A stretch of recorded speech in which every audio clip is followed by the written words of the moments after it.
Chapter 12:13. Insomnia. He tossed and turned on the cloud as if there were nails on his back. Perhaps he had talked to Hui about some strange things during the day. Humans were such strange creatures. They were used to ignoring things. Although they knew something, they would not mention it. However, once they did, they would care about it very much. Anyway, Yin Nuoxing did not sleep well today. He was in a semi-conscious state, and his body was frighteningly hot. Oh, he was not sick. How could the heavenly god of origin be sick? He did not tell Hui about something today. In fact, the destroyed part of his divine soul and divinity still had a great impact. He was still very weak now, especially at night. Why at night? How could he know? He was fine during the day, and he was so energetic that he could eat a few dragons. However, at night, he seemed to have been beaten back to his original state. He felt uncomfortable even when he moved. In addition, his mind was filled with random thoughts, and he could not calm down at all. It was all Huey's fault for mentioning those strange things. 10 days ago, when he did not mention this topic, he also had a good rest at night. It was not like now. He said that he did not care about anything, but he definitely did not think so in his heart. So annoying. Yin Nuoxing sat up in a daze and rubbed his messy long hair. He wanted to sort out the thoughts in his mind, but if he really wanted to think about it seriously, he couldn't figure out what he was thinking about. This was a problem that he had been ignoring for countless times, and it was really difficult to care about it again. The little angel was sleeping not far away, about 3 or 4 meters away. It was still a little different from Ming, the real angel. It did not glow at night. Ming would unconsciously emit a kind of holy light that could dispel the cold and darkness of the night, just like how he would inadvertently attract the power of the stars. Yin Nuoxing looked at the holy face that had changed. He looked at Ming, sleeping soundly. For a moment, he was in a daze. Speaking of which, it had been almost 2 years since he returned to this time and space. Inexplicably, I suddenly missed those noisy fellows. He let out a sigh and rubbed his cheeks with all his might. His head smashed into the soft cloud layer with his face down, and he once again fell into a state of half awake and half asleep. This time, a period of time should have passed. His consciousness felt that 4 or 5 hours had passed, but in reality, it was probably only about half an hour. He still felt uneasy. He could vaguely feel that there was some movement on the cloud. Although he was weak and half dead, he still had a little bit of vigilance. He could feel that someone was approaching, but he was too lazy to move. This body refused to respond to his consciousness. That person seemed to be in a daze. He stood in front of his corpse for a while, and then lay down on the ground beside him. He could vaguely hear the sound of wings flapping. Of course, there was only one other person on this cloud. He could faintly feel a soft wing covering his back, followed by a faint murmur. "How old are you now? You can't even sleep well in the middle of the night." It whispered softly, "Your thoughts are about to become real. Really, you make people feel uneasy. Without those girls watching over you, all kinds of things will happen to you." Yin Nuoxing was speechless when he heard that. He wanted to jump up and say that all kinds of things would happen whether they were watching over him or not. Anyway, he was a troublemaker. He would be unhappy if nothing happened all year round. Phew. A moment later, he felt a faint weight on his body, as if there was a ball of soft cotton pressing on his back. Then there was a faint sound of breathing. Yin Nuoxing. He felt that he would not be able to sleep tonight. In an instant, his mind was filled with even more complicated and even more blurry situations. His thoughts were so jumbled that he didn't even know what he was thinking about. Just like that, he was in a daze. A golden light entered his mind. The gentle light dispersed the huge waves that were surging in his mind. His consciousness finally became a little blurry, and it seemed that he could really have a good night's sleep. "Where are you? I'm looking for you." Soon, perhaps it was when he was about to fall asleep, that 2 sentences popped up in his mind. They were words, not voices. They were 2 sentences in the language of the gods. However, his consciousness was already very blurry. Even if he saw them clearly at that moment, he would not be able to wake up. The short night passed peacefully. Although there seemed to be a lot of things that were worth caring about, there was no way for him to care about them now. When the sun shone down, Yin Nuoxing felt that his body was rapidly recovering its vitality. Although he was still lazy deep down, at least he was much more energetic. Yin Nuoxing felt that he had only slept for a short while. He opened his eyes slowly and looked at the hazy layer of fog in front of him. Only then did he remember that he had fallen asleep on his stomach last night. There was still some weight on his back. It seemed that he would not be able to move for a while. Fortunately, the little angel on his back was not the real little angel. She did not have a bad sleeping posture. She would not suddenly wrap her wings around him tightly, and the corner of her clothes would not fall off and expose herself. Yin Nuoxing felt a chill in his heart. Since when did he get used to it? He was bored lying on his stomach and could not move. Just as he was about to open his eyes to observe the situation in the realm of the gods, or to look through the clouds and directly see the scene below, to see where they had drifted along with the clouds last night. However, before he could figure out what to do, he heard a horrifying voice. "Oh my God, how dare you say that there's nothing going on between the two of you?" That voice sounded as if he had just woken up to the end of the world. It was a little bleak and a little strangely sweet. Yin Nuoxing turned his neck with difficulty and turned his head to the other side. He saw Hui looking at the two of them with a horrified expression. He was still holding a few buns and rice balls in his hands, and there were 1 or 2 bags of things hanging on his arms and neck. According to his understanding of him over the years, this guy was most likely recognized when he went to buy breakfast, and then the enthusiastic crowd hung these things on him. Thanks to Hui, he had eaten free breakfast for many years. When he went there himself, he did not have such treatment. Can you not shout so loudly in the morning? It's as if the void has exploded.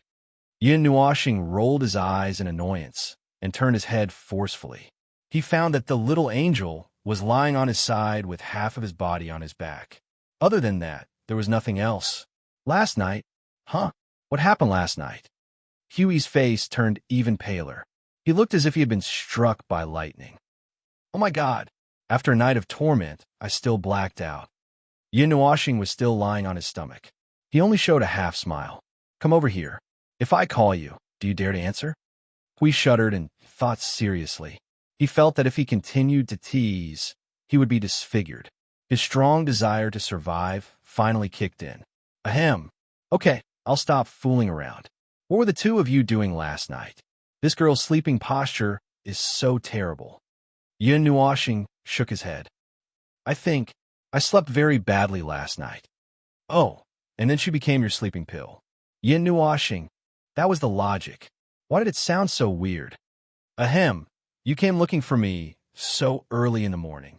Tell me, what happened in the void? Yin Nuoxing was too lazy to argue with him. She asked directly. Hui tilted his head and sat down. He took off the things on his hands and neck and stuffed a bun into his mouth. After chewing for a long time, he scratched his head.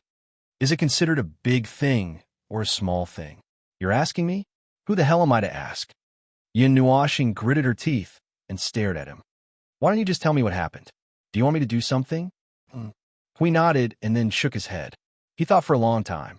When he saw that Yin Nuoxing's eyes had become as if she was looking at a dead person, he laughed dryly. I don't know what to say. Have you heard about the altar of nothingness?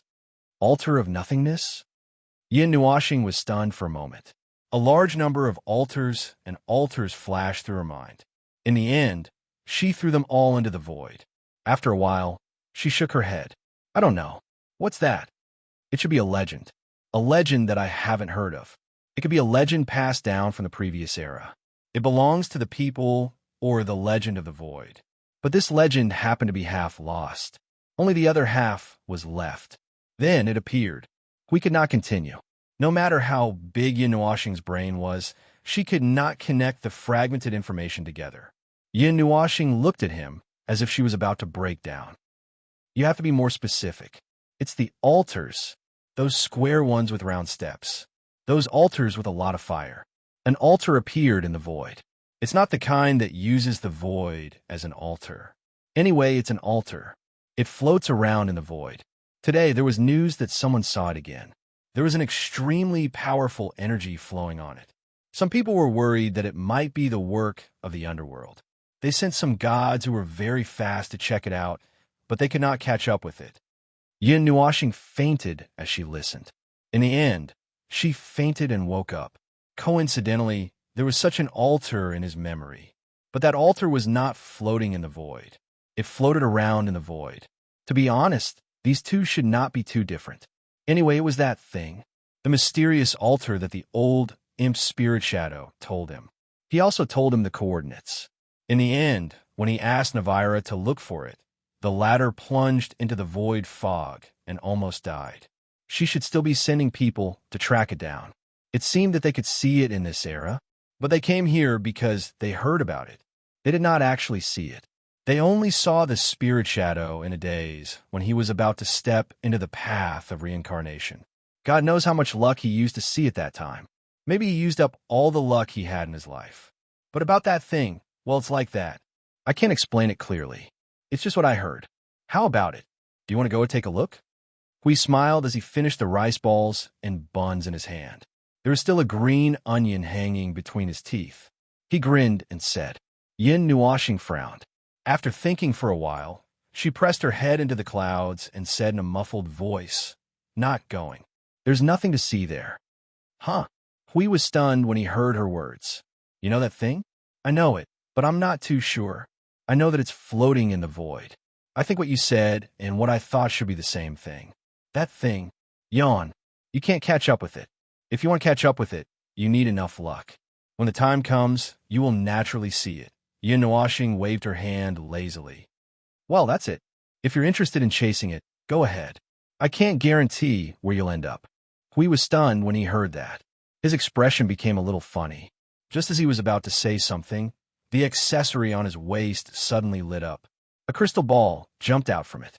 He instantly threw those strange thoughts to the back of his head. He took the crystal ball without thinking and sent his soul power into it. A message was sent back along with the soul power, causing his expression to change again. After a while, his expression stabilized. Yin Nuoxing could feel his turbulent emotions. She asked without raising her head, "What's wrong? What's the problem?" We slowly put the crystal ball away. Then, a strange smile appeared on his face. "That phone, you should come with me. You're better at these mysterious things than I am." Yin Nuoxing was stunned. She turned her head and said, "Huh, didn't I say that you can't catch up with that thing? Even if I have the void teleportation, it won't." Hui shook his head and interrupted her. He smiled and said that thing stopped. Yin Nuoxing was stunned for a second. She reached out and picked her ears. As she did so, she muttered to herself, after coming back from the depths of the void, I feel that something is wrong with my body. Am I getting old? Even my ears are useless. Phone, you didn't hear wrong." We didn't know whether to laugh or cry. He shook his head and said, "That void altar stopped. It's still in the void land of the middle plane." Yin Nuoxing confirmed that she didn't hear wrong this time. The expression on her face suddenly changed. She looked as if she had just come back from a dye house. He was silent for a few seconds. Inexplicably, he thought of the phrase destiny. It actually meant that it was an established fact. Recently, he had another conjecture. Some of the big things that actually happened to Feng Ling in history would reappear in this dream without reservation. As for the rest, perhaps it was just as he thought, more or less influenced by him. But who knew what the truth was? He didn't have a complete memory of Feng Ling. It was fragmented and incomplete. We saw that his expression was fixed on a mysterious expression. He couldn't help but gulp and said, if you don't want to go, then forget it. Or if you think that thing is very dangerous, then I won't go. I'll ask them to come back, by the way." Yin Nuoxing thought for a while. She looked up at him and shook her head. "No, let's go." After all, Yin Nuoxing got up lazily, turned around, and hugged the little angel who was still sleeping. He ignored Huey's jubilant expression and resisted the urge to beat him up. He said calmly, "I've only heard of that thing. At that time, I speculated that there might be some kind of powerful void rule controlling that void altar, so no one could find it and no one could catch up with it. When did that happen? I didn't hear you mention it back then." We looked at him and asked. Yin Nuoxing carried the angel who was sleeping in. Perhaps the angel was sleepy and used one of its wings to wrap around half of his body. This familiar scene made him sweat profusely. Once again ignoring Huey's colorful and terrifying eyes, Yin Nuoxing coughed dryly. She almost blurted out the words, known in the future. She quickly stopped herself and said calmly, It's been a while. I often go out. I don't remember the specific time. Anyway, I chased after it for a while. We let out a long sigh. He knew that Yin Nuoxing often went out. Sometimes, she would disappear in the blink of an eye. When they met again, it would be many years later. Just like the 2 hours in the abyss black hole, it was only 2 hours for him, but for the people in the entire void, it had been 1,000 years. But now, he didn't particularly care about that. He looked at Yin Nuoxing and then at the little angel, who was still sleeping. He looked dignified and said, Feng, you two should get married. Hey. Before he could finish his sentence, he moved to the side, trying to avoid something. But miraculously, Yin Nuoxing didn't slap him away. He felt like a monkey jumping there. He scratched his head awkwardly and said, why didn't you hit me? Yin Nuoxing looked at him with an inexplicable expression. Then, she looked at the silver-haired angel in her arms. Although it was her face and not hers, looking at her sleeping face, he couldn't help but think of them far away, dozens of years later. The corner of his mouth couldn't help but curl up slightly. We felt like he was hallucinating at that moment. It was the first time he saw Yin Nuoxing showing a gentle smile that could make water come out of a pinch. It was a gentle smile that could make the world collapse. But perhaps he was always thinking too much, so he was hallucinating. When he took a closer look, he saw Yin Nuoxing's calm expression. She was staring at him as if she was looking at a dead man. It made his hair stand on end. He steeled his heart and prepared to die. But Yin Nuoxing just glanced at him. She waved her hand and opened a void portal. Then, she said faintly, those things, let's talk about it later. If there is a future, there are two meanings. Understand it yourself. That string of bell-like laughter quietly dissipated by his ear. Hui was confused. If there is a future, in the future, that's right, if there was a future, if there was such a thing as a future, it wouldn't be too late to think about these things then. Eternal life, what couldn't wait? Right now, there was still a lot of troublesome matters to deal with. The void hadn't settled down yet, and everyone was busy preparing for a war. In this war, the divine realm was likely to lose, and the order world was likely to lose as well. When the day came that they lost, they wouldn't be able to protect anything. So what was the point of talking about these things? Well, that's probably the first meaning. As for the second meaning, we thought hard for a while. He couldn't help but laugh bitterly. Forget it. I don't want to think about these complicated things. God knows. God knows what Maple is thinking. Anyway, one day, he would probably have that day too. It would be great if he could wait until that day came. Chapter 12:14. The two leaders of the Order Realm. Oh, there's one that no one knows yet. However, the Guardian of the Celestial Realm was well known in the Void Battlefront. First, everyone knew about the First Realm. Then, they knew about the strongest person in that realm, the one in the open. Then, they knew about the 100 years of war before the 1,000 years of peace. In short, due to various reasons, everyone knew about the Guardian.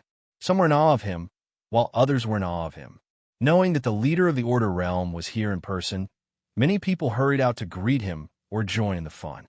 They wanted to meet this mysterious champion whose name alone was enough to make their ears ache. The Void Battlefront, this is a dividing line in the Void. The power of the world of order completely controls the shallow and deep layers of the Void. Theoretically speaking, even the heavenly gods of the primordial beginning wouldn't be able to slip through here quietly. Of course, theoretically speaking, everyone thought that they had completely protected the middle plane and the upper plane. In the end, Yin Nuo Star still saw the destroyed upper plane that was moved by the underworld in the lower plane. God knows how reliable this kind of seal is. At the very least, the transparent barrier in the void gives many people some comfort. Behind the barrier, in a place further away, one could see the layer of dark clouds that was entrenched in the void. It was as if red lightning was shining brightly on it, the death mist of the abyss. It was entrenched in the void. It had been confronting the Order Realm and the Order Barrier here for thousands of years. How much comfort did the order barrier give you? It allowed you to feel the calmness of the void again. Is that really the case? Behind the barrier of order stood a huge human city, shining brightly in the darkness like a lighthouse in the night. It was built in the style of the human race. It was different from the style of the gods, but the difference was not by much. This was the front line of the void battlefront. This human city was less than 10,000 miles away from the order barrier. It had gathered the entire void, the strongest warrior in the demiplane. Just by walking into this huge city floating in the void, one could feel how powerful it was. Once this power was fully activated, perhaps they would not die so miserably under the attack of the underworld. After all, they didn't even have a single primeval heavenly god, while the other party had at least 12 of them. Of course, only he and Hui knew about these things. No one said anything. At this moment, the two of them were standing on the tallest crystal tower in the city. Their vision pierced through the void and saw the abyssal death fog lurking in the void. Their expressions were somewhat grave. Yin Nuoxing looked at the 2 layers of barriers that completely blocked the abyssal death fog outside. Seeing the powerful gods in the city couldn't help but reveal a relieved expression after entering the city. She couldn't help but reveal a mocking smile. Safety? No, no, no. That's all an illusion, the most beautiful. Well, since he wasn't here to talk about such nonsense today, he merely chuckled and mumbled without saying anything. However, the people present weren't ordinary people, so his mumbling was still heard by many people. Immediately, some people's expressions turned ugly. The gods from the pantheon were already used to this. They had all met the Guardian several times, and, coincidentally, they had also met Yin Nuoxing. They knew the relationship between this person and the Guardian, so they didn't get angry when they heard what he said. Instead, they pondered over what he was trying to say. However, this person's appearance today was still as cool as ever. He even came here with an angel in his arms. Ahem, don't worry about him. He must be thinking about something complicated. Now let's talk about that matter. He waved his hand and said softly. The heavenly god of origin from the pantheon saw that the other's expressions eased slightly, but didn't intend to speak. Someone walked out and said, Lord Hui, do you still remember the Heaven Light realm in the middle plane? Oh, of course. That's the place Maple and I went to together. At that time, we encountered the abyssal death fog, so we helped him. Why? That matter has something to do with the Heaven Light realm? We asked doubtfully. That person was slightly taken aback. It has nothing to do with the Heaven Light realm. Ahem, that sentence is just a primer. There are many special worlds in the middle plane. Just like the Heaven Light realm, they are huge worlds that are formed by the fusion of dozens to hundreds of worlds. We sent people to track them down. That altar seemed to have fallen out of the void and crashed into a realm.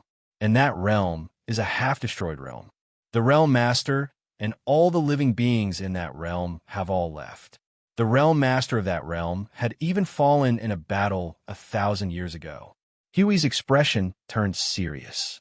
1,000 years ago was the Yongdan realm? That realm master was one of the heavenly gods of origin?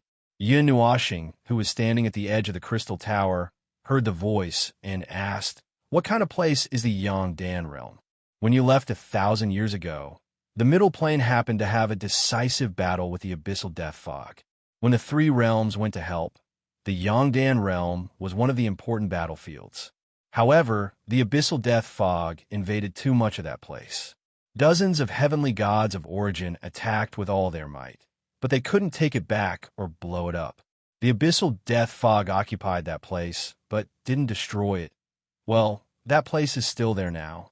And if I'm not mistaken, it's filled with countless abyssal death fog, right? Yin Nuoxing glanced at everyone. The void altar rushed into that place. We've been keeping a constant watch over that place. We haven't seen it come out yet. That person nodded and said, The Yongdan realm is very special, mainly because it actually exists within the defensive line of the void battlefront. Yin Nuoxing was taken aback. You're keeping it in the back garden? He nodded awkwardly. It's really hard to deal with. Forcefully attacking, it would cost us a lot of manpower, and there's not much value in taking it back or destroying it. That realm is located in the depths of the void and is only separated by a thin layer from the void. That piece of void could be peeled off and buried into the void at any time, but there's a sealed energy node in that void. If we use that method, we would definitely be affected, and there would be a loophole in the void seal. So you left it there and didn't do anything? Yin Nuashing looked up, her eyes blurred as if she was looking at a bunch of idiots. There's a special connection between the abyssal death fog. Didn't I emphasize that once? You kept it in the back garden and revealed the void coordinates and information of the middle plane to the enemy. Ha! That's right. I've mentioned another piece of information. The abyssal death fog could even be used as a passageway. Did you forget that? Oh, by the way, if that doesn't hurt you, how about I tell you another piece of information? Just 10 days ago, I found a destroyed middle plane in the lower plane that had been transported by the abyssal death fog, and a world in the upper plane. Yin Nuashing's lips curled into a cold smile. Can I assume that it was this tumor that affected it? Before Yin Nuashing could say anything else, we slapped his hand over his mouth and laughed bitterly. Apart from the few people from the realm of the gods, everyone else's face had turned green.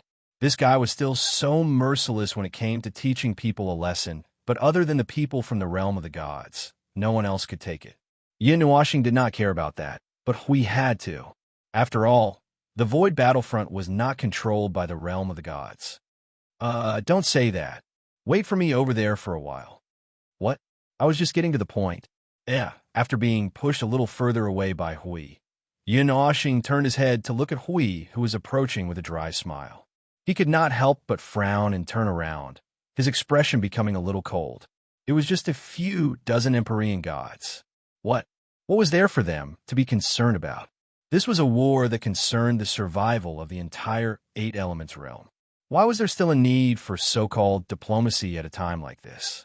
You can't stand telling the truth, and you're here to fight? He had a headache.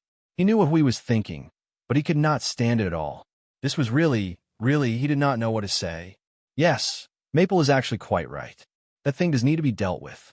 1,000 years ago, because our forces were quite scattered, we were not able to deal with the abyssal death mist entrenched there. However, it's different this time. With him here, that place is easy to deal with. Anyway, this time we can go take a look at that thing floating in the void and deal with it while we're at it. Hui chuckled softly. One of the Empyrean gods who was stationed in the first city of the void defense line could not help but frown.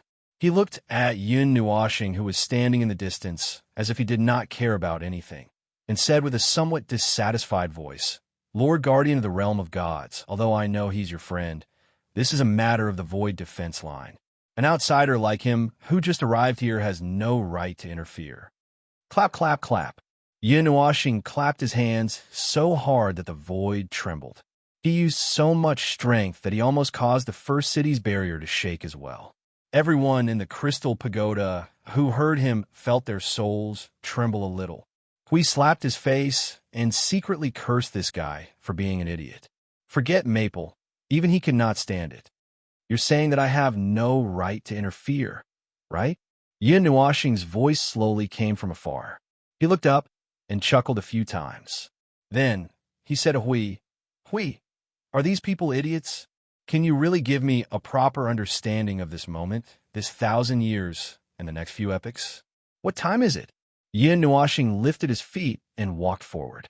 The little angel in his arms was currently floating beside him, wrapped in the elements of destruction.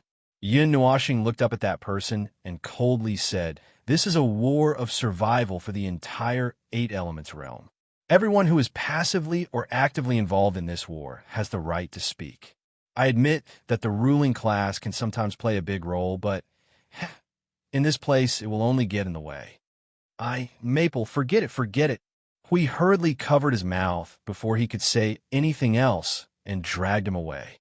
As he walked, he quickly said to the Empyrean god of origin who had just spoken, "I Ching, help me sort out the matter of that void altar and send it to me later." Ow, don't bite me. You're really going to bite me. Everyone, oomph. The person who had just spoken had a gloomy expression as he stared at the direction where Yin Nuashing and Hui had left. After a cold snort, he turned and left. A few others followed him and left with ugly expressions. The Empyrean gods of origin of the realm of gods looked at each other before the one who had spoken shrugged. I have to go prepare information for Lord Hui and Lord Maple. Let's go. Oh, then let's go too. Wait, Lord Hui seemed to have called for us just now. We might have to go together later. Looks like it. Let's go take a look. A few minutes later, Hui dragged Yin Nuashing to a secluded corner. The latter had just steadied himself when he couldn't help but ask, "Are they the ones who control this void battlefront?" Hui shook his head. "It belongs to the entire world of order. They control and monitor the abyssal death mist together. The idiot who spoke just now is also from the upper plane. The world they belong to is not much different from the Chanyuan realm. It's just that they don't meet the standards in many aspects and are not considered a realm." Yin Nuashing looked at Hui with a strange expression. After thinking for a moment, she hugged her little angel back into her arms and curled her wings over, as if out of habit. "You're crazy. The realm of gods is called a realm because it was created by the great Empyrean gods and has many other powerful aspects. According to the records, the Saint Spirit realm and the Chanyuan realm were also created, and their creators were not weak. The two realms they created were also very powerful, which is why they were called the second and third realms. Aside from them, there is no other continent that can be called a realm. At least, it's impossible in this era. The aura of a realm on his body does not have the aura of an era." Hui was stunned. "Aura of an era?" Yin Nuashing screamed in her mind, but she put on a dignified expression and said, "It's just that there is no remnant of the mutated aura of the previous era. I found that after the void was destroyed, the worlds that were fortunate enough to survive would all have a unique aura. It's very easy to sense it. It's normal that you don't know, because not many worlds were fortunate enough to survive that destructive storm. However, the realm of gods and the other three realms are different. They would not be affected by the storm too much, and their powerful laws and order would allow them to maintain their original aura." After saying that, she rolled her eyes in her mind. He was talking nonsense. The so-called aura of an era was the aura of the great cycle of reincarnation. However, it was not easy to explain. She could only use a vague explanation to fool him. Hui scratched his head as if he understood, but did not. A moment later, the space around them rippled faintly. The Empyrean gods of origin from the realm of gods emerged from the space and respectfully clasped their hands at the two of them. Hui turned his attention back to the main topic. How did those annoying fellows react? They were so angry that they even smashed the magic formation in front of the door when they left the tower. Hui thought for a moment and nodded. "Put the repair fees on them." Yin Nuashing, "Ahem, stop messing around. Do you have the information on Yongdan realm and its coordinates?" "Here it is, Lord Hui." The person who had slipped away to retrieve the information appeared from the space and hurriedly handed a crystal ball to Hui, saying, "The last time we recorded the information about the Yongdan realm was a few hundred years ago. During this period of time, there's been no problem with the surveillance, so there's no need to update it."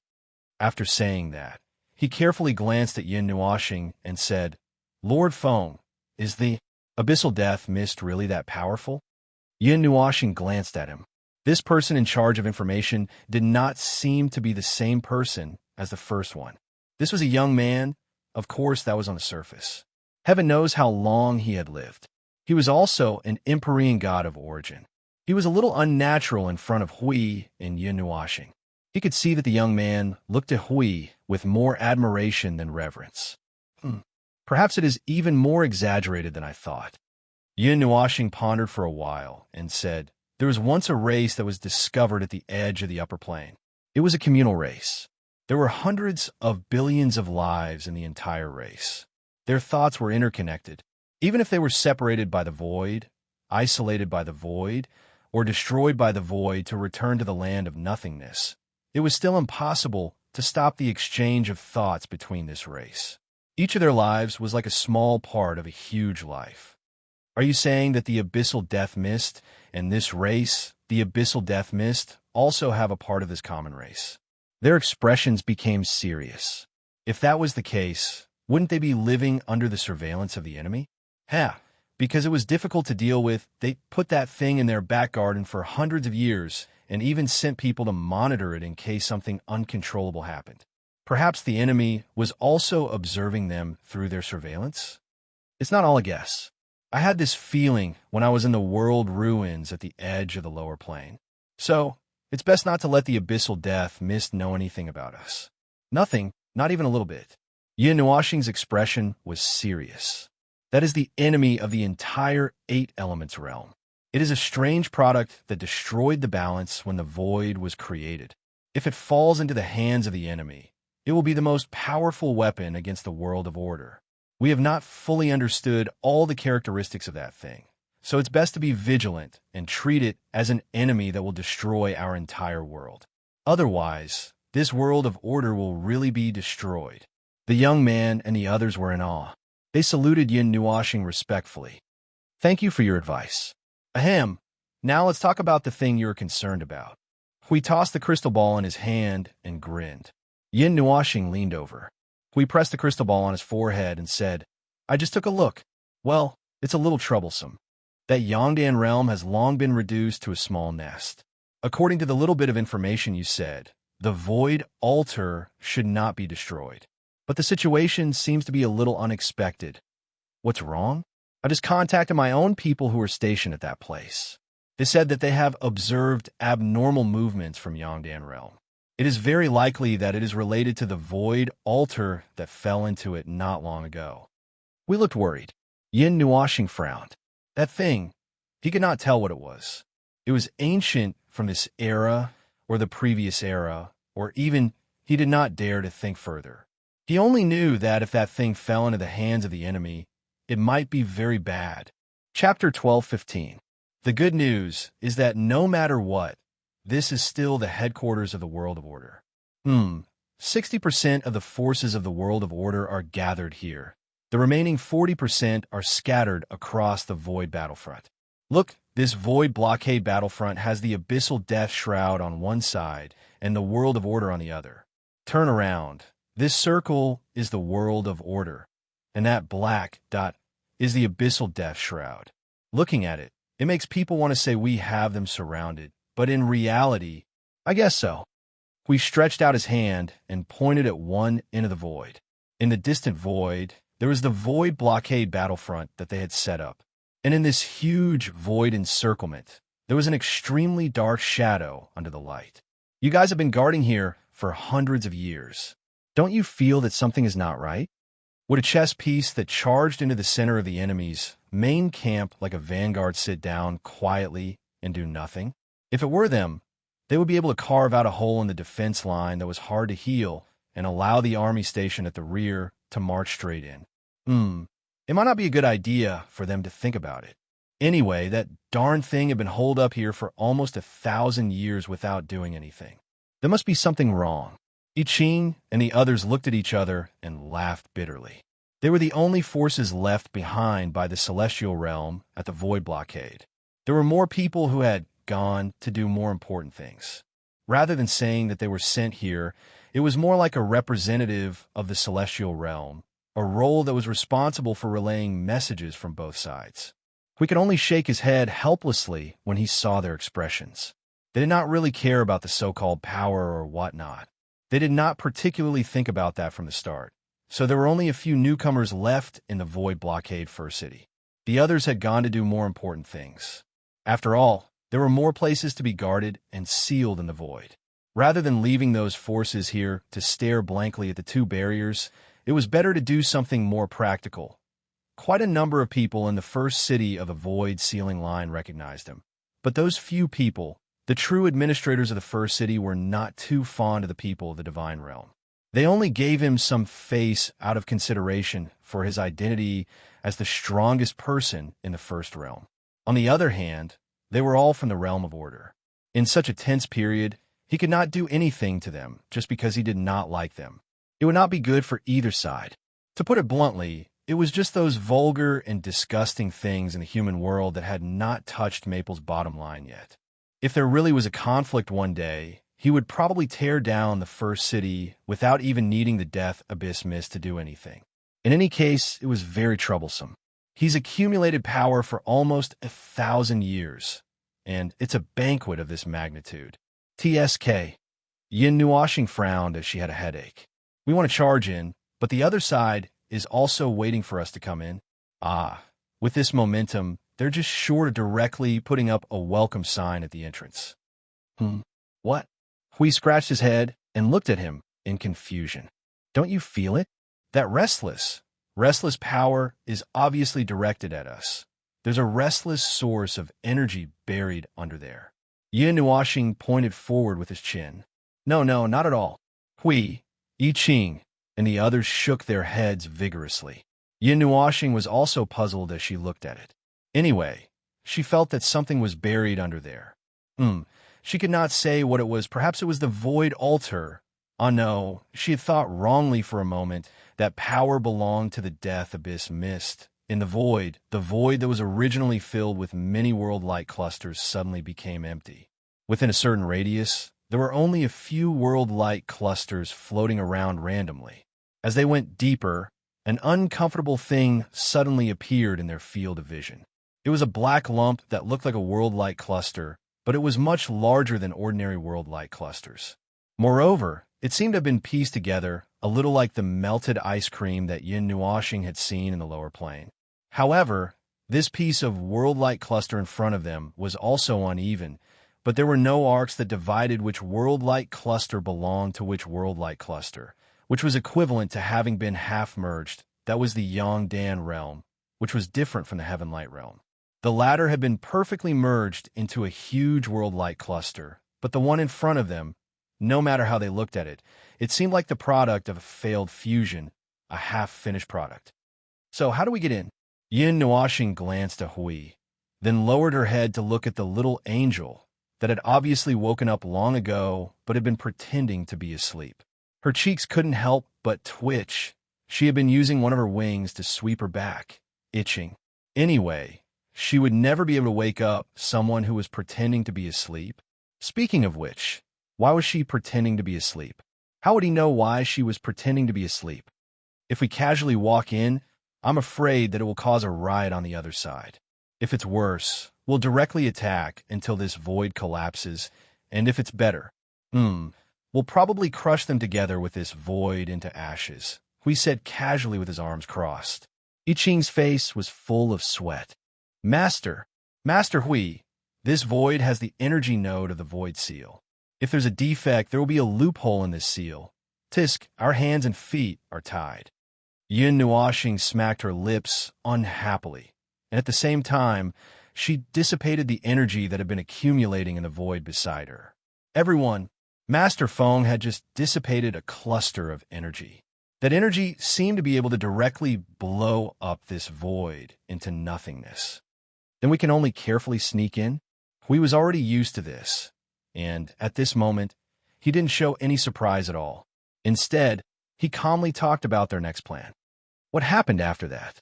What happened after that thing fell in? I Ching shook his head. We don't know yet. The void altar crashed into the Yangdan realm yesterday, and immediately caused a huge commotion in the abyss of death mist.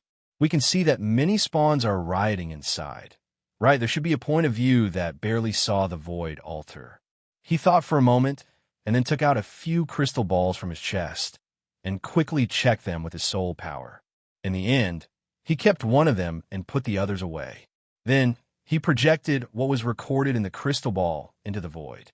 The black presence was like a black quagmire that kept sinking. It was a quagmire formed by countless abyss of death mist and its spawns. There was no telling how many of them there were, and following the sinking of the quagmire was an altar. It looked like a very common altar, and there was nothing particularly eye-catching about it. However, Yin Nuashing saw a corner that had a slight impression of it at first glance, and recognized that it was the altar that Spirit Shadow had told her about. The only thing that was different from the one she saw dozens of years later was that the projected altar before her was filled with strange runes and charms that were filled with energy. This was just a still image. The next moment, I Ching made it move. Then, the huge altar fell from the sky like a heavy object. It fell into a lake, creating huge waves. A huge hole was smashed in the Yangpil realm's world barrier. Countless black auras and derivatives turned into waves and were thrown into the void. They were thrown into the void, creating a huge splash in the void. It was not a lake, nor was it a small splash. It was a raging wave that splashed in the void. Countless abyssal death fog and its manifestations were swept into the void and the land of nothingness, disappearing without a trace. From this angle, the void altar indeed seemed to have come from outer space and then mercilessly smashed into the Yangdan realm, killing countless abyssal death fog manifestations along the way. Ooh, Hui rubbed his chin in deep thought, and a distressed sound came out of his mouth. Yin Nuoxing was also thinking about how to deal with the situation before them. They were all strange beings that had no sense of reason and did not listen to orders. From head to toe, they were exuding a distorted and strange aura. As beings of the world of order, they were as dazzling as the sun at night. To safely enter, there was basically no such thought. Moreover, if they rushed in, they would not be able to see what was going on and would not be able to find where the void altar fell. If they could sneak in, that was impossible. If you want me to accurately cut this Yangdan realm from the void and throw it into the void, that would be fine. Hiss, if you want me to do such a thing. Yin Nuoxing's cheeks twitched. Then, he suddenly thought of something and looked at I Ching. Where's that energy node? I Ching was stunned for a second by his sudden question. He hurriedly took out his crystal ball and compared it to the void in front of him for a long time. Yin Nuoxing felt that he should not be able to find it. This void was empty, and the world light orb had been moved to a place far away from the Yangdan realm. Without a reference point or a still picture, how could he find it? There, it is a small distance away from the heaven light realm. I Ching raised his hand and pointed to the void. Yin Nuoxing was slightly stunned. He took a look at the crystal ball in his hand, and only then did he see a place a little distance away from him. Good heavens, that energy node was right next to Yangdan Jie. If his hand trembled when he was precisely cutting, that place would also be cut off along the way. Yin Nuoxing's face darkened. Why did you put this energy node so close for no reason? Seeing Lord Feng's pale face, their faces shrank. I Ching said softly, Lord Feng, the energy node of the Void Seal, came out on its own after the Void Seal was sealed. It is equivalent to a method of self-stabilization. We did not expect it to stick directly to that place. Otherwise, we would have already moved the Yangdan realm into the void. We definitely would not have let it stay behind our own backs. When Yin Nuoxing heard this, he felt that it made sense, so he did not pursue this matter further. In any case, he just complained. After complaining, he still used his brain to think. It was not that there was no way at all. There was the most direct way. He or Hui would protect that energy node, and then the other person would lead the army to fight this cancer openly. With the two big bosses around, it was guaranteed that they would not lose any manpower. When this plan was carried out, there were two ways to deal with it. The first way was to let Hui protect it, and then they would sweep through it. The second way was to let Hui drag the energy node away. This would not affect the stability of the void seal, and it could even make space for the energy node. Then he would blow up the void. Of course, he was only thinking about this plan. He did not say it out loud. It was easy for him to scare these sunny young men in front of him. The second plan? There was no second plan. He could not think of any other way, so he might as well just fight it out. Then he said this plan in his mind. Unsurprisingly, except for Hui, who was used to it, I Ching and the others felt their legs go weak and their faces turn pale. Although they were all heavenly gods of origins, the enemy was a scourge of the void that could kill heavenly gods of origins. Just a few of them facing it head-on was not a good idea at all. That, Lord, Feng! I Ching was sweating so much that he was about to bleed. He glanced at the Yangdan realm from the corner of his eye. Who knew how many billions of abyssal death mist spawns were hidden in the squirming black folds of the Yangdan realm? He immediately swallowed and said, This is not very good, is it? There's nothing bad about it. Let's do it. Yin Nuoxing carried the characteristics of swift and decisive action. He slapped I Ching and made him stagger. Then, he began to wildly gather energy. The little angel, who had been pretending to be asleep, finally could not help but jump up. Hey, did you forget something? My aura can be blocked. Boom! The eternal light that blossomed in the void was incomparably dazzling. It illuminated the entire void. The energy light pillar that was so huge that it could swallow hundreds of thousands of worlds pierced through the silent void. It was like a giant blade that glowed with light. It narrowly brushed past Yongdan realm, taking away 1/10 of the entire realm, their understanding. It stared blankly with its eyes wide open, and its speech was sluggish. I poked you so many times. I touched you for so long. You just let me go with a bang, and then you're gone with a bang. Even Hui was startled. Are we really going to fight? He thought that even if they were going to fight, they would at least give him a heads up. At the very least, there would be a countdown or something. Why did it just happen? Yin Nuoxing's expression was calm. He did not care about the little angel, who was angrily grabbing his hair with both hands. He said calmly, "Would you believe me if I said that my hand slipped?" Everyone, regardless of whether it was a slip of the hand or not, that super powerful energy attack had already torn apart the piece of the void for a long time. A few seconds later, a monstrous aura of destruction suddenly appeared in the void. That familiar hostile aura hit them in the face, causing their expressions to quickly turn serious and their energy to constantly churn. Forget it, we've already started fighting anyway. Yin Nuoxing clenched his fists until they cracked. He stretched out his hand and snapped his fingers. A transparent energy streaked across the void at an infinite speed, completely sealing off the entire Yongdan realm and their location. Then, he gave Hui a thumbs up. Let's go all out. Huey's face darkened. That was your plan from the beginning, right? You're too lazy to think too much. You're a terrible old man. Very bad. Anyway, we didn't have any good countermeasures from the beginning. Rather than thinking so much, we might as well just fight. Yin Nuoxing casually waved his hand. Then, do we act according to the plan? I Ching and the others rolled their eyes. No, there was no plan to speak of at all. In their senses, there were tens of thousands of people with huge energy pouncing towards them. A series of thoughts automatically appeared in their minds, causing them to snap out of their daze. They turned their heads and saw an unusually conspicuous black fog rushing towards them. They subconsciously took a deep breath. Now is not the time to think too much. The enemy was already here. I'll move the energy node away. What's the next step? Huey's body flashed with golden light. The guardian's shield and the huge sword that could be used as a door appeared in his hands. The next step? I haven't thought about it yet. Yin Nuoxing stuck out his tongue and said with a smile, Buddy, don't joke around. If you really don't have any ideas, I'll twist my head off and use it as a chamber pot for you. Hui rolled his eyes in annoyance. He knew his best friend's temperament very well. He knew that he probably had some bad ideas again. Yin Nuoxing shrugged. My idea is you guys move the energy node away. After that, Hui, you sink this Yongdan realm and this void into the void. I'll go in and have a look. Well, as he expected, it was an extremely dangerous idea. However, he was not allowed to object. That guy left his words and rushed out with his little angel. I Ching and the others watched him rush out. Their eyes were filled with worry.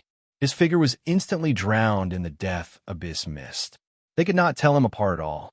A few seconds later, the vanguard that was rushing towards them suddenly self-destructed as if something had gone wrong. Their bodies exploded into clouds of black fog and disappeared. Yin Nuoxing's figure emerged from the black fog. He shouted without turning his head. Go! Hui gritted his teeth and rushed out. Let's go. We're going to the energy node. I Ching and the others were stunned. They looked at Lord Maple, who was cutting his way through the death abyss mist. They gritted their teeth and quickly followed Hui. The energy node needed someone to protect it. They could not keep up with the former's pace. They could only wish him all the best. Yin Nuoxing was too lazy to think too much. When dealing with these irrational things, it was useless to think too much. The best choice was to directly knock them down, push them back into the void, and kill them in the void. According to his calculations, Hui and the others would need about 2 hours to get rid of the energy node. He only needed to kill and kill in these 2 hours and then find the void altar. It did not matter even if it took more than 2 hours. After all, he was not afraid of the chaos in the void. When the fight really started, the little angel did not have time to complain. He quickly merged into Yun Nuoxing's pair of azure wings. The latter held 2 huge swords that could split the sky and earth and rampaged in the death abyss mist. From time to time, he would send out a flash of extremely bright energy directly into the death abyss mist.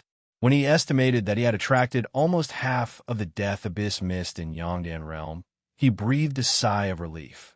The aggro has been attracted. The rest is left to Hui outside. As for the inside, you lunatic, if you want to die, don't drag me down with you. I just came out to see the world not long ago, and you treat me like this. Are you worthy of me? The little angel, who was hiding in the azure wings, said in a dull voice. He looked at the overwhelming, ugly things rushing towards his face and only felt nauseous. Boom! Then, with a rumble, the disgusting scene disappeared completely. Yun Nuoxing casually wiped off the black aura on his hands and swung the 2 swords in his hands in annoyance. Don't worry, I won't die. I can't defeat the primeval god of the underworld, but can I kill these shiny cannon fodders? See ya, people, Pooey. Go see tactics and whatnot. I've never worried about the enemy's numbers. He chuckled softly. The void beside him began to flicker with fluorescent light.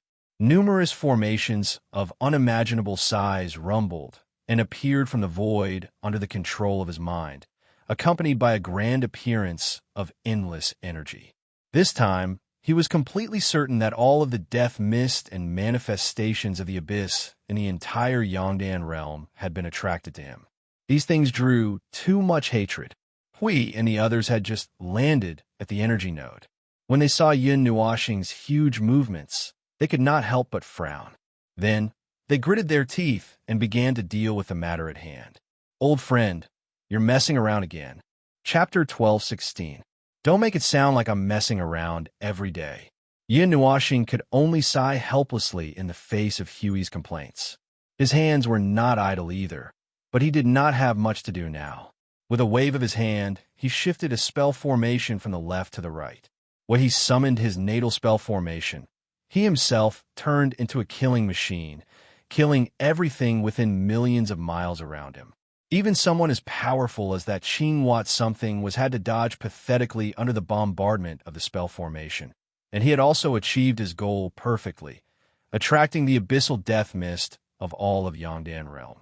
In his senses, there were innumerable things lunging at him, baring their fangs and brandishing their claws. But that did not matter. Those things could not get too close. They were all suppressed far away by his firepower. There was no enemy that could not be taken care of by a group of formations. If there was, then he would add another group. BZZT, BZZT, BZ. A violent hum wafted from the void. The vibrations from the energy sound wave alone were enough to shatter the forms of the abyssal death mist spawns. One of the 1,000-meter behemoths had half of its body disintegrated into a black shroud in the energy sound wave. As the hum resounded, more and larger spell formations appeared abruptly in the void, all of them brimming with energy and ready for battle. If they were to smash down, the entire Yangdan realm would be buried. Yun Nuoxing waved his left hand and snapped his fingers. Groups of spell formations emerged from the void along with a frenzied energy storm. Not only did he add a single spell formation, he also added another. 3 huge spell formations appeared in some unknown posture, but they looked very neat, and even more so when they rumbled together and burst out with a great deal of energy. At the same time, the enemies were also neatly wiped out. Yun Nuoxing could not help but frown. Just now, he had wanted to give Hui and the others a thumbs up, but now, the enemies that were rushing over from the void were endless like a great waterfall.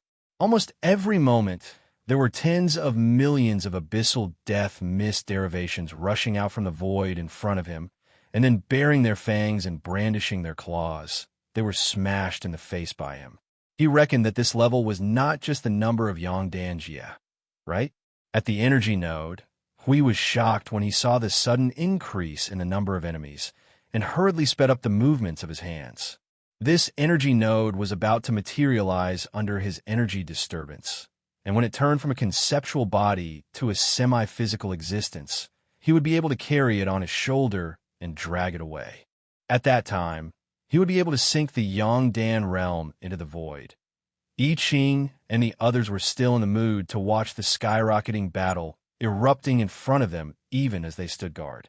Their expressions were frozen in the winter, and those who did not know the details would probably think that there were tens of thousands of Empyrean gods of origin bombarding each other. Who would have thought that the protagonists of this battle were an Empyrean god of origin and a bunch of strange things? As he fought, Yin Nuoxing felt that something was not right and stopped. He had stopped for 1 minute and 33 seconds, and by the looks of it, he might continue to stop there. The enemy's strength had suddenly increased, and there seemed to be more tactics between the cannon fodder. Although it was a very simple tactic, it made them come much closer to him. After a while, he might even consider retreating. How about we release the restrictions? Yin Nuoxing said casually, brushing his hanging bangs. Restrictions? What restrictions? The little angel was stunned for a moment, and then it emerged from his azure wings and asked curiously. Then, it looked at the magic circle beside him and could not help but shudder. You're not going to say that. Your magic circle has restrictions, are you? Of course, if we put in too much effort, the energy shockwaves alone would churn the void and the land of nothingness into a puddle. When I fought that thing last time, the land of nothingness probably would not recover for 10 billion years, or perhaps it would never recover at all. We had already destroyed the fundamental laws and a whole bunch of stuff in that place to the point that nothing was left. By the way, who doesn't need to save that thing anymore? The little angel was stunned. But this stalemate is not the way to go. Specks of silver light began to appear on Yin Nuoxing's body again, but it was only a little, but it increased his energy by a lot. 6 divine rings appeared one after another behind him, which meant that he was going to use the power of divine right and divinity. I still don't know if that thing will escape when it falls from the void into the land of nothingness. This is a once-in-a-lifetime opportunity, and I don't want to miss it. So, ants, get out of my way. He shouted softly, and the 6 divine rings expanded a lot. The huge core magic circle of the 3 magic circle groups was arranged into a huge triangle, and there were at least hundreds of billions of magic circles spread out in 3 directions with the triangle as the center. The shining light showed that the many magic circles were gathering all the energy at the center, and then all of it was released in front of them. For example, a ray of light, the energy of an entire world of light, was fused into a ray of light. That ray of light was like a silver needle, only millimeters in diameter and a few meters in length.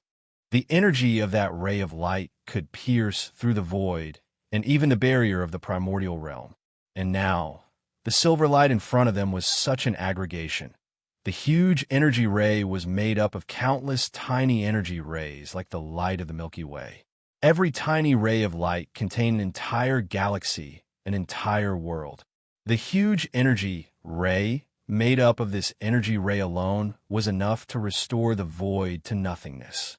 Those abyssal death fog manifestations had disappeared into thin air even before they came into contact with the energy ray, as if they had suddenly ceased to exist. Hui let out a scream. When he felt the energy wave, he jumped up.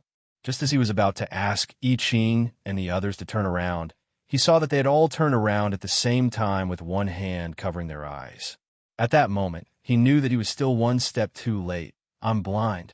I Ching murmured and rubbed his eyes. It's like I saw an entire void crashing into my eyes. Hui laughed bitterly and waved his hand. You guys step back and take a rest first. Maple's order disintegration is an energy field, an energy domain. You guys are just grazed by the aftermath. At most, you'll be, blind for a few minutes. Hui glanced in that direction and quickly turned back to rub his eyes. Maple's order disintegration could be used on anyone in any way. It was a powerful, indiscriminate attack. For example, I Ching and the others were attacked just by looking at it. As for those who were hit directly, Hiss, they probably didn't even know how they died. Oh, it should be said that they probably didn't even know how they died. Buzz buzz. A heavy sound reverberated in the entire void. That was the sorrowful sound of order collapsing and the rules being destroyed. Wherever the silver-white energy beam passed, the void would be stirred up. It was like a scar in the void that was burned by flames. Now the scar was still expanding to the left and right. A few minutes later, when the scar was so big that it could swallow hundreds of world-light orbs, the energy of order disintegration disappeared. The black thing that filled the entire heaven-light world, it seemed to be almost empty. Even if it wasn't empty, the Yongdan realm had also pierced through it, creating a huge hole in the world barrier. However, there was no void nearby anymore. There wouldn't be water gushing in like a hole in a boat.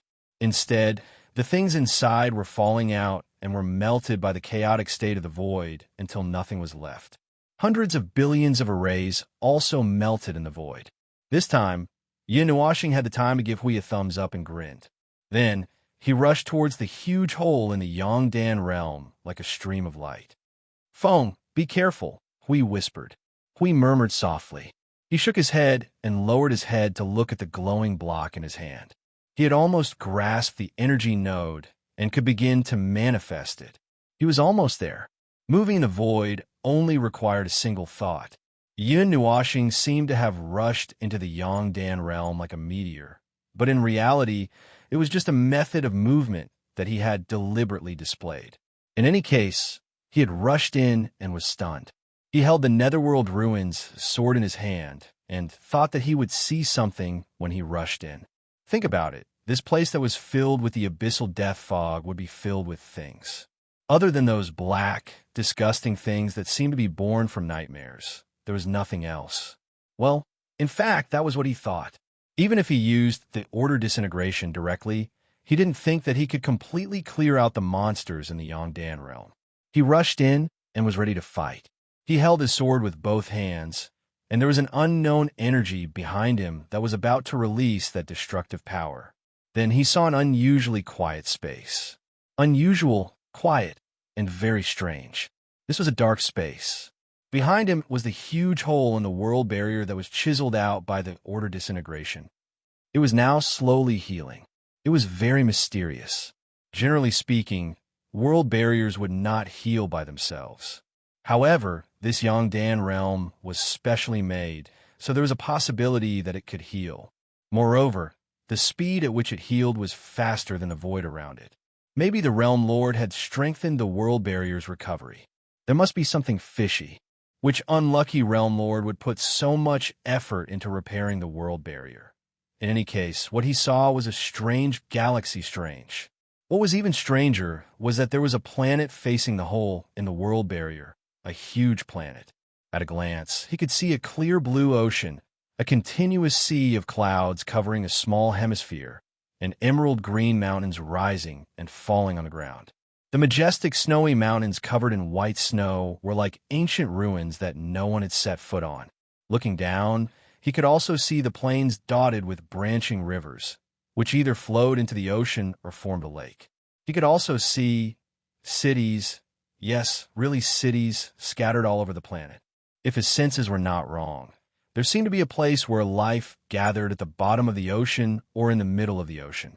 It was not the life of the ocean, but the life on the land here seemed to be of the human race as well, and their cities were in the ocean. Looking up, he could see a bright starry sky. This world seemed to have been born not long ago. There were abnormally many stars in the depths of the galaxy that were releasing scorching light. They flickered like a piece of black cloth that was embellished with bright colors. Yin Nuashing. Oh, he silently put down the sword in his hand and carefully put away the Netherworld Ruins sword. He was afraid that the slightest swing of the sword would turn the planet below into a pile of dust. This is a little beyond my imagination. The little angel jumped out from his dissipating azure wings. Looking at the boundless planet and the vast and lush starry sky, she was stunned. Did you go to the wrong place? Yin Nuashing used his thumb to point at the world barrier that was still healing behind him. This can't be wrong. Unless slap. He rubbed his face that immediately turned red. Well, I'm not dreaming. The little angel. You can even do this to yourself when you're crazy. You. Yin Nuashing looked at her with an indescribable expression. She didn't know what she was feeling. She felt awkward, conflicted, and her balls hurt. It was said that the Yongdan realm had been occupied by the abyssal death mist and its derivatives for almost 1,000 years. Moreover, there had been a fierce battle in this place. The Empyrean gods of origin had fought here, and all kinds of laws and order were broken. Coincidentally, the enemy was also an existence that could tear apart laws and order. With such a terrifying group of people fighting here, conservatively speaking, the void here had sunk tens of billions of times, and the void here had been distorted hundreds of thousands of times. Then, there was a mess left behind. A ruined land had been occupied by the abyssal death mist. How could such a scene of peace appear in this world that was completely ruined? There were stars in the sky. All the laws and order were normal. There was no problem with his origin power at all. And most importantly, he had just launched an energy attack that disintegrated order at this place, leaving a huge hole in the world barrier. But it turned out that there was a world full of life behind the hole, and everything looked normal. What the hell? His original idea was that this was a world full of abyssal death mist. A large number of abyssal death mist derivatives were stirring, and even if there was anything, it would only be a pile of wreckage. The wreckage of the starry sky, the wreckage of the stars, and the meteorites and comets flying around. The broken laws revealed an unpleasant presence, and the distorted order made people uncomfortable. The entire starry sky should be filled with strange, dark, and distorted energy that the beings of order could not adapt to. Or it could be filled with all kinds of corpses. The corpses of the abyssal death mist derivatives and the Empyrean gods who had not completely died back then. Then, the entire starry sky would be filled with remnant violent energy. The energy of the Empyrean gods could not find peace for millions of years. The above should be his imagination of this place. Then this Yongdan realm threw a planet full of vitality to him. With his current strength, unless the heavenly god of the origin took action, it was impossible for him to fall into any strange dream. He had just slapped himself, and he was indeed awake. Then the situation in front of him could only be a ghost. I compared the void here with the void outside that you have just destroyed. This is indeed the place we just came from. The laws and order before us are quite normal, suitable for beings of order to survive. The more it spoke, the more awkward it became. Even if you were wrong, I won't be wrong. I was born there, and there will be no problem with my senses, so what he saw before him was real. He quickly buried all those unrealistic fantasies into the void. No matter how he thought about it, what he saw before him was real. Even if this place was really occupied by the abyssal death mist for thousands of years, and he had just fought with them, and even launched a huge attack towards this place, but Yin Nuashing looked like he was about to break down. There was no but, let's get out of here. It looks weird. This planet full of life is too eye-catching. Let's get out of here first. Yin Nuashing frowned as he turned around, grabbed the little angel, and dashed towards a hole in the world barrier that had yet to close. The vigilance in his heart made him want to flee first. However, after dashing out for a distance, the planet had already disappeared behind him, and he did not feel that he was approaching the hole at all. We can't get out. Its expression was calm, and its golden eyes showed some complicated information. There's some strange energy flow. It doesn't look like those. It doesn't look like the abyssal death mist. Wait, let me do it. The little angel held Yin Nuashing in its arms and spread its white wings, bringing the two of them towards the hole in the world barrier at an even faster speed. There was also some strange energy that was analyzing the space around them. Yin Nuashing looked around with a serious face. After a few minutes, it stopped, a little depressed, and shook its head at Hao-Run. It still doesn't work. He pondered and nodded slowly. Sure enough, this world that seemed to be full of life was still abnormal. Sometimes, being too normal was abnormal. Moreover, this world that was abnormal in the first place looked so normal. That was even more abnormal. At this time, Yin Nuashing and the little angel stopped running. They stood in the starry sky and quickly used all kinds of methods to analyze the space from the outside world to their own bodies and checked everything. Space normal. Orders normal. Laws are normal. Our souls and spirits are also normal. We're not disturbed. There is no situation where our consciousness is being captured.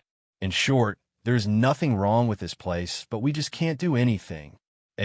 Speaking of which, there's something wrong with not being able to feel anything wrong, right? Yin Washing knocked on his head with a headache. The last sentence was useless. The little angel shook its head and flew in another direction with How Run in its arms. Let's go check out the other directions. It's useless. It's probably useless. Things like directions are just illusions that are created for us. If we are really in some kind of illusion, we won't be able to feel ourselves and won't be able to recognize left, right, up, and down. Yin Nuashing shook its head. The little angel stubbornly tried for a while, and when it found that there was indeed no special change, it lowered its wings in dejection. It could not help but mumble, "You always go to strange places. I've just seen the world. I'm locked in a little dark room again. I don't care. You have to take responsibility," and other strange words. Yin Nuashing's face was full of tears when he heard them. However, since this operation was indeed because he had rushed in recklessly, he could not get rid of the blame. Wait a moment. Can you still use your void teleportation? It raised its head with a whoosh, its eyes flashing as it asked. Yin Nuashing was stunned. He squinted his eyes, and some silver and blue light flashed in his eyes. "Let me try." After a while, he could not help but feel a little powerless. He shook his head and said, "I can still use the power of the void, and I can still sense the void. However, the void seems to have rejected my orders. It's strange. It's the first time I have such a feeling in so many years. To put it bluntly, I can't run out, and the void transmission doesn't work either." The little angel did not know what to do. The two of them looked at each other and sighed at the same time. Really, this void is too ghostly. Just randomly running to a place can lead to ghostly encounters. Last time, at the edge of the lower plane, they accidentally ran into the heavenly god of the underworld. This time, they ran into something even more ghostly in their own territory. They were inexplicably trapped here and could not get out. Yin Nuashing was still in deep thought. The little angel was still wandering around in the starry sky with him in his arms. It did not give up and kept changing its direction, tried to avoid something and run towards the shrinking hole. But no matter how it tried, it felt like it was still going in circles. No matter how hard it tried, it could not slip out of the place. 2 hours later, the dejected duo sighed again. The little angel rubbed her eyes with one hand. Just as she was about to stop her useless stroll, she looked up and saw a huge planet, a clear blue ocean, a sea of clouds that covered a small hemisphere, and a green mountain range lying on the ground like a sleeping dragon. The majestic snow mountain covered in white snow was like an ancient relic that no one dared to set foot on. Overlooking the panoramic view, she could even see a green plain dotted with branch-like rivers, the planet that they had just left behind. The planet that they saw as soon as they came in. The little angel was so scared that its wings stood up. It was running in the opposite direction just now. It definitely did not go back, but this thing still appeared in front of him. Yin Nuashing touched the head of the little angel and said, "That's why I told you that all this is an illusion. The direction is a lie. However, it's not all useless." Yin Nuashing narrowed his eyes and used his chin to point at the planet below. "At least I know that this place should be some kind of core or something. Since we can't leave, let's go down and have a look." Chapter 12:17. It fell from the starry sky towards the big planet in front of them like a comet. It must be extremely eye-catching to rush into this planet in such a manner. However, Yin Nuashing was not worried. The huge power of the rules covering his body was enough to make everyone ignore this comet that suddenly appeared. When he arrived, he and the little angel were observing the world below. As they got closer, the blue sea that covered half of the planet became further and further away, and the cities that dotted the plains below also became clearer. With his eyesight, he could already see the entirety of this side of the planet when he was in the stars. and he could even see the tiny movements of certain people in the cities below. Still, he could only vaguely make out the outlines of the cities. The style here was different from that of the divine realm. There were no large buildings like palaces everywhere, and the larger houses were built out of rocks and some kind of clay that looked like castles. Every city had one, and the smaller ones were simple houses that looked like a mix of pavilions and simple houses. Apart from the grayish-white bricks and wood, the entire city was centered around some large buildings and plazas. It seemed to have developed fairly evenly, and there were no unbalanced areas in the city where the houses were run down, short, and filled with beggars and people who starved to death. Roads of all sizes spread out in all directions from the city to the wilderness. When they passed by rivers and lakes, they would pass through some small villages, or they would directly connect to another city in front of the road. Between the city and the wilderness, there was no city wall, but the villages would build simple fences. But from some small details, Yin Nuashing felt that these fences had been in disrepair for a long time, and it did not seem like anyone would repair them. It seemed that building fences was just a habit left behind. In short, it looked quite peaceful at first glance. But in reality, who knew that a seemingly beautiful and peaceful world would appear in this godforsaken place? No. The existence of order and the existence of order in this world was enough to raise one's vigilance to the highest level. He wanted to use all kinds of methods to break this illusion, but everything before him was too real. It was so real that he felt as if he had fallen into a dream within a dream. The first dream was of him returning to the Dark Age. Yin Nuashing's rapidly falling body stopped when he was about 10,000 meters away from the ground. The flames around him also disappeared. Out of habit, he used his divine soul and divine right to scan the entire planet. The little angel stood beside him and looked down at what was perhaps the largest city on the planet. She sighed as she looked. So many people, even if they know that this world has long been taken over by the abyssal death shroud, could not help but say that this is really prosperity, liveliness, peace. In your words, this is the most beautiful illusion? Yin Nuashing used a few seconds to scan the situation of the planet. He opened his eyes and said, "If I didn't come here personally, no, even if I came here personally and used my own eyes to see everything in front of me, I feel that it doesn't feel real." He shook his head. Think about it. What are those things outside? Ghosts, twisted creations, twisted things at the bottom of nightmares. These things are crowded outside the light of this world. And now, a world that could not be more peaceful is suddenly thrown in front of me. Let alone me, no one would believe it, right? It only makes me feel that this is an even more bizarre creation. Yin Nuashing sighed and scratched his head.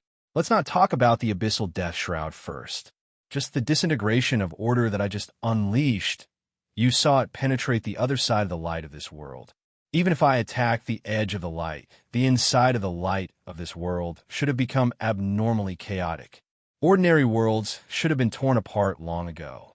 The energy level of this planet before us is indeed not high, and it is even more impossible to survive that energy field.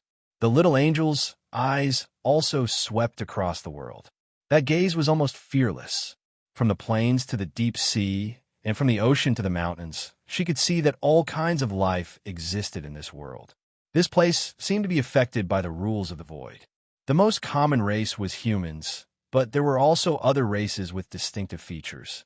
However, these races seemed to be similar or basically the same in Yin Nuashing's memory. I think it would be better to plunge into that destructive storm in the void. Yin Nuashing clutched his head in distress. He had also seen the situation of this planet.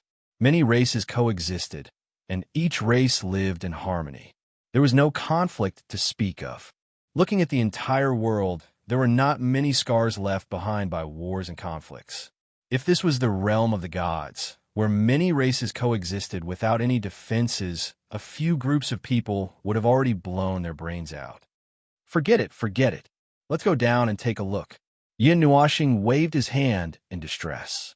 His figure that was suspended in midair directly landed on the ground. When the two of them really stepped foot on the ground, their souls suddenly trembled violently. The two of them turned around abruptly and looked into the distance with an extremely shocked expression. That should be an area covered by snowy mountains, a place that no one had set foot on, just like an ancient ruin. Was it an illusion? No, he did not believe that it was an illusion.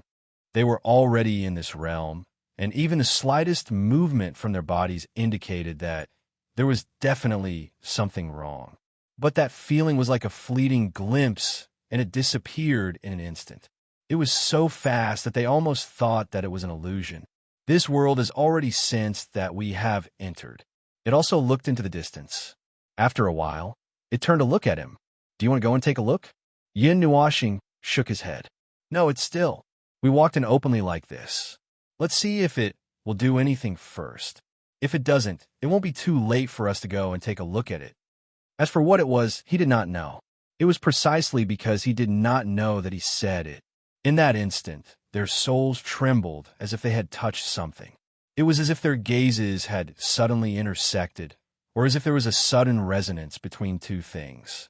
At that moment, they had discovered it, and it had also known that they had come.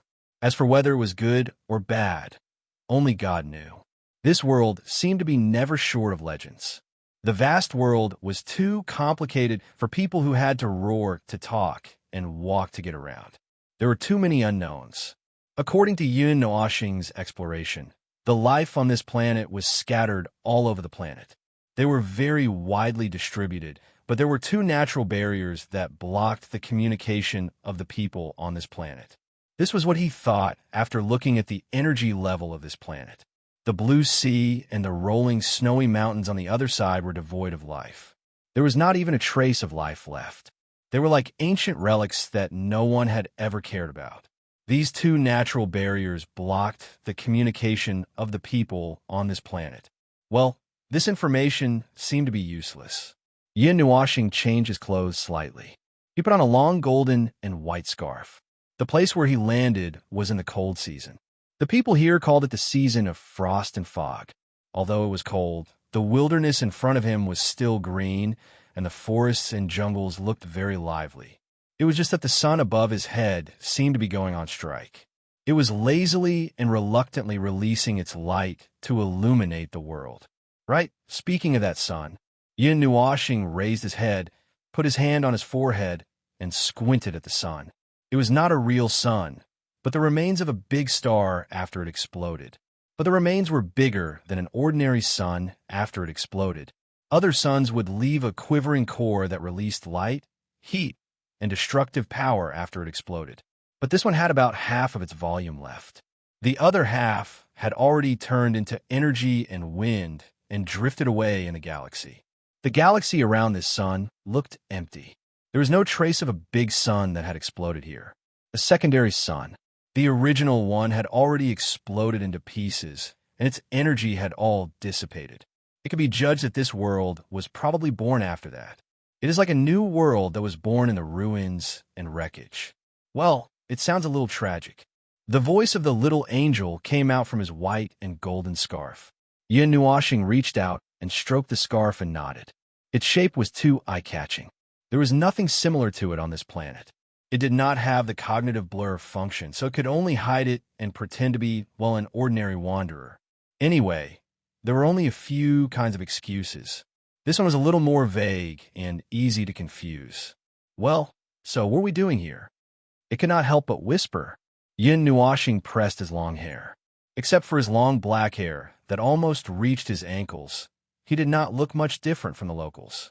Didn't we come here to look for the altar of nothingness? Who knew that we would see it when we rushed in? This damn scene. It seems that someone has asked us to act. Let's act as much as we want.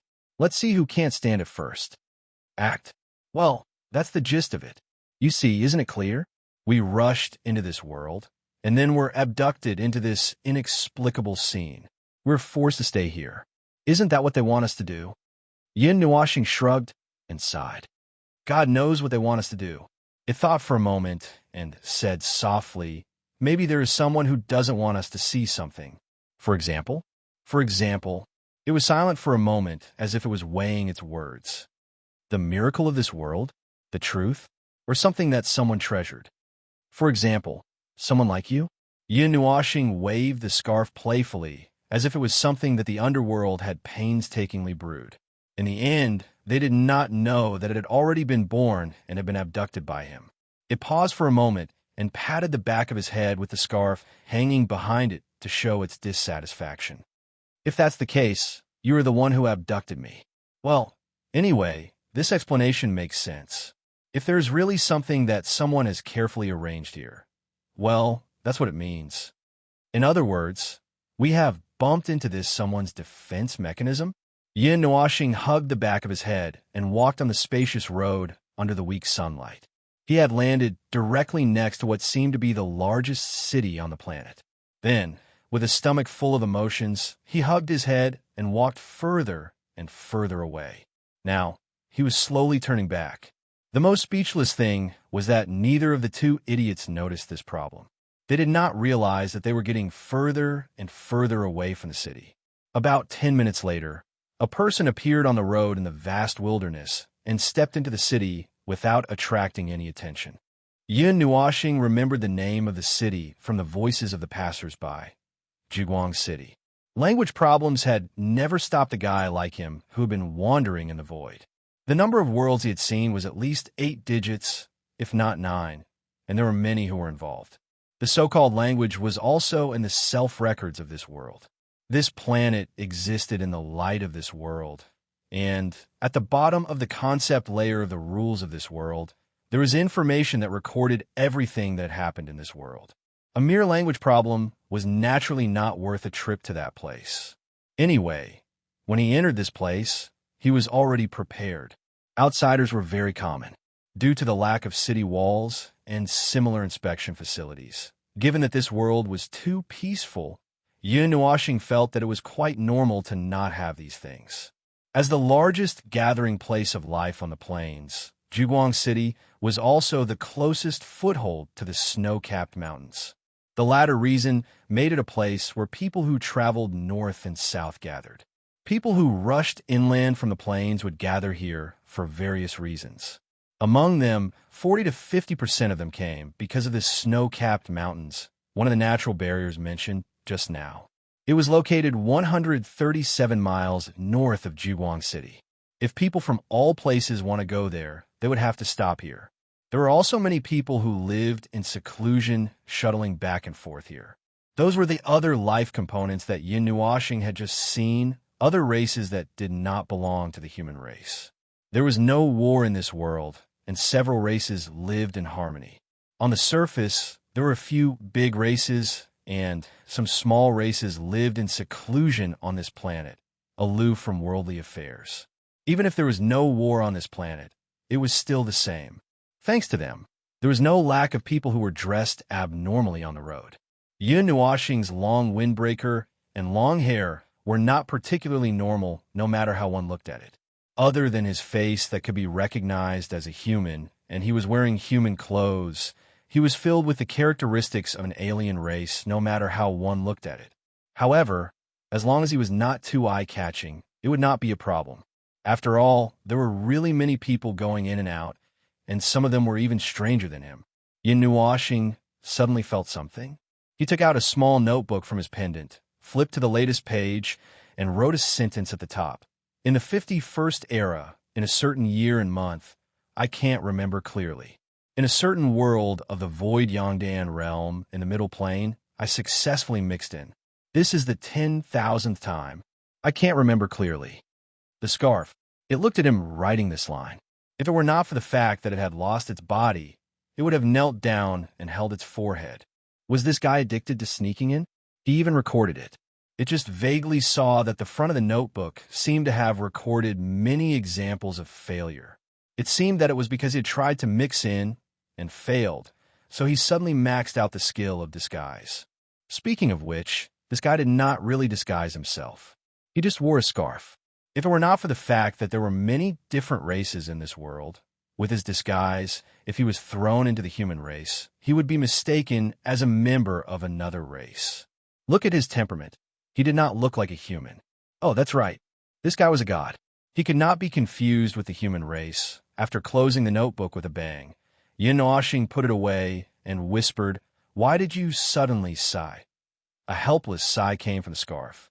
It was very soft, and only he could hear it. He also used the same voice to ask it, afraid that the passers-by on the street would hear something and think that he was crazy. "Nothing. Well, I'm just a little tired. You can continue your journey in disguise. Don't worry about me," it said sullenly. Yin Nuashing scratched his head and looked at the street that was full of exotic styles. He did not feel uncomfortable at all. After all, it was not the first time he had done something like this. Whether it was in Fengling's life, Quarter Moon's, or Yin Nuashing's life, it was the same. At most, he would glance at other places from the corner of his eyes, and then he would feel an inexplicable sense of familiarity. He knew that this was the strange sense of déjà vu that filled the void. He must have seen similar worlds before, and it should not be just once or twice. The sense of déjà vu this time was a little stronger. There's nothing special to see. Well, the world of mortals, peace, and tranquility. I haven't felt it for a long time. The world I live in is not so peaceful, Yin Nuashing said softly. It made a tsk sound and said with a little disdain, "Someone has done other than sleeping on the clouds all day long?" Oh, some time ago, he went to the depths of the void and was half dead before sneaking back. After that, he lay down for a few days. Yin Nuashing's face twitched, but he did not feel embarrassed. He coughed lightly and pretended to look around. "Look, those clothes are so different from the style of the realm of the gods. Ugh, I don't want to wear them." While the two people were whispering, a child who looked like an alien suddenly pointed at him excitedly and said to the adults beside him, Uncle, look at that weird big sister. She's talking to her scarf." "Sure, don't look.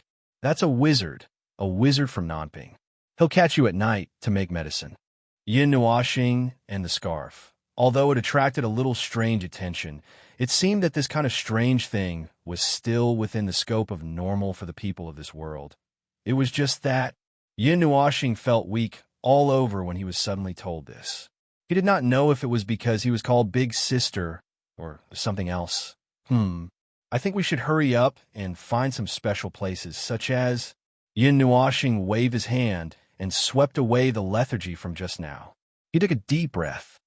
Such as? I don't know. Let's go and see. In the end, it was still a trip to another world in disguise. Chapter 12:18.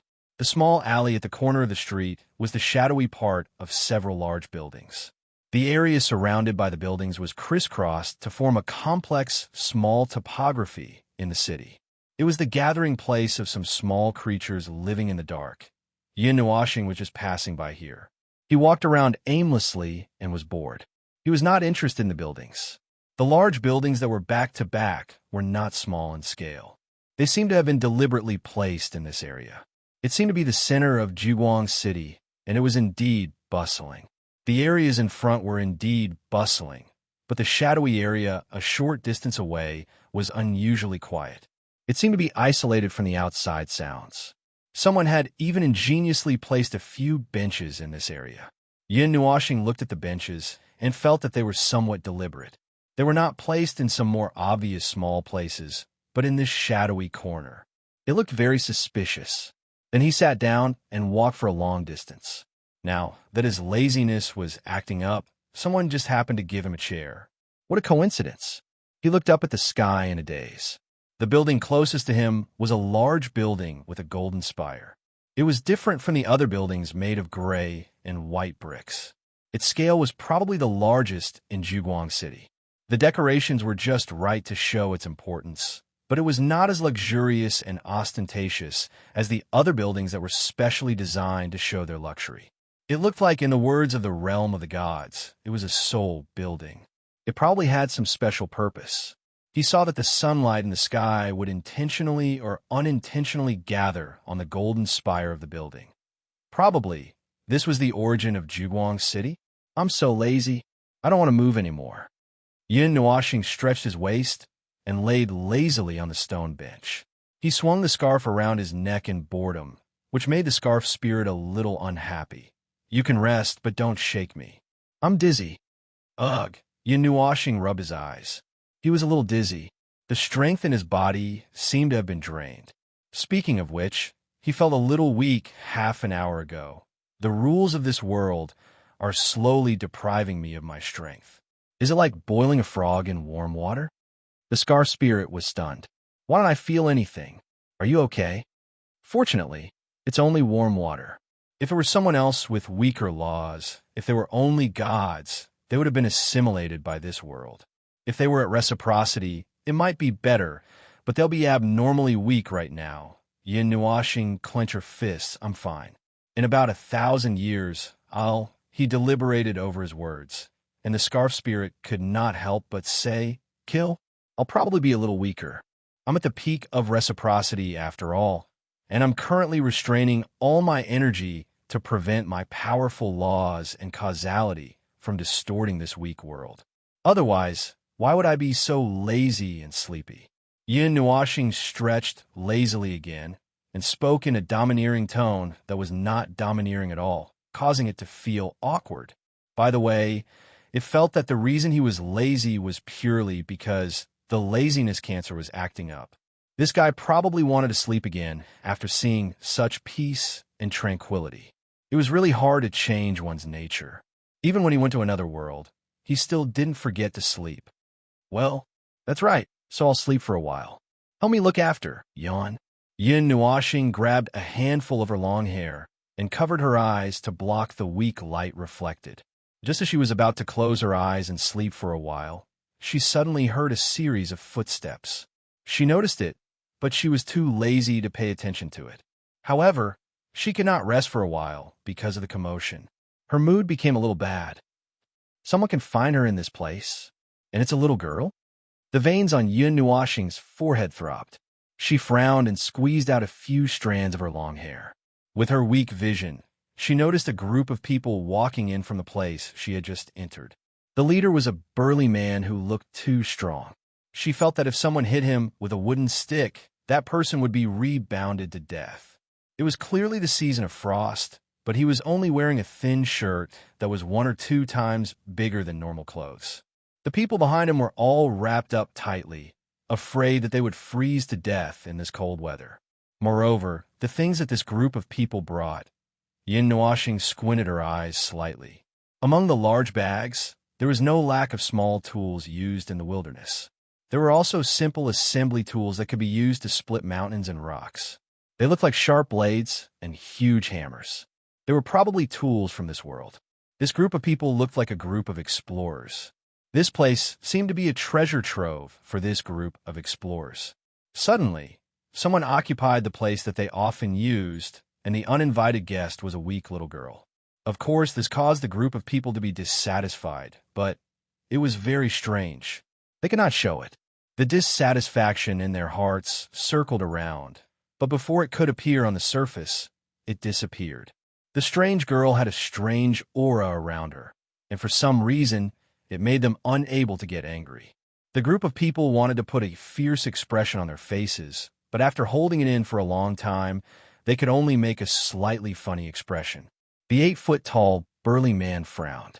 His subordinates were just ordinary people, so they might not feel anything. However, he really felt the aura of the person in front of him.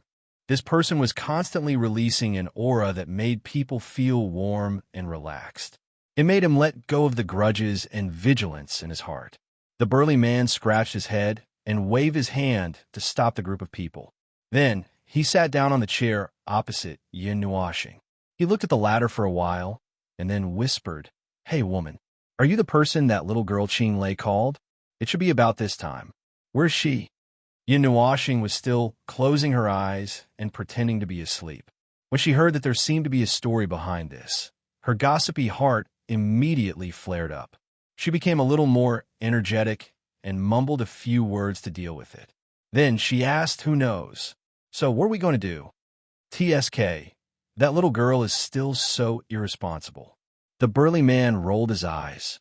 He raised his hand, which was the size of a praying mat, and pointed into the distance. He said, "The snow-capped mountains, that holy mountain. Do you understand? If you don't understand, let her tell you in detail. How would I know so much about those troublesome things?" You can't be so hasty when doing things. Last time, I didn't find enough people and rushed over recklessly. I almost lost my life there. Yin Nuoxing's face darkened. This big walk was really straightforward. It was a typical example of a brain full of muscles. No, that's not right. If it was really full of muscles, she would have punched him by now. However, she was also a little concerned about the burly man's words.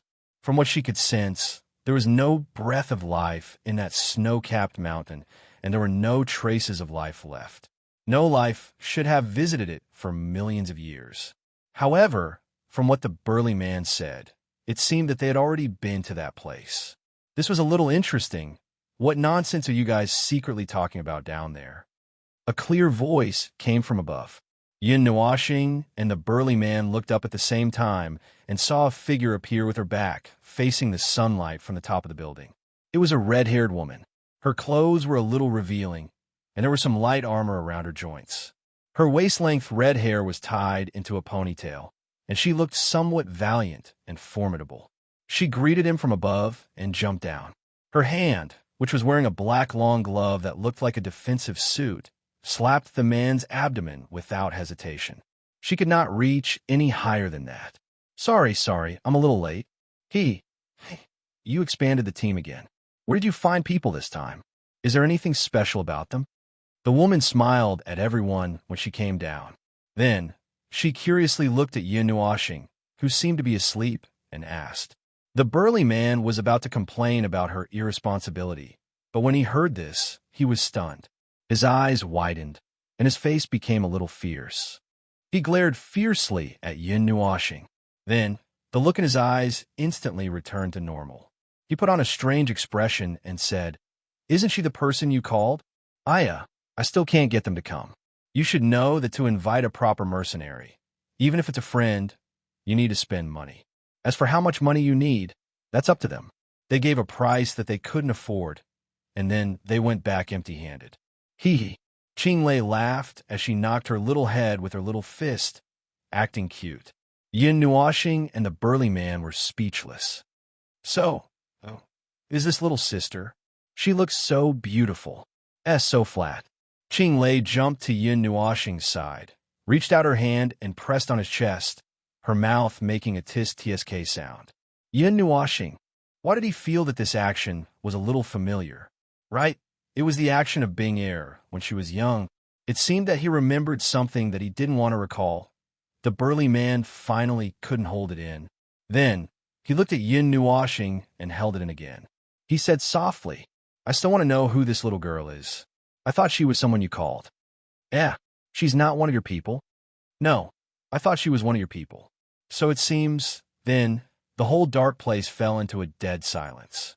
The burly man patted his chest and guaranteed that if it weren't for the strange aura of this woman of unknown origin, he would have been full of murderous intent by now. That's why I said that this place should be protected by a layer of protection. You didn't listen to me at that time. Now that an outsider came, what did you say? The veins on the burly man's forehead bulged. Didn't we set up a layer of protection at that time? And I paid for it. You haven't given me your share. Mid-level protection spells, 60 gold coins. Hurry up. I'll pay 20 gold coins, and you pay 40 gold coins. Hey, didn't we agree to split it in half? Seeing that the two were about to quarrel, the group of subordinates behind couldn't help but whisper. Boss forgot again. We agreed that Big Sister would do it herself. In the end, Boss paid for it himself. Big Sister forgot that it was 600 days. Don't say it. We will be thrown out. The red-haired woman and the burly man glared at the subordinates at the same time. All of you, shut up. Yin Nuoxing finally couldn't sleep because of the noise.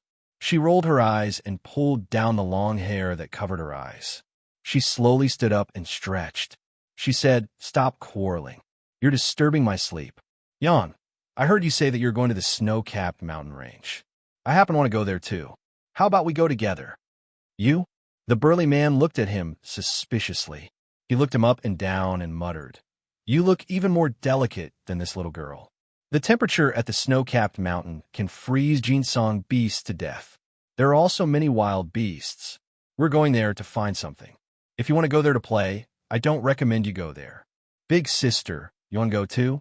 Okay, okay, let's go together. Jiang Lin and the others are a group of rough men. I was just looking for a big sister to talk to. Qing Lei smiled and came over to hug Yin Nuoxing's arm and shook it. Hey, hey, hey, don't cause trouble. It's not like you don't know that place. People without strength can't even last a minute in the periphery. Besides, we want to go to the center. We don't have extra space to carry her in. The burly man frowned. Yawn. You guys don't need my combat power. Yin Nuoxing said lazily and flicked her long hair. Didn't you hear what I said just now? I'm going there to play and see what's going on in that ghostly place. I'm going to play and walk around. This stupid thing is making me nervous. I can't sleep well if I don't go and take a look. Don't worry, I won't take your space, and I'm not interested in what you guys are going to do. I'm probably not interested. It shouldn't be so coincidental. The scarf spirit felt a headache coming on. This guy had just been in this world for 2 hours, and he couldn't hold it in for 3 hours. He even said that he was going to disguise himself in another world. Damn, his mind had never wandered. But after thinking about it, he agreed. The strangeness of this world made even him feel scared. This time, it didn't seem to be the result of the influence of the abyssal death mist. But the Yangdan realm was also occupied by the abyssal death mist. The only abnormality was probably the strange void altar that crashed into this place a few days ago. But how could a strange altar turn a destroyed world into such a state in just a few days? They didn't know. If there was an answer on this planet, perhaps there was an answer at the place where they felt the palpitation when they landed. But until now, they hadn't felt anything strange. His divine right and soul had swept the snow-covered mountains back and forth a few thousand times, digging 3 feet into the ground, but he couldn't find anything.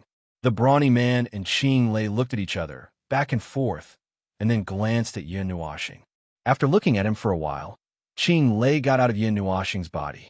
The two huddled together and whispered, "Is this lady still asleep?" That's snow-covered mountains. This is the first time I've heard someone talk about going there to play with such a casual tone. It seems that the grass on the grave of the last person who said this was already 30 feet tall. Yin Nuoxing smiled as he listened to the two people's mutterings that were so loud that it echoed in this small place. He didn't say anything and just slowly stretched out his hand. A blue light flashed across his eyes, and a piece of sparkling snowflake appeared in his palm. Soon after, a gust of snow and ice suddenly blew up in this small, dark place. It was just a very weak snow and wind.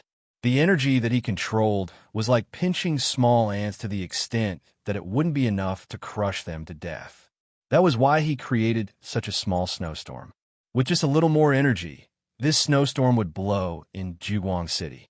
The sudden snow and wind made Qing Lei gasp. She quickly hid behind the brawny man to hide from the wind. A small head popped out from behind him. She looked at Yin Nuoxing in a daze, and then saw the snowflake in his hand. She said in shock, "Ice Curse Master?" Yin Nuoxing casually crushed the snowflake in his hand. He opened his hand and blew on the ice crystal fragments in his hand. Those fragments drifted with the wind to everyone's body. They fell on their shoulders, chests, and hair. Then flowers of ice and snow grew out of thin air. "Are you sure that's how you use your power?" The scarf spirit's swaying movement on his back suddenly stiffened. "This is like the use of a street performer. Oh my god. You're a heavenly god of origin, okay? You're using these little tricks here." Puffed. "Shut up." Yin Nuoxing muttered in a low voice. In the wild, warriors can't find a kitchen knife, so they can only use their own weapon as a kitchen knife. "So you're the only one who admits to performing on the street?" Yin Nuoxing, he carefully thought about his actions just now. Coupled with the scarf's words, he suddenly felt that his whole life was gloomy. If Hui and the others heard it, it would be sung for hundreds of eras. Wow, Big Sister is an ice curse master, an extraordinary profession. Big guy, you don't have to say anything, it's decided. Qing Lei suddenly jumped in front of Yin Nuoxing with stars in her eyes. She grabbed his hand and shook it. The worship in her eyes overflowed. Even the way she addressed him changed in an instant. The brawny man stared blankly for a moment. He rubbed his palms together in a somewhat uneasy manner and laughed dryly. "This, Miss Magus, There are many proper explorers in Jiwang City every day. Moreover, their style is bigger than ours, and also more formal than ours. The success rate of following them will be higher than following us. You see, wow. Are you stupid? What if they leave? Qinglei was so angry that her hair stood up. She jumped up and knocked on the brawny man's shoulder. She wanted to knock on his head, but she couldn't reach it. Yin Nuoxing looked at these two people and rolled his eyes. He could see a little bit. There were many strange professions in this world. Those professions that possessed great strength. Those professions that possessed great strength in comparison to the strength of this world were called extraordinary. Just like the Southern Plains magus that he heard not long ago, this magus was also one of them. As for the specifics, he didn't go to understand it in detail. In any case, this was the case.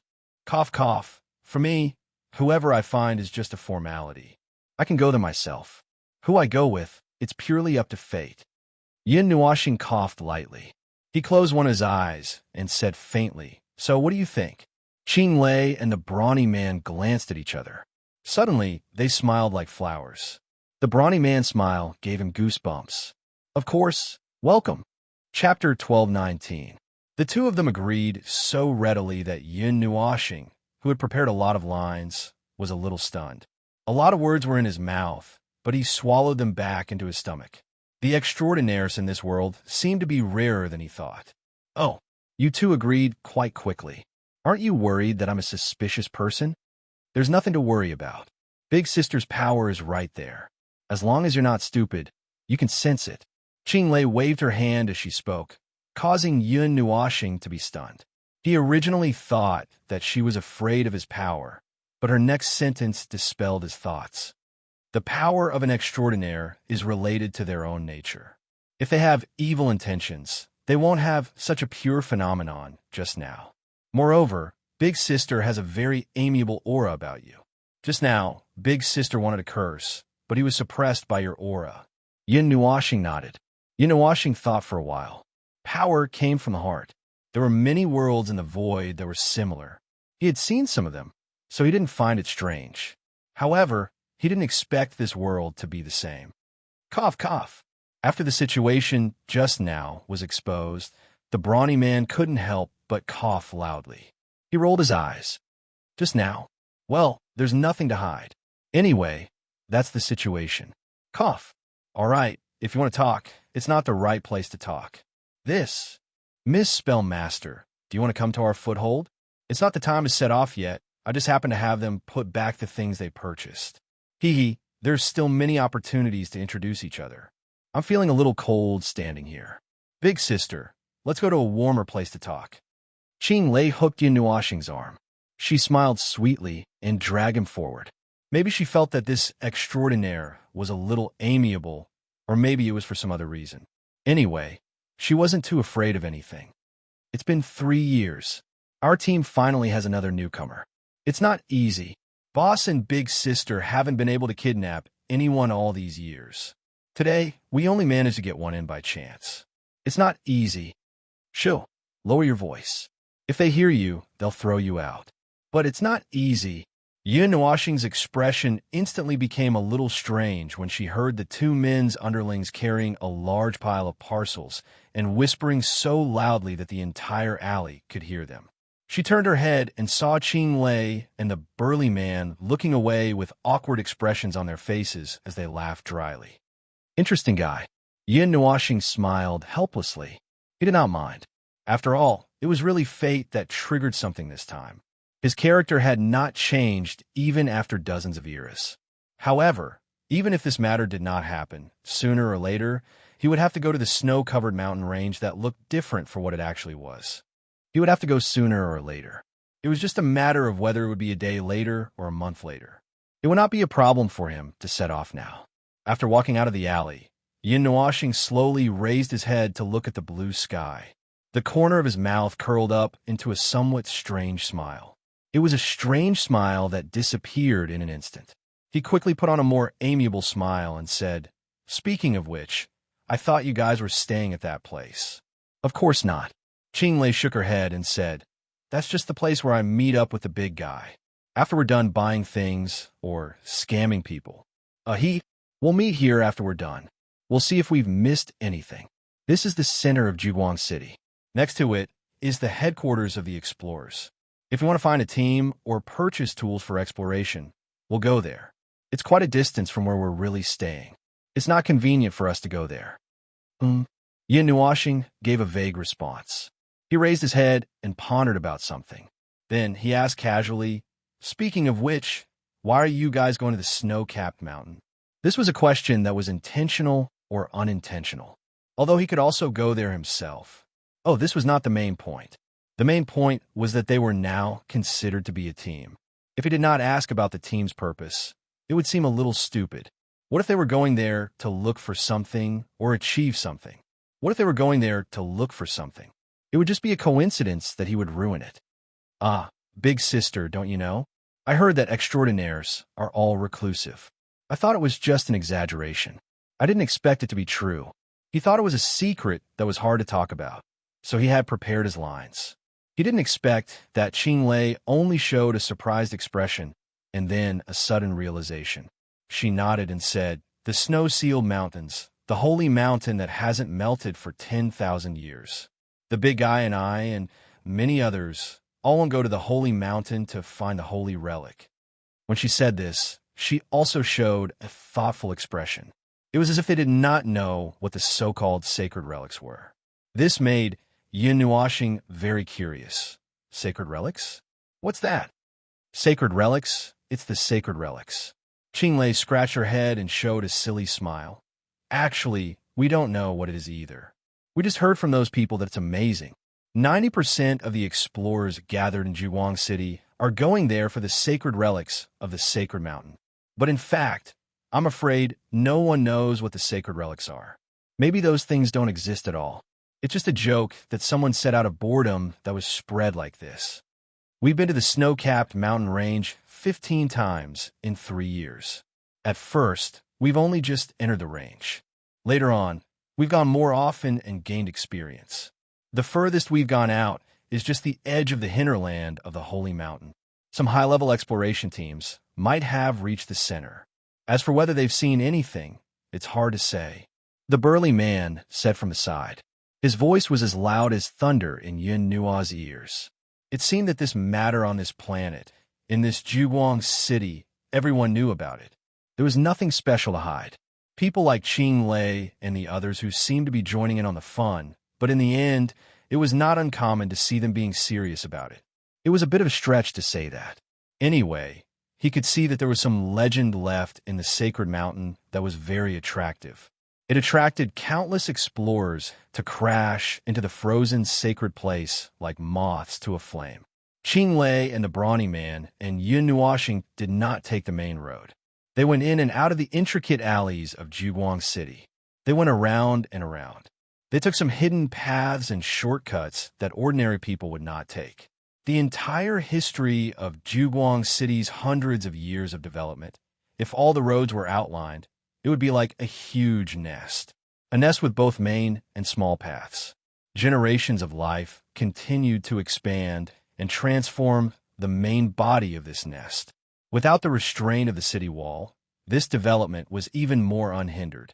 Yin Nuashing originally still remembered the direction, but after walking out of the 10th path, he still got lost in the maze-like alleys of the ancient city. An outsider who had just arrived followed 2 locals who had been rooted in this city for a long time. If it was another person, he would have suspected that he was going to be caught and sold. We're out. About 10 minutes later, Qing Lei cheered softly and walked out of the last alley. She pulled Yin Nuashing out and said, "This is a shortcut that we're used to. It takes about an hour to walk from a main road of Jugwang City to here, but we can come back in 30 minutes. Yin Nuashing just looked up at the area in the north of Jugwang City. He suddenly saw that the sky was gradually dyed with a layer of purplish-green color, like an aurora that filled the entire sky. The sun in the sky was slightly dimmed and was slowly descending towards the horizon. We spent a lot of time today. It's almost time for Wei Su to sleep. Next time, let's go in the morning."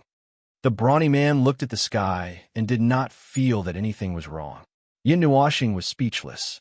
That sun was not a real star. but just the burning ashes left behind by the previous one. He did not expect that its light fell on this world and dyed the sunset into such a color. He had not seen such a scene many times. Explorers were a relatively noble group in this world. Well, it could not be said that. It should be said that they were a relatively popular group. This world was quite vast and was full of mysteries for the original residents here. There were many places waiting to be developed and many places waiting to be discovered.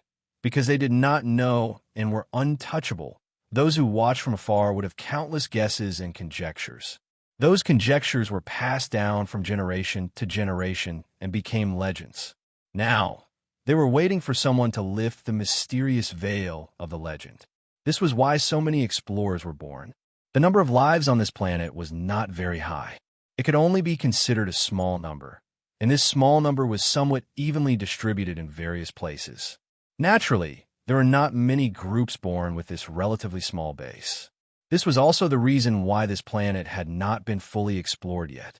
Although his thinking was a little biased, and this was a saying he heard from another world, this world was not much different. The place where the explorers gathered was also not a small matter. This place looked a little more upscale than the ordinary civilian district. The headquarters of the explorers was located in the center of Jiguang City. Jiguang City also had a district dedicated to these more special groups. No matter if they were stationed in the city or outside, they would all be in the same place. These occupations that required more resources than others did not live in the same place for most of the year. Combining these two conditions, it was right to place them near the city center and also near the exploration area. That is to say, the North District of Jiguang City was directly facing the snow-covered mountain range. This place didn't look any different from the civilian district. Instead, there were a lot of special things that looked like symbols, like decorations that were more symbolic than practical. Standing at a higher place, one could see the entire North City district. Beyond that was a flat plain. Looking up slightly, one could see the end of the frozen, sacred mountain covered in thick clouds. Against the gradually darkening purplish-green sky, the sacred mountain was almost completely hidden in the shadows, which added a bit of mystery to it. Qinglei and the others' foothold was near the center of the North District. It was not considered good or bad. It was a small house with only 3 floors, like a pavilion built with wood and bricks. Compared to the buildings next to it, it was not much different. It was just that the corners of their little house had already cracked. The special decorations on the top of every building had disappeared without a trace, leaving only a stick standing there. The gray-white bricks were stained with black ash and looked a little dilapidated, like a dangerous building. This 3-story building had obviously been in use for a long time and urgently needed someone to repair it. With this building as the center, there were more dilapidated buildings within a radius of 500 meters, but there were only a few dilapidated buildings like this one in front of them in the entire North District. Yin Nuoxing squinted one of her eyes and looked through the gap in the wall. She could actually see the scene inside. She immediately lowered her head silently and couldn't help but sigh. Aha, this is our foothold. When we first came to Jiguang City, this was the only room that was empty. It was already a little dilapidated, and we had to pay for the repairs. Big Guy and I thought about it, and we didn't stay here for many days in the year, so we were too lazy to do it. Qinglei noticed Yin Nuoxing's somewhat gloomy eyes and was slightly embarrassed. She scratched her red hair and said, that, although it's a little dilapidated, the facilities inside are very complete. There's a stove and a meditation room. We haven't used that place before. Big sister, you can use it now that you're here. The corner of Yin Nuoxing's eyes twitched. It turned out that this building hadn't been renovated since they settled down here 3 years ago. Oh, that's not right. She had to look back. This building didn't just look like it had been abandoned for 3 to 4 years. It was as if no one had lived here for 1,000 years. Looking at it this way, Qinglei and the others couldn't be blamed entirely. Qinglei felt that the atmosphere was a little awkward, so she quickly threw a glance at the big guy. The big guy also turned his head with a look of disdain. Qinglei suddenly felt even more embarrassed. Before the atmosphere became completely awkward, she quickly pushed the door open and rushed in. Aha! Come in first. Although it looks small, It's not a problem for us to stay here. Big sister, you can follow me to the third floor. Don't be too restrained. The chandelier is a little loose, so it's best not to make too much noise when you pass by, as Qing Lei said. Although this three-story building looked like it could be ranked as one of the top 5 worst buildings in the North City district, the facilities inside were still quite complete. The chandelier that was powered by a spell was still on. There were no holes in the ceiling, the walls weren't crumbling, and the stairs weren't rotten and hollow. Yin Nuoxing accidentally crushed a piece of the handrail when she habitually touched it. Just as she was wondering if she had accidentally used too much force, Qing Lei and the big guy had already turned their heads with an awkward expression. Suddenly, she understood everything. The reason why nothing happened to them while staying in this house was because they didn't stay here for long, and they were lucky. The two men quickly opened the fireplace, but it wasn't a burning flame inside. Instead, it was something that looked like a combination of a charm and a magic circle. It was probably a spell or something like that in this world. After the fireplace was opened, a gentle breeze like the warm spring sun blew into the 3-story house, dispelling the cold air from the outside world. The square hall on the first floor looked very simple, and there were many small rooms with simple tables and chairs and a shaky chandelier. Other than that, there was nothing else. Also, the space inside did look bigger than it looked from the outside. It was big enough to accommodate more than 20 people, so he wasn't surprised. The big guy and his men seemed to have to tidy up the things they had bought today, so they stayed on the first and second floors. Qing Lei pulled Yin Nuoxing up to the third floor. When they went upstairs, they could still hear the clanking and thumping sounds. The noise downstairs didn't sound like they were tidying up or shopping, but more like they were doing something strange. However, since he had heard a lot of such noises along the way in the North City district, he didn't think it was strange. After all, explorers were always able to get their hands on some strange things. The third floor seemed to be where Qing Lei lived alone. The space was relatively small, but it was still spacious. The third floor wasn't the top yet, and there was a staircase that led to the rooftop above. Yin Nuoxing initially thought that this was her boudoir, so he hesitated for a while. But when he saw that the decorations here were so simple that there was nothing there, he finally realized that the explorers lived in was really just a house without any extra furnishings. There were some pictures hanging on the walls of the third floor. One of them was a portrait of a person, and the others were the terrain of this planet, and it was very wide. Based on the strength of life on this planet that he had observed, it shouldn't be possible to depict such a topographical image of the world from the sky. Even if there were extraordinaries, they wouldn't be able to explain it. Ah, big sister, are you curious about those? Qing Lei had just put down her things and came over. When she saw Yin Nuoxing looking at the pictures curiously, she suddenly became serious and whispered in his ear, "Let me tell you, this is a secret. It is said that this is a relic left behind by the life of the previous season." The previous season. Yin Nuoxing widened his eyes slightly. In other words, this planet had once ushered in destruction and rebirth, and more than one season of life had passed. This season of Qing Lei and the others might be the second season, or it might be even more. If that was the case, the life of the previous season should be even more powerful. Then those pictures could explain that there was once such a powerful life that could overlook the appearance of this planet from that angle. However, these aren't any special secrets. There are a lot of them hanging in the explorers' headquarters. These are the topographic maps. Look, this is Juguang City, this is Azure City, and this is the Dian Black Sea. They are all very clear. I don't know how they did it. Even the current scholars can't come up with a reasonable explanation even after racking their brains. Qing Lei pointed at the pictures hanging on the wall and said one by one. Yin Nuoxing's cheeks twitched. So these were not considered secrets, and everyone knew about them. He saw her slightly dazed expression and thought for a while, then said, "There's nothing to explain. The life of the previous season was very powerful. It could break free from its shackles and fly into the sky. That's all." Ah, big sister, what you said is very similar to the answer given by that famous scholar. As expected of an extraordinary. Qing Lei looked at him in surprise. Oh. Yin Nuoxing raised his eyebrows slightly. It was not difficult to understand this. This was for them, but for them, the life of this season, it should be very difficult to understand. That scholar was very insightful. Then what happened to him? The next day, he was treated as a lunatic and dragged away to be treated. Qing Lei shrugged. Yin Nuoxing, seeing his stiff expression, Qing Lei laughed. Ha! Big Sister's expression is very strange.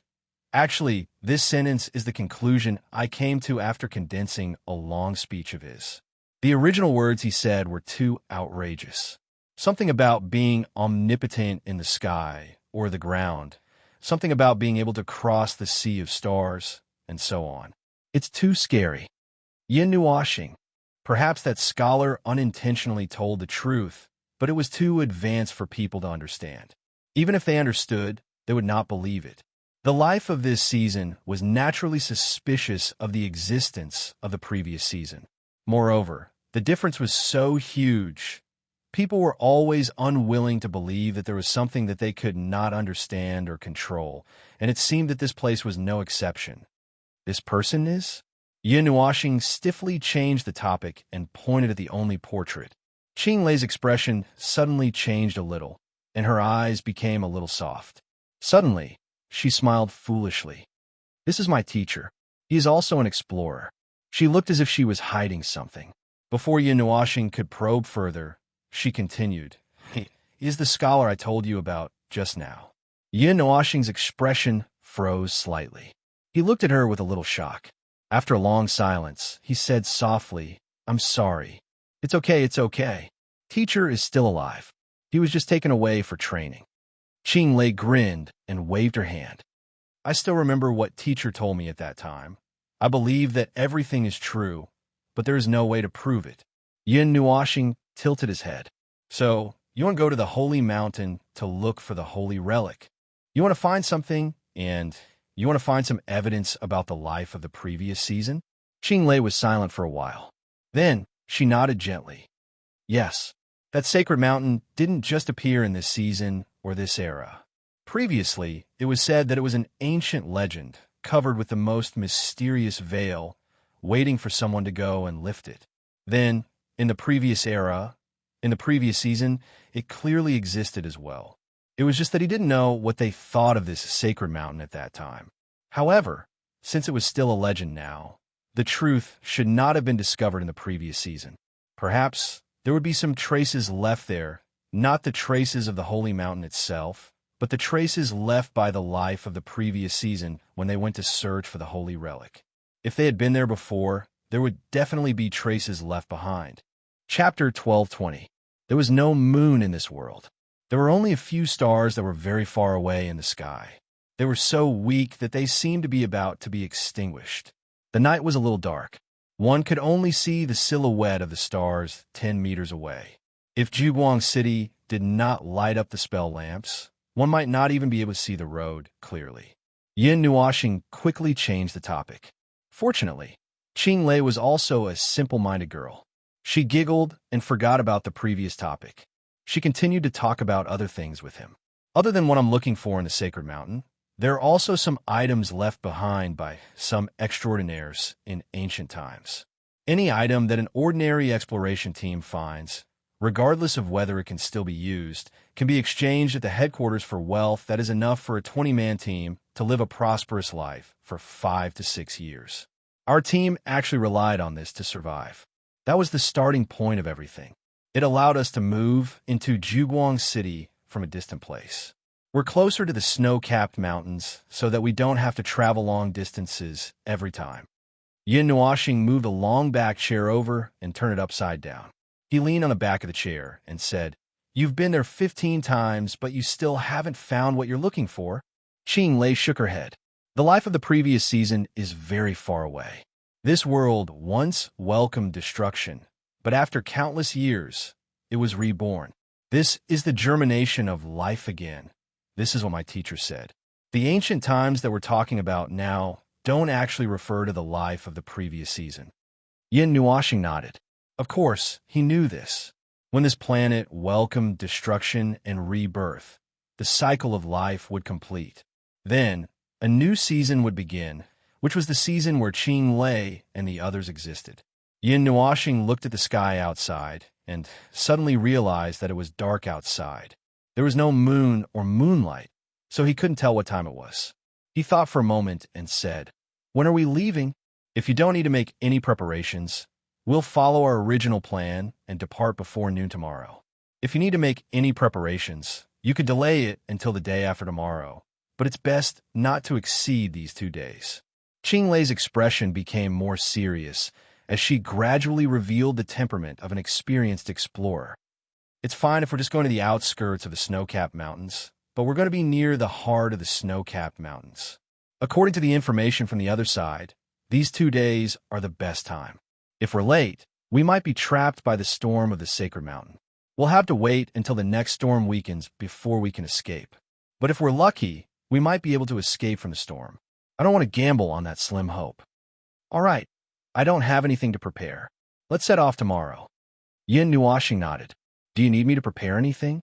I see that you're bringing a lot of things." Just as he was about to say that he had a spatial spell to store things, Qing Lei waved her hand and grinned. "Don't worry about it. The big guy will take care of it. Our team has always been like this. I'm in charge of watching the road, and they're in charge of carrying things. If we're leaving at noon, we might have to get up early to deal with other things. I'll take a rest first. Big sister, you can sleep on this side of the bed. I won't cross the line if I sleep in the middle of the night." "Ah, I forgot that big sister is an extraordinary. There's a meditation room inside, so just be casual. There's nothing that you can't go to or touch in this place." "Well, I'll sleep first." After Qing Lei said this, she leaned back and lay on the bed. She curled up into a small ball, which only took up half of the bed, and quickly began to snore softly. Yin Nuoxing was speechless. Her ability to sleep in seconds was too strong. He thought that, as a girl, even if Qing Lei was used to the harsh environment in the wild as an explorer, she would do something appropriate for her gender when she finally came back. For example, she would take a bath at night and have an elegant meal. He did not expect her to just lie down like that. He glanced at the wooden bed that was a little more than 2 meters wide. After pondering for a while, he turned and walked into the meditation room inside. He originally thought that this was a place similar to the cultivation room, a neat little stone room with a stone bed. When he walked in and saw the furnishings inside, he couldn't help but stare blankly. This meditation room was a little bigger than he imagined. Just now, he saw that the 3rd floor was a little smaller than the 2nd floor. That smaller space might be here. The most important thing was that this meditation room was filled with rows upon rows of books and ancient books, suffused with an ancient and antiquated smell. They were probably placed here to accumulate dust and hadn't been moved for a long time. When he moved a stack of books, he could see that there was a clean mark left on the floor, as well as traces of dust on the edges. "These are her teachers," the scarf spirit said at this moment. Previously, there were people around Yin Nuoxing, so did not dare to speak casually. Yin Nuoxing bent down and picked up a book that had fallen from the messy mountain of books. He patted it lightly and brushed off the dust on the cover. Probably an explorer. Ordinary explorers would think that it was impossible to collect these things. Only those who were both explorers and learners could collect books of this magnitude. In addition, with the latter identity, he could also personally record those legends that no one knew of. Those books were placed neatly. Except for 1 or 2 books that had left their original places and fell down, the rest were lying quietly, waiting for the day when they would be opened again.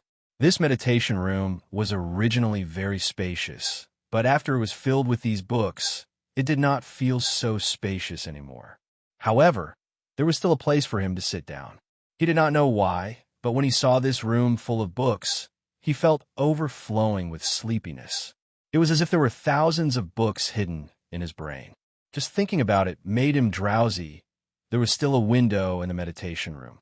Outside the window was the thick night sky. When he pushed it open, he could see the scenery of the North City district.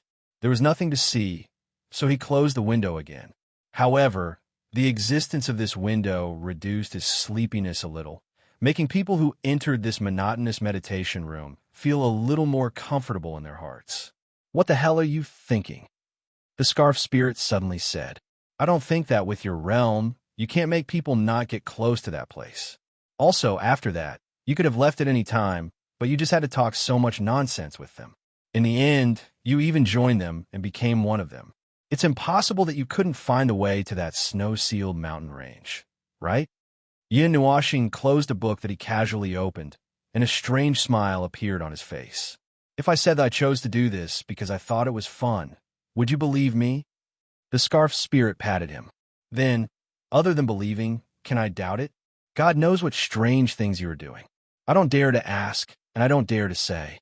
Yin Nuoxing smiled slightly, changed a book, brushed off the dust on it, and opened it again. It's just some very deliberate, and casual reasons. You will know when the time comes. However, I really did follow fate. They happened to meet me, so I just happened to play with them. What a coincidence. The scarf spirit made a non-committal sound. Taking advantage of the silence of the night, his body emitted a faint light. With a slight shake, he turned into Ming and landed on the ground. The imitating divine power shone in this meditation room, brushing away all the dust, and the books piled on the ground were all brand new. Hey, you're easy to be seen like this. Yin Nuoxing looked up and glanced at him and said casually. Apparently, he was just saying it casually and did not intend to do anything. The little angel made a face at him and then leaned over to look at the book in Yin Nuoxing's hand. What are you reading? You are so engrossed. The things in this world, recorded by this scholar himself, are the faint traces left by the life of the last quarter. Yin Nuoxing moved the book a little so that it could also see it. But many of them are legends that cannot be proven. Judging from the pictures I just saw and the level of energy that exists on this planet now, the former was not left by the people of this world.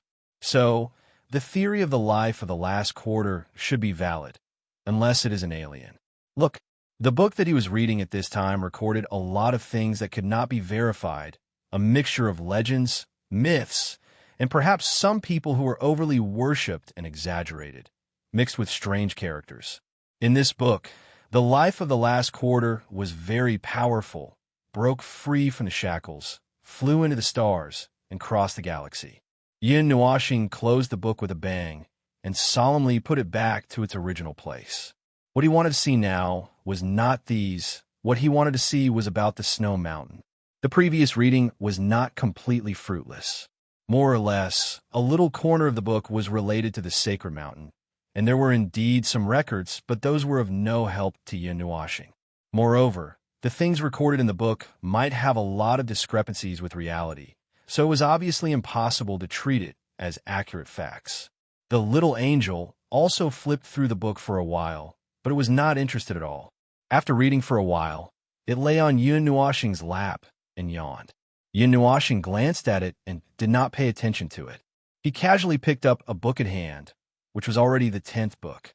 It recorded legends and myths and mentioned many places with strange names in the book. Of course, there are also names that looked very normal. There is information about the snow-capped mountains in the book, which was not surprising. He had already guessed that the sacred mountain was probably passed down from the last quarter or even earlier. However, there was really no record of this. The books that mentioned the sacred mountain were only some marginal records, and there was no specific mention of what was inside. He guessed that these should be the records left behind by the life forms of this season. If it was the records left behind by the life forms of the previous season, it should not have left behind such superficial information. Yin Nuoxing patiently flipped through a few books. After half an hour, he found that there was indeed nothing worth paying attention to, so he gave up on this meaningless action. He looked up at the night sky outside, and just as he was thinking about whether he should just sleep like this for the night, he suddenly noticed something outside. It occupied the entire window, and it was earthy yellow and striped. He was stunned for a moment. He thought it was some strange astronomical phenomenon, so he did not pay attention to it. But when he turned his head, he suddenly remembered something, and goosebumps rose all over his body. He quickly dragged the little angel up and ran towards the stairs on the 3rd floor. The two people hurried to the rooftop. To be exact, it was the little angel who was dragged upstairs by him. When they stopped, it was still in a daze. It quickly rubbed its eyes and was about to complain, But as soon as it opened its eyes, it saw an incredible scene in front of it. It was across the entire night sky, emitting a faint light. It was not as bright as the moon, but it allowed people to see its full appearance clearly. It suddenly appeared in the sky and successfully attracted the attention of Yun Nuoxing and the others. It was a huge planet with layers of yellow and dark red stripes. It looked like a huge sandwich cake. That was actually a huge storm on the planet, a storm that was much faster than the speed of sound. It should be another planet that belonged to this galaxy. A huge planet should be in the periphery. When they first landed, the surrounding star field was empty, and there were no signs of other planets at all. But now, it suddenly appeared in front of them and occupied the entire night sky. Well, there was nothing else at night on this planet anyway. It seemed to be in a relatively empty star field. There were no stars around it, no celestial bodies that were millions of light years away. In this lonely star field, there was only themselves. There seems to be a record of this in the book you just read, it reminded softly. Yin Nuoxing thought for a moment and knew what it was talking about. The satellite of Wei Su, the guardian of the night sky of this continent. Since ancient times, many scholars have studied the relationship between this huge planet and this continent. I'm just curious why this planet was not torn to pieces by the huge gravitational force of this satellite. It was too close, so close that everyone could see the details of its layered stripes clearly with the naked eye. The girl's teacher, the scholar with a rather wild imagination, had also mentioned this satellite in his records. He claimed that it was the second origin of life created by the previous generation of life. It was the biggest trace they left behind. He even used some of the minor incidents on this continent in an attempt to prove that it was true. He even used some large-scale natural disasters on the continent to explain the reason why they left this continent and this planet. Avoiding disasters. That's a plausible reason, but shouldn't be that simple. It shook its head. Of course, you and I know that the planet only has a big storm with a speed of tens of thousands of meters per second and a solid core. Other than that, there's nothing. There's no life, no land, no sea, just a storm. Of course, that's from our own experience. This world, those who deny it probably think that it's just an unrealistic imagination. Absurd and weird imagination, a little too advanced to the point of being unrealistic. But it can't be helped. They can't even fully understand the land under their feet. How can they expect them to know more about the outside world? Yin Nuoxing shrugged. Your intuition is quite sharp, but you're a little wrong. It also shrugged, and then its face darkened slightly. Tell me, where did all the lives in the previous quarter go? Where did they go? That's hard to say. There are many theories. I haven't explored it, so I can only give you a simple explanation. Yin Nuoxing twirled a strand of black hair and said, First of all, although they had the power to fly and burrow into the ground, and their life level and energy level were not low, they did not reach a very high level. They may not have left this continent, and in the end, they were all wiped out in an untraceable disaster. Then, they all left and went to a faraway place. They either didn't come back, or they can't come back. The little angel was silent for a moment. Then it said, You just said that this star system is very lonely. The surrounding starry sky is abnormally empty, like an isolated island in the star field. There are only a few places to stay, and within the limits of one's vision, there is no place to stand. Their footsteps are naturally limited, and it is impossible for them to travel very far. They can only survive on this isolated island. Yin Nuoxing clenched her hands and said, So I think they should not be able to escape. If this is true, then it is even more impossible for them to cross the galaxy as mentioned by the scholar. But we can't rule out the possibility that the previous life was unreasonably powerful and far surpassed the life of this season by hundreds of galaxies. They were so powerful that they could move the galaxy in the blink of an eye. Then where would they be now? It tilted its head, puzzled. Who knows? This question is even more complicated. The two people were silent at the same time as they watched the red and yellow striped planet slowly move across the horizon. In fact, that speed was actually quite fast for such a big thing in the stars. But standing there, they could only see a little of it as it moved across the sky bit by bit, the yellow and red stripes rolling endlessly. Well, don't you want to go there and have a look? It suddenly interrupted Yin Nuoxing's contemplation. He said subconsciously, "There? Where?" Then he saw it raise its hand and point at the huge planet. Yin Nuoxing glanced at it and shook his head. "I've seen it just now. There's nothing but storms and storms. You said before that you couldn't feel any breath of life or residual life in the snow-capped mountains. In the end, a large group of guys who have been there many times and almost treated it as their backyard appeared right under their noses." Yin Nuoxing. Yin Nuoxing frowned and said, Now is not the time to go. Let's go to the snow-capped mountains tomorrow." After that, he looked up again and showed a strange smile to the sky, as if he was putting on this expression for anyone to see. Chapter 12:22. In the dark night sky, the giant planet with the storm was slowly disappearing from sight.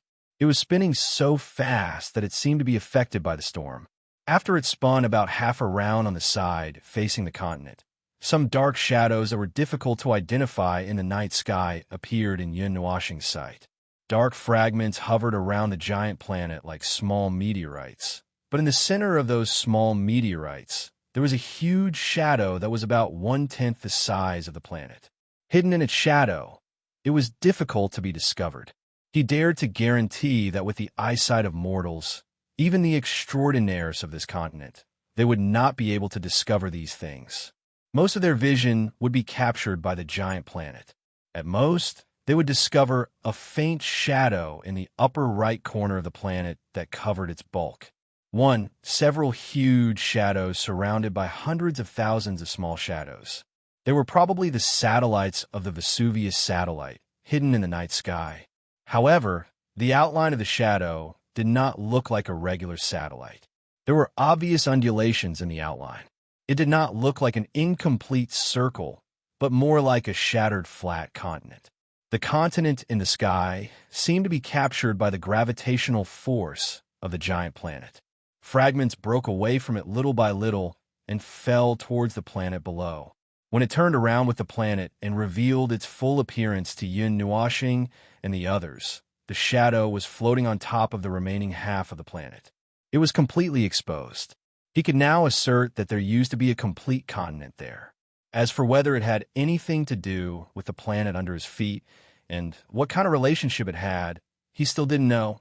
Nonsense, it hadn't even been there. How would he know? Of course, he could directly connect with the heart of the world here to find out what had happened. Just like how he had obtained the language here when he first came down, but that would be boring. What's the difference between obtaining information from the heart of the world and reading a book? Yin Nuoxing shrugged at the little angel as an answer. It raised its eyebrows slightly and looked at his face from top to bottom with a suspicious gaze. It only felt that it was very inconceivable. This guy who was in the advanced stage of laziness and wanted nothing more than to marry the cloud layer and sleep with her for the rest of his life actually said such a thing? It was hard to believe, but it was more concerned about something else. By the way, your period of weakness hasn't come yet? I remember that's the after effect of losing your divine soul and divine right. Back in the realm of the gods, you were having a hard time. Yin Nuoxing was also stunned. She lowered her head and clenched her fists. Only then did she remember what she had forgotten. Oh, now that you mention it, I just remembered. But I'm really fine now. I don't know what's wrong with me. But it's a good thing that the sequelae didn't break out. I don't have to suffer so much. It frowned. How could it recover so easily when it was related to its divine soul and divine right? Is it because of this space? I don't know. Yin Nuoxing shrugged. But if you really want to know why, it's not like I can't explain it to you. What do you mean? You know what's going on? Of course. That's my own situation. How could I not know? He nodded with a relaxed expression. Then he turned around and leaned against the wall. It's probably because I'm far away from the realm of the gods.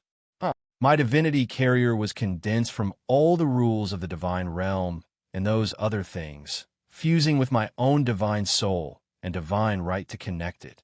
Now that it's blown up, it's probably a backlash from the rules of the divine realm, which is why I'm feeling better now that I'm away from the divine realm.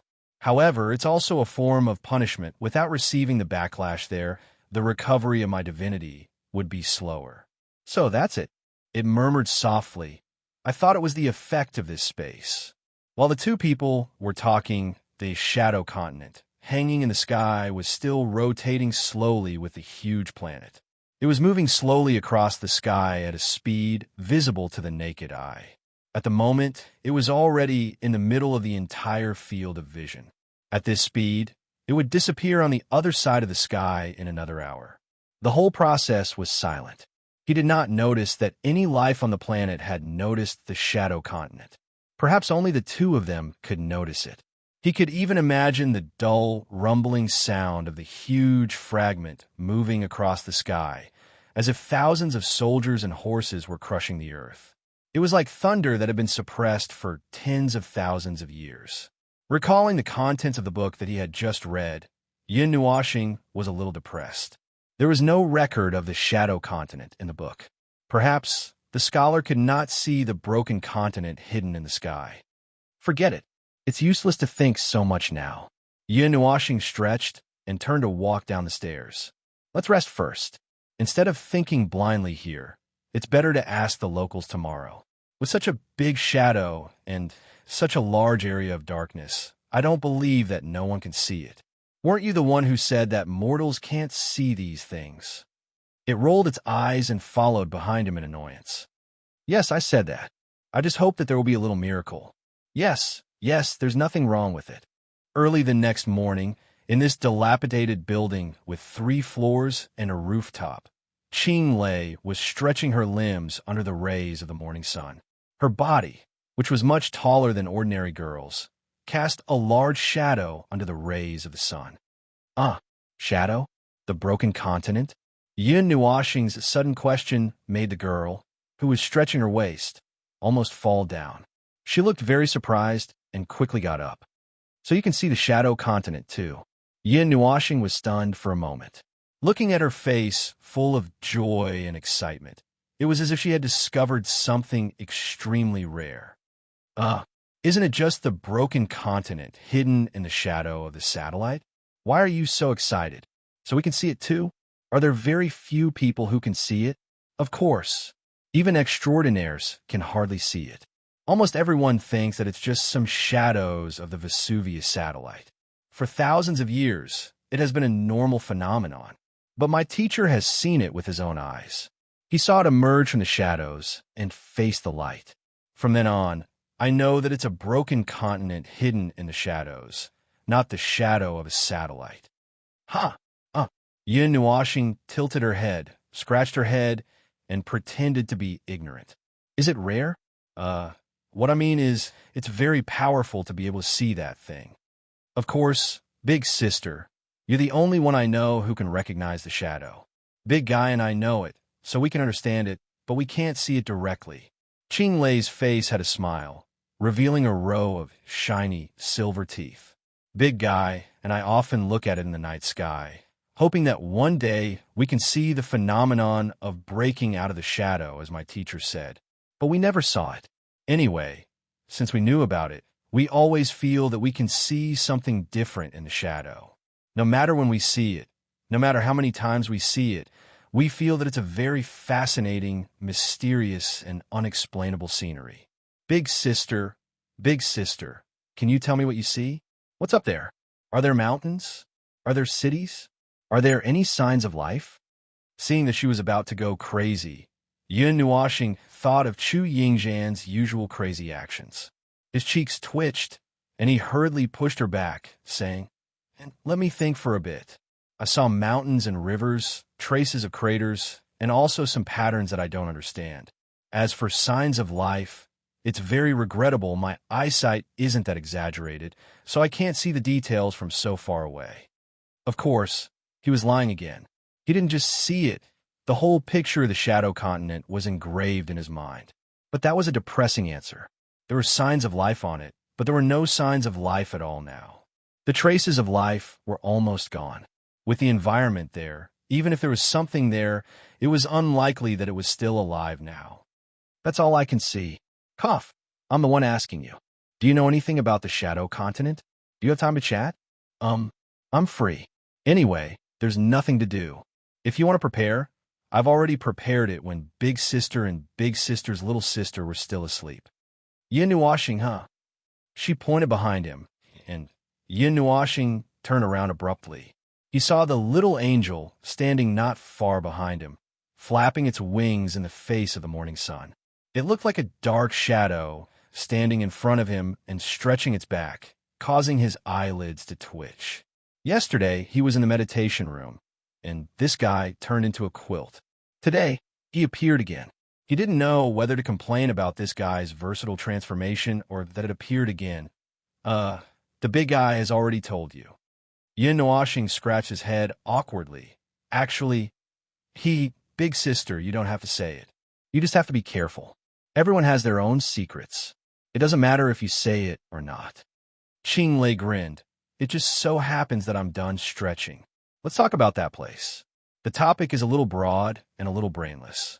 I heard it all from my teacher because there is no record of the Shadow Continent in this world. Legend. Well, it can only be a legend. It may be another continent, a continent like our continent, but it is dragged by Wei Su's satellite. The two continents only meet each other a little every night. There used to be an intersection between the two continents. Big Sister, you should know what I'm talking about, used to. Yin Nuashing nodded. It was probably the life of the previous season. At that time, the life was very powerful. It had no problem flying across the sky and the sea of stars. There was nothing wrong with the intersection of two continents so close to each other. However, that continent, according to common sense, that continent should not exist. It could not have existed in that place from the beginning. It should have been like this planet at the beginning, with a stable orbit and stable living conditions. But when it approached that huge planet, all these conditions were destroyed. That's right. According to his little calculations, the Shadow Continent should have flown to that place from somewhere else. Then, the entire world was destroyed. He didn't interrupt Qing Lei, but continued to listen. Well, that's just one of the theories. Teacher himself couldn't say for sure. The distance was too far, and the number of times he could observe was very small. He could only get some weak information from those shallow observations, and then tell us about it with his own understanding.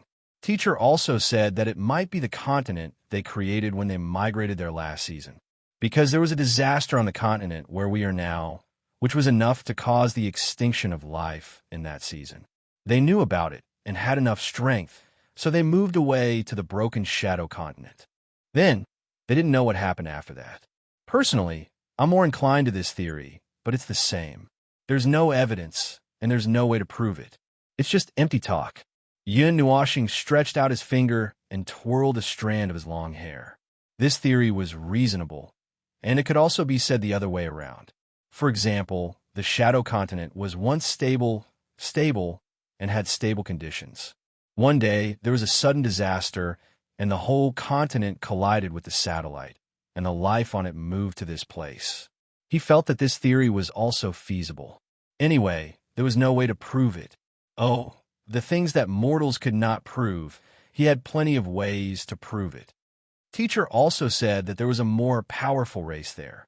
They were called gods. Gods and so on. Which theory do you think is more reliable? Yin Nuashing wanted to say that he agreed with the latter theory, but he felt that another theory was more appropriate. However, he did not know what would happen if he said that her teacher's words were wrong in front of Qing Lei, so he asked directly, "What do you think?" Well, I actually think that maybe the origin of life on our continent came from that broken continent. Qing Lei pursed her lips. After a moment, she smiled slightly. It's just a guess anyway. There's no problem in guessing. Yin Nuashing smiled and nodded. He also agreed with this theory.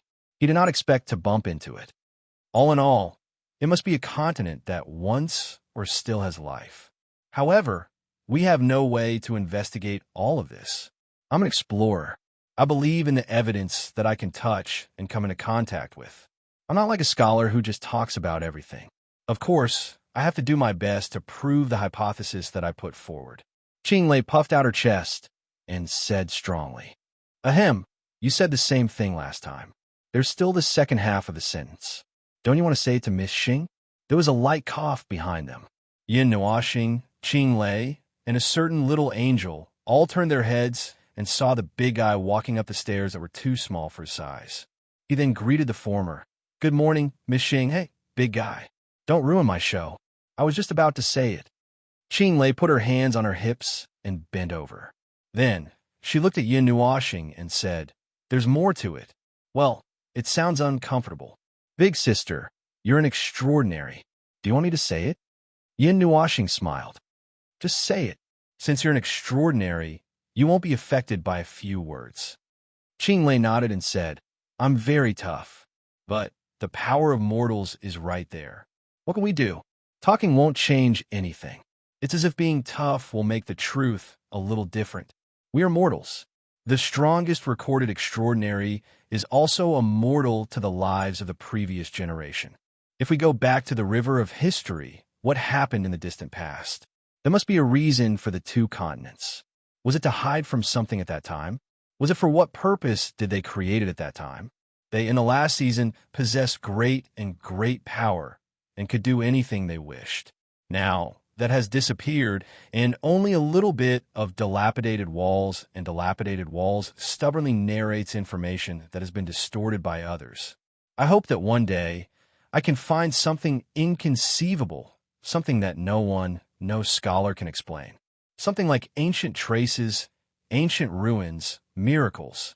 Not only for my teacher, I also want to prove that they once existed, that they are the ones who interacted with us. Perhaps they're our ancestors." The answer was a little out of Yin Nuoxing's expectation. He had heard this saying many times. Many people in many worlds, many people, and many of them who were ambitious beyond the heavens had said the same thing.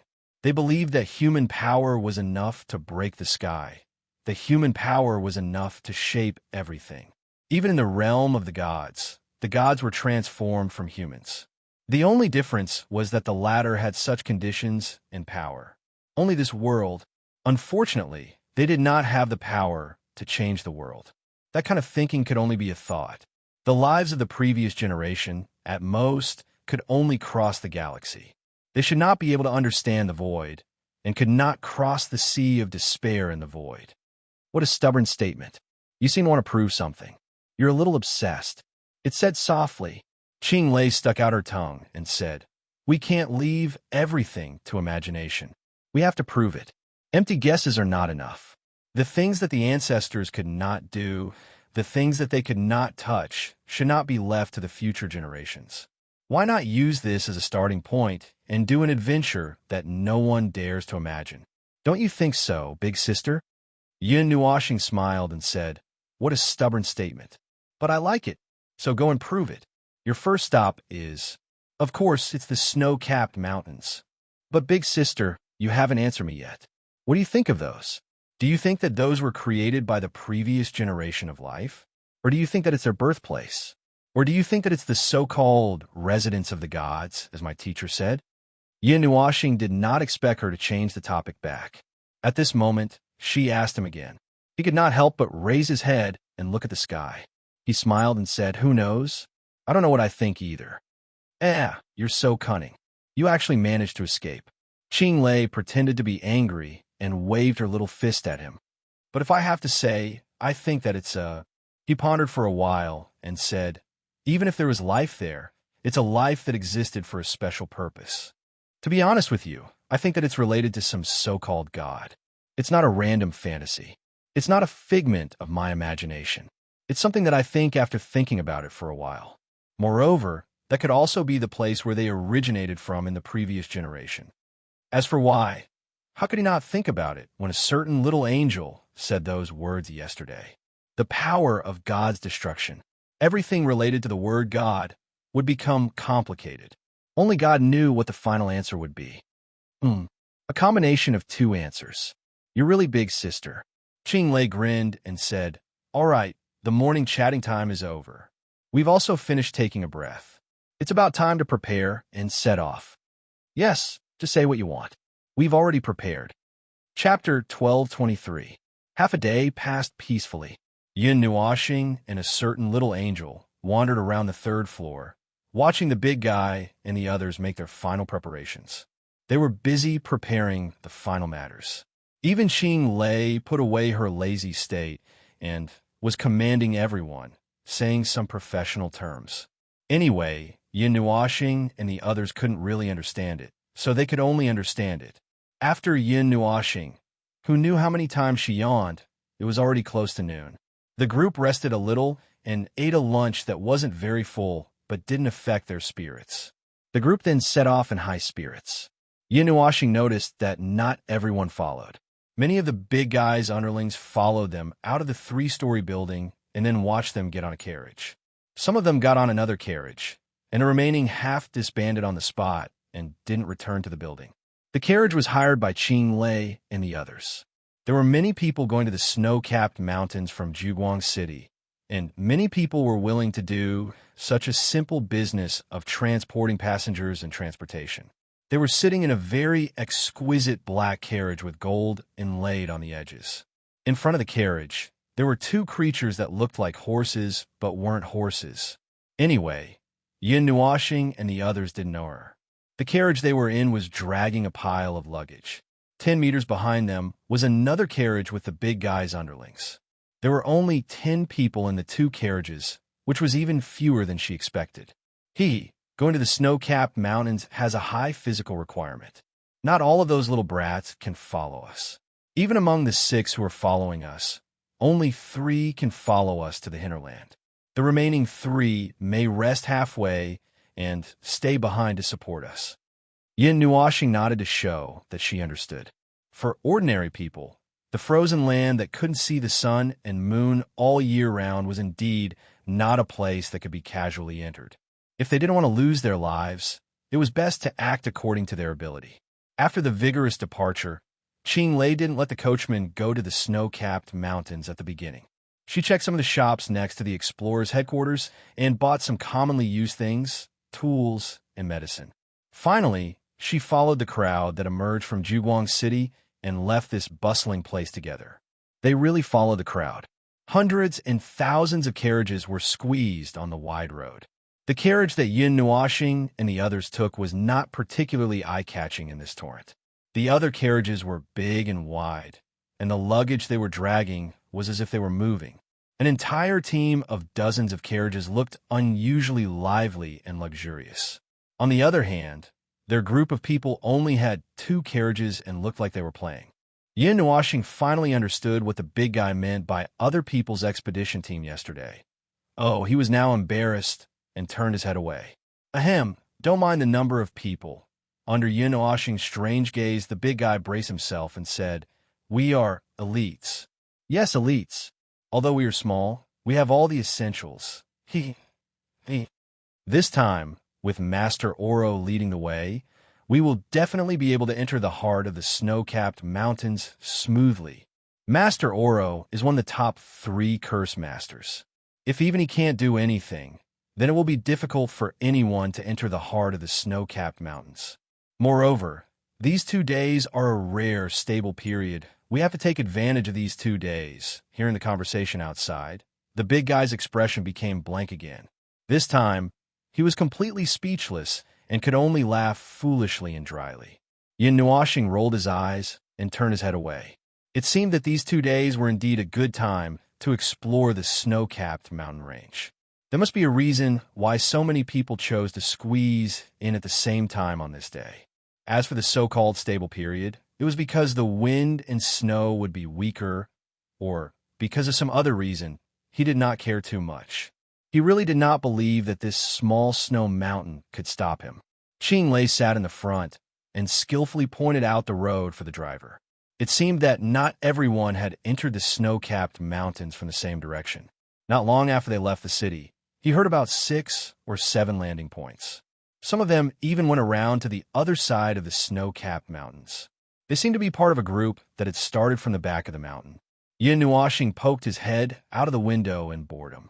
The towering buildings of Juguang City gradually receded from his sight. They were right in the middle of this torrent. The group left the main road of Juguang City and officially stepped onto the road to the snow-capped mountains. When the 2 groups next to him saw that there was a young lady who was as beautiful as a flower and jade on the carriage, A few men who were galloping on their horses whistled cheerfully at him.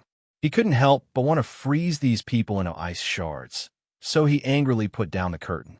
When the others saw this scene, they couldn't help but laugh loudly. To be able to see something interesting in the midst of a boring journey, they would treat it as a diversion. In any case, they were already used to it, and at most, they would just tease a little. Who knew what kind of person was sitting in the carriage? They all knew that they shouldn't be too presumptuous. Hey, I finally got it. This driver seems to be a newbie. He must have been given directions when we came out, but it's still a little difficult for him to find the place we're going. I've been blabbering for a long time before he finally knew where we're going. Ching Lei sighed and shrunk into the carriage before shrugging at the few of them. A newbie. Oh, other people let him out to broaden his knowledge.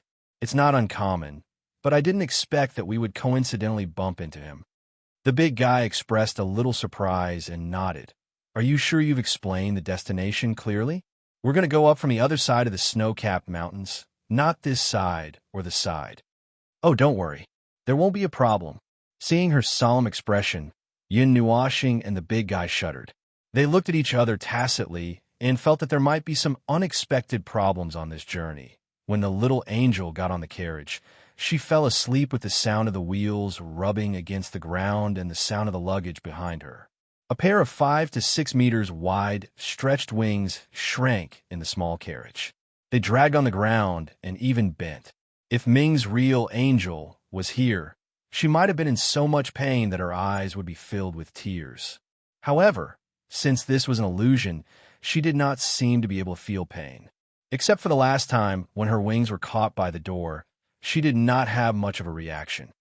Big sister, I've been wanting to ask for a long time.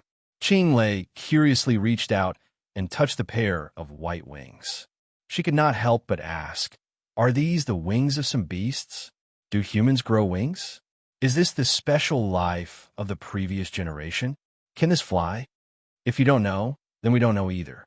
Yin Nuoxing smiled bitterly and said, anyway, we've been like this for so many years.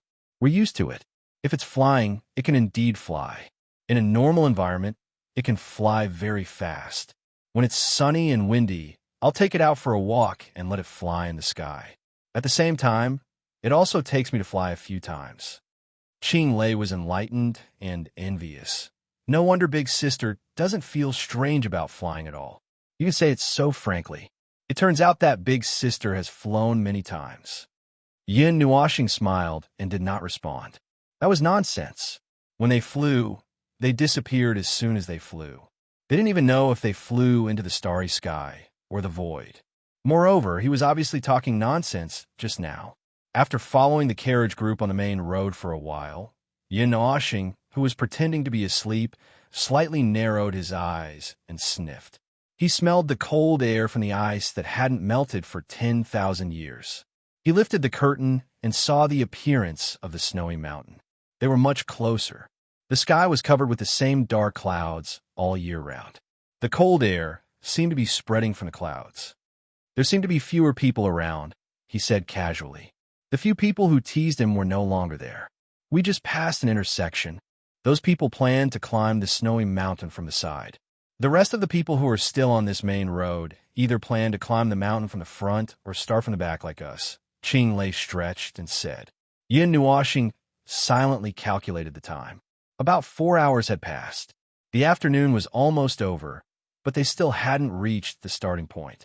This made him confused. Didn't they say that these 2 days were the best time to climb the snowy mountain range? Almost half a day had passed, right? Hearing his confusion, Ching Lei couldn't help but chuckle. It's not like that. That sentence means that it's best to set off in these 2 days. It'll probably be evening by the time we get there. It's not suitable to climb the snowy mountain in the middle of the night. So, in reality, the 2 days of the golden period will start from tomorrow. Yin Nuoxing suddenly understood. At this time, the carriage entered a frosty, snowy forest. The earth suddenly changed from an earthy yellow color to a place covered by white snow. The dense forest formed a path. As the mountain range took a turn in front, it was like a bow.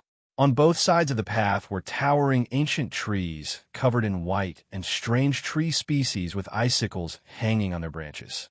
They stood tall in the ice and snow, but their vitality didn't seem to weaken or disappear. There were also some details that showed that they had grown here for hundreds of years, or even thousands of years. The towering ancient trees that were hundreds of feet tall broke through the snow piles at intervals, like long swords with saw teeth. Yin Nuoxing paid attention to the high treetops.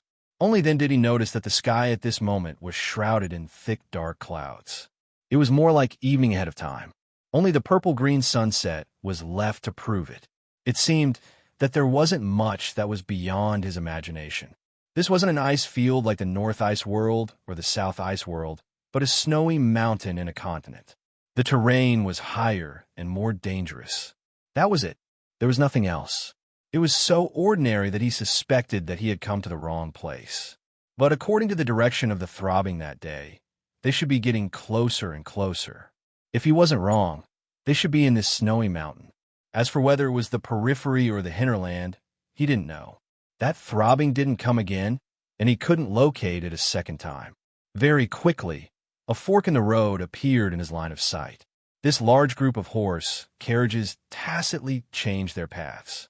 One side headed to the side facing Gathering Light City, while Yin Nuoxing and the rest headed to the other side.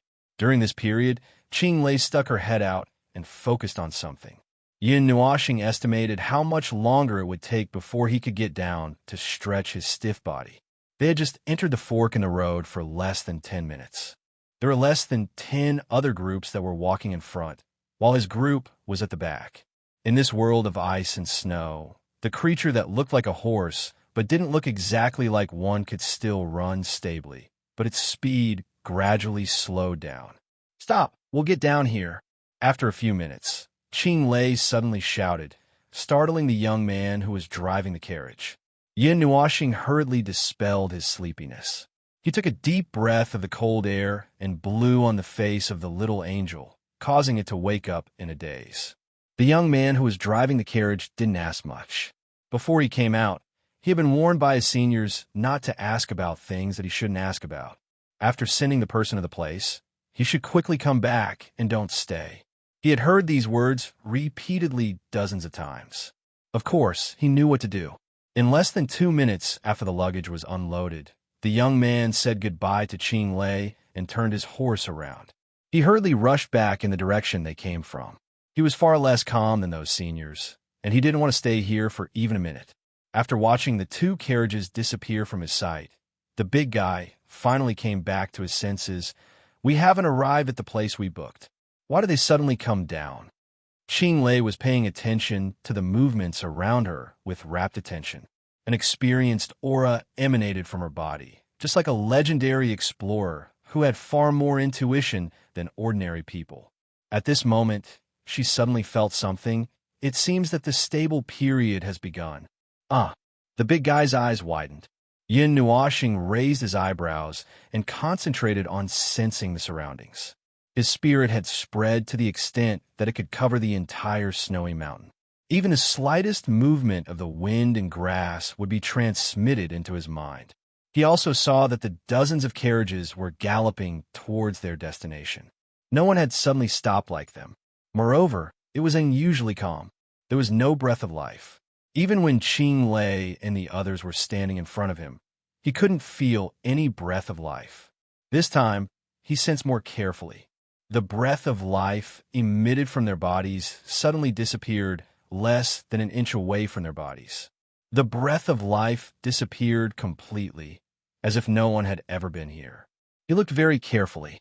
He could see that the faint breath of life swept towards the direction of the snowy mountain, and then disappeared without a trace in the vast white snow. Obviously, a ghost had appeared. As for how it had appeared, the disappearance of that wisp of life aura had no effect on the person. It was just like the breath he exhaled. Even if it disappeared, it would not affect him.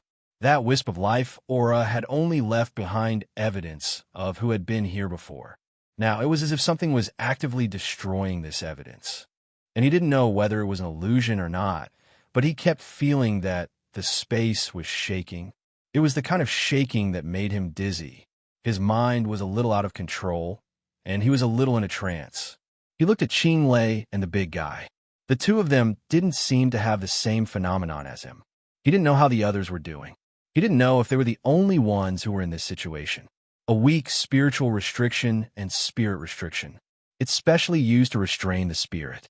It's not a normal spirit. The voice of the little angel rang in Yun Nuoxing's mind, which made him more vigilant. This was more logical. If there was no reaction even after coming here, then he didn't know what to do. Qinglei ended her exploration of the surroundings. Normally, the stable period should start after some time. But looking at the current situation, the state of the Snow Seal Mountains has already started for some reason. Let's go up from here. Although it's a little more dangerous ahead, we can save some time and catch up with the journey.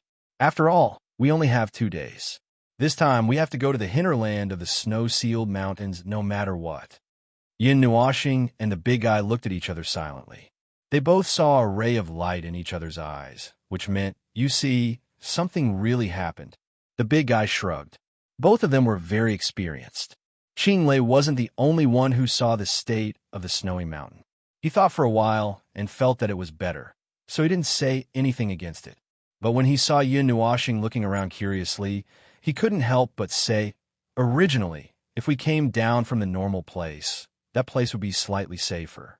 There are no wild beasts and no raging wind and snow. But now it's different. It's very strange. The heaven and earth have calmed down. This is a phenomenon that can only be seen when the calm period has stabilized. We must have noticed it too. But they still chose to get off at the destination. Yin Nuoxing blew into his palm, and the white mist turned into frost. Qinglei and the big guy turned their heads again. Suddenly, Yin Nuoxing was stunned. Could it be that there was something special about this? After a while, he heard Qinglei laugh bitterly. That's because they're well-equipped. They're willing to spend money and recruit people. A large group of people flock there. They have more people and more strength. They don't care about this little bit of time. And they're fast enough to catch up with the disappearance of the stable period. Yin Nuoxing was very curious about how this 2+1 team survived after 3 years of exploration. There will be a little danger ahead. There will be wild beasts and strange beasts left behind in the snowy mountain. They are very aggressive. The forest is also confusing like a maze. Remember, don't go too far. After saying this, she took the lead and pulled Yin Nuoxing to walk in front. Her excited expression didn't seem like she was going to explore a dangerous place at all. The latter was speechless. However, it was his old habit to be at the forefront. So, after a few steps, it became him dragging Qinglei to walk in front. They stepped into the ice and snow forest next to them. According to Qinglei's temporary plan, they had to draw a straight line from here to the hinterland. Along the way, they would pass through many dangerous places and might encounter some dangerous creatures. However, they all said that they were used to it and didn't feel afraid at all. This surprised Yin Nuoxing a little. They didn't have the mentality of facing death with equanimity. At most, they had the stubborn drive of not giving up until they achieved their goal. However, speaking of this snowy mountain, Yin Nuoxing slowly raised his head and showed an even stranger smile to the sky. His eyes were shining, as if he was waiting for something. I'm already here. What are you waiting for? Chapter 12:24. The snowbound mountains were covered with a veil of mystery. From a normal person's point of view, it was a mysterious area that had not changed for thousands of years. There were many magical and incredible things in it. Well, some of them might be mysteries that people made up to scare themselves. However, there was indeed something hidden there that no one knew about. From the perspective of Yin Nuo, it was even more so. His own observations and his own understanding conflicted greatly with what was happening in reality. From the ancient records of this continent, the snow-sealed mountain range was an exceptionally mysterious and irresistible place for exploration. Even though everyone knew that 1 or 2 teams would die every year, and 1 or 2 famous extraordinaires would be among them, it still exuded a powerful attraction, tempting everyone to go there to explore. In his opinion, this was probably no different from poison. The only difference was that the latter was poison, and the former was a kind of faith. Also, Yin Nuoxing felt that there was something in this sacred mountain that could devour the remaining breath of life, and the creature in front of him that did not look very appropriate, if that thing could still be called a creature. The four-legged beasts crawling in the snow were covered in scales that were the color of snow mountains. They were probably only the size of an adult human, and the largest of them was only about the size of a black bear. They had black horns on their heads that shouldn't have appeared on the heads of creatures in this world. They looked like magical beasts, but if the energy in the horns was supplemented, the style of the beast didn't seem right. The abyss death fog? No. It was the power of God's destruction. Yes, it was exactly the same as the aura of the storm belt on the Vesuvius satellite that the little angel sensed. It could probably be considered a special product of this world. Qing Lei and the big guy were very familiar with dealing with this kind of beast. It did not require too much combat power to deal with them. All that was needed was a slightly blunt knife, a slightly faster reaction speed than ordinary people, and some strength to take down such a beast. Puff! The beast, or rather, the demonic beast, that was cut in half by the big guy's machete exploded into a cloud of dense black ashes as soon as it fell to the ground. The ashes continued to disintegrate into black powder and dissipated with the cold wind. Gradually, the body was left with a pile of white bones as if it had been dead for a long time, and only its bones were left in this world of ice and snow. Ashes to ashes, dust to dust. Yin Nuoxing's breath turned into frost. They had fought all the way here. These beasts, who were unknown whether they were beasts or demonic beasts, were not very threatening. They moved slowly and had limited attack power, but they were irrational and lived in groups. If one jumped out, there might be 4 or 5 more hiding in the snow. An experienced explorer could deal with a group of them alone. The difficulty of dealing with these beasts was probably not as difficult as dealing with the environment of the snowy mountain. Accompanied by a heavy sound of flesh hitting, an unknown creature that was almost 2 meters long that looked like a cow, a snow leopard, or a pangolin was thrown high into the air. Its snow-white scales scattered in the air like crystals that were hit by the blow. Finally, it crashed heavily into a pile of snow. It was dead in an instant. Its mutated body began to dissipate after a few seconds of stagnation, slowly turning into a pile of bones. Qing Lei shook her jade-like feet that were covered by her red boots. After taking a deep breath, she turned around and said to everyone, "After dealing with these annoying fellows, let's rest for a while. We're in a hurry, so we're not in a hurry." The big guy and the 6 little brothers responded energetically. Yin Nuoxing glanced at them when he heard the commotion. He tilted his head and looked elsewhere. He casually raised his hand and snapped his fingers. Those things that surrounded him and the little angel, who knew whether they were wild beasts or magical beasts, suddenly exploded into black ashes, leaving behind a pile of ghastly white skeletons. Shh, be gentle. There's a sudden snowstorm in an area 100 miles away. The little angel reminded in a low voice. This guy's strength was ridiculously strong in this world. A casual move from him could cause a disaster. Although she could see that he was trying his best to restrain his strength, this guy just had to use group attacks. Every attack was a disaster. "I'm trying my best to restrain myself." Yin Nuoxing shook his head helplessly. If he wanted to kill these beasts, he had to control his strength so that it was lighter than pinching an insect to death. He was already used to using his full strength. How could it be that easy to control his strength? The little angel tilted her head and rolled her eyes at him. "If you just fight them one by one, this won't happen. That's too troublesome. It's not efficient to fight them one by one. Is that why you changed the weather 100 miles away dozens of times? Anyway, there's no one there. I only dared to control the energy when I made sure that no one was there." You wanted to say to release the energy, right? Is that right? You destructive maniac. "No, I didn't." "You heard wrong." The 2 of them whispered in each other's ears. Their faces were full of shock. Qing Lei and the big guy were very curious. However, when they thought of their identities as extraordinaires, they thought that they were discussing something that only they knew, so they didn't go near them. Speaking of extraordinaires, Qing Lei and the big guy turned their heads and looked at the white bones all over the ground. They would encounter these whether they came here or not. However, they would encounter more here. It was like they had poked a hornet's nest. They dealt with 6 of them and spent some time and energy. Then, Yin Nuashing and the little angel killed the remaining 56 in seconds. Their cheeks twitched when they saw this.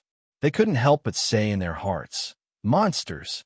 As expected of extraordinaires, the 2 of them stopped their excited secret discussion and walked towards them. Yin Nuashing looked around. "There aren't many of them. Are you guys hurt?" Qing Lei giggled and waved her hand casually. "Big sister, don't think that we're just normal people. Even though we're not as strong as extraordinaires, it won't be a problem for us to deal with that nest. At most, we'll be a little tired. We have a lot of experience in dealing with dead beasts. We know their attacking habits and their weaknesses, so it'll be much easier for us to fight them. It won't be as tiring as it looks," the big guy said and scratched his head. "But we won't be as cool as you, Miss Xing." Yin Nuashing and the little angel exchanged a look. They had seen the name Dead Beast before. Yes, it was in the pile of books they read yesterday. According to the records, they had already existed since the beginning of this life cycle. They were mutated life forms that were born after being corroded and assimilated by some strange energy. They had no intelligence and would only attack any life form that approached them unconditionally. Their bodies were covered in tough scales that could shatter hammers, and the scales could change their appearance according to the environment they were in. They lived in symbiosis with the environment. The state of the dead beasts was death. They were like the mutated bodies of many species after they died. Once they were defeated, aside from their original skeletons, their bodies would turn into grayish-white fog and disappear completely.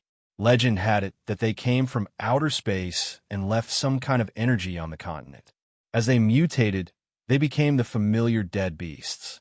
Some also said that they were a strange dead creature that had existed since the beginning of time. But in any case, they were a little dangerous, but not as serious as imagined. They would not actively approach places where the breath of life was relatively strong. Even if 4 or 5 people gathered together, the breath of life would be considered strong. They would not actively stay away from places where the breath of life was relatively strong. They were lazy by nature, and the time they spent in hibernation was longer than the time they were active. Moreover, they usually did not go far. The range of their activity was at least a few dozen meters, and the maximum range was only a few dozen miles. Generally, they would only be discovered when explorers broke into their territory. In general, if explorers did not break into their territory easily, those things were like harmless things that had nothing to do with balance, or at most, did not cause any harm to the balance. With the purpose of exploring this world, Yin Nuashing collected a lot of information. That is, the pile of books he read last night, and the few glances he took at this world. When he did not speak or move, Qing Lei and the others thought that he was actually a scholar or someone similar. Now that he rolled up his sleeves and casually killed a nest of dead beasts, his original ferocious appearance was exposed. Then, the admiration in everyone's eyes became even more obvious. In their impression, extraordinaires were all high and mighty. They would not take action unless they were in real danger, and when they did, they would need others to beg them for help before they would reluctantly move their fingers. In general, they were like big shots. In the end, they did not even know whether they had invited an extraordinaire to escort them or a father. The 2 in front of them did not have such an unbearable image. Instead, they were very enthusiastic in helping them kill all the undead beasts. It was just that the fighting style of this ice spell master was a little beyond their expectations. Logically speaking, those spell masters should be chanting something in a low voice, or moving their fingers, or waving the staff in their hands. Bang! Yin Nuashing knocked over a dead beast the size of a bear with a punch. The sound of the dead beast tearing through the air and flying backward exploded in the ice forest, shaking off the ice and snow on the trees. When it flew backward, it dug out a trail on the ground that was 6 meters wide, more than 100 meters long, and more than 300 to 400 meters long. Along the way, it destroyed countless trees and killed countless dead beasts. Now that they had rested for a while, they continued their journey. Not long after they jumped out of the car in advance and entered the ice forest, they were attacked by dead beasts. At first, Only 2 or 3 dead beasts emerged from the snow. As they went deeper into the forest, the dead beasts came out in groups. This was all within Qing Lei and the others' expectations. When the calm period began, the dead beast time and range of activity would increase. They would wander aimlessly in the ice and snow, randomly choosing the next hibernating spot until they were encountered by other life forms. As they deviated from their original path, they would encounter more dead beasts from here. This was also within Qing Lei's expectations. Now, they encountered the third hibernating dead beast. Bang! There was another sound of an explosion. Yin Nuoxing kicked a whole nest of dead beasts away. The snow on the ground was kicked up into the sky. The sky was filled with snowflakes mixed with black and gray particles, as well as scattered bones. It was like a rain falling down. Qing Lei and the big guy faintly put away the scimitar and knife in their hands. They looked at each other, and cold sweat poured down. They did not expect that this big sister was also a violent maniac. Looking at that skillful destruction method, even berserkers were not as violent as her. But wasn't she an ice spell master? Spell masters' bodies were weak. They could be blown away by the wind. Oh, the latter part was a little too much. The spell master's physical quality was not very good, but it was not to the extent that they could be pushed down casually. However, it was impossible for them to reach such a degree of brutality. Those who had this kind of power could easily become famous. Who in this world would dare to provoke them? They were even worried that this big sister and her little sister would be secretly captured by someone to do that kind of strange thing. The 8 of them were covered in cold sweat. The cold wind blew even colder. However, they did not have time to think too much.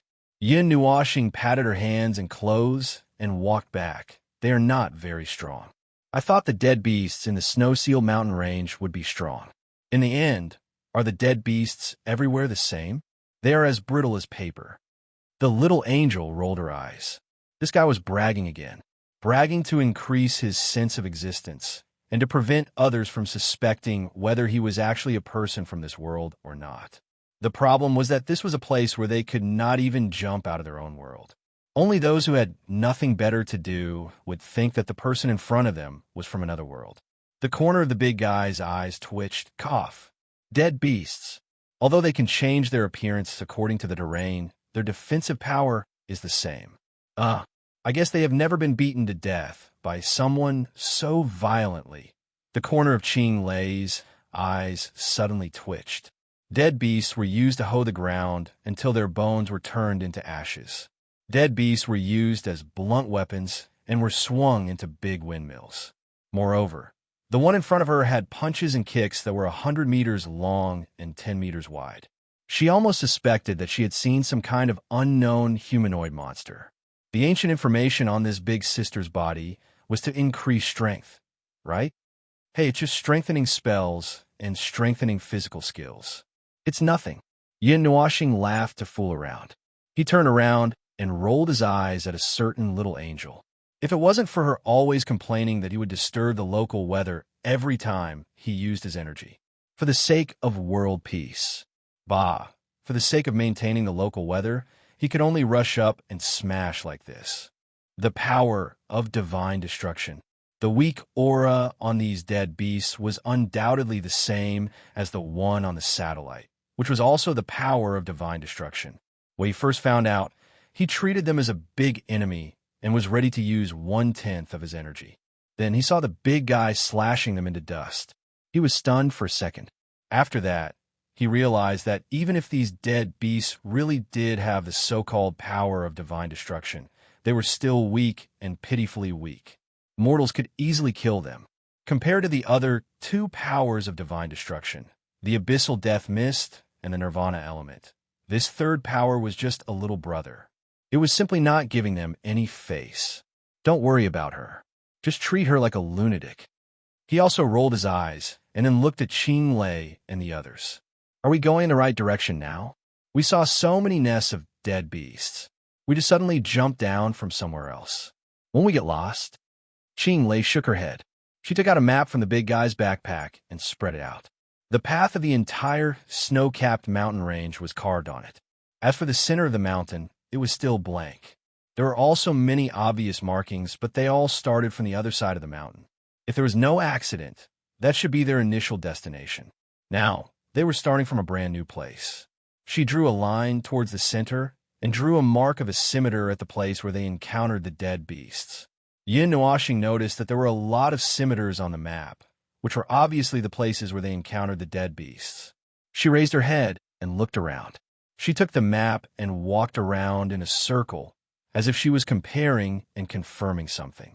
After a while, she nodded and pointed in a direction. There's no problem. Now let's go that way. Yin Nuashing turned his head.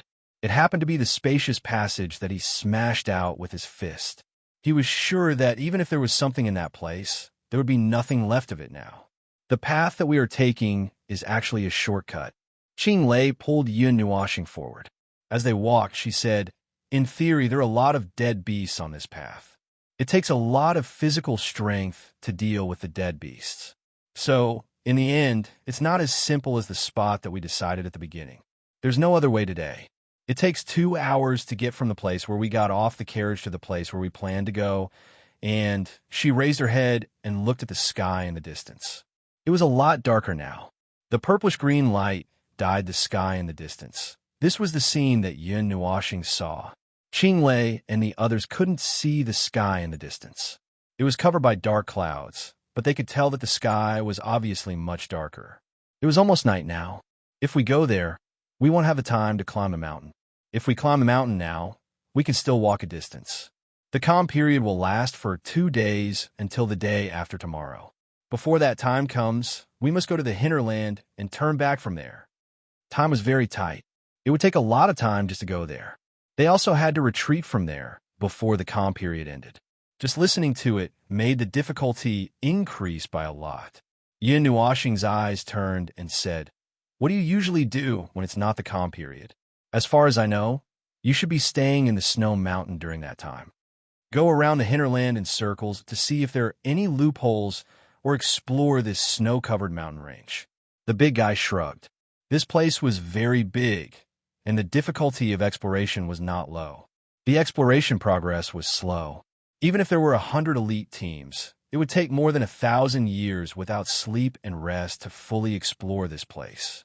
This was the answer that a scholar came up with, and this was the situation that the hinterland was not taken into account.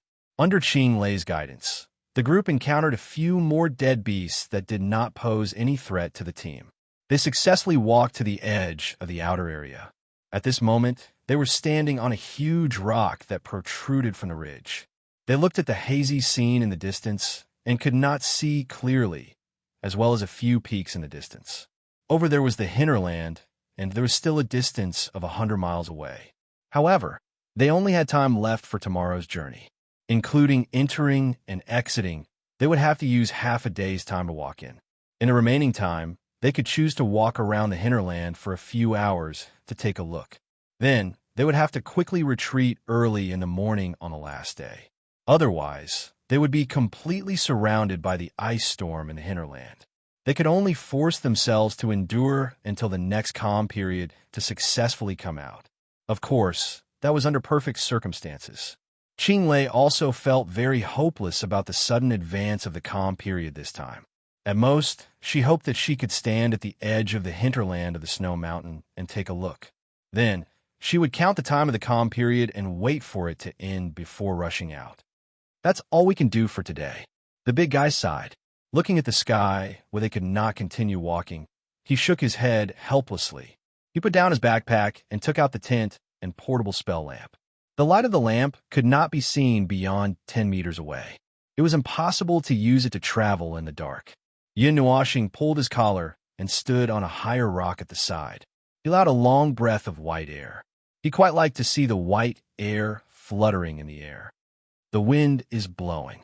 Even if it's the calm period, there will be gusts of wind and snow at night. We can't continue walking forward. It's easy to get lost in the snow mountain. Qing Lei shook her head to shake off her depressed mood and said, I'm not talking about that. It's nothing." Yin Nuashing blinked and shook his head. Qing Lei, "Huh?" Yin Nuashing and the little angel looked into the distance. In the hinterland of the snow-sealed mountain range, They felt a weak energy wave. It was very weak. It was the weak throbbing of the third type of God-destroyer power.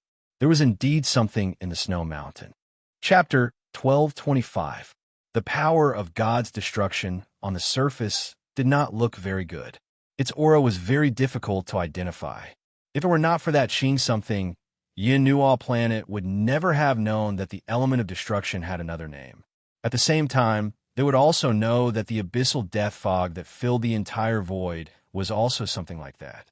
Then, a certain little angel, who had nothing to do, placed these two things together and analyzed them.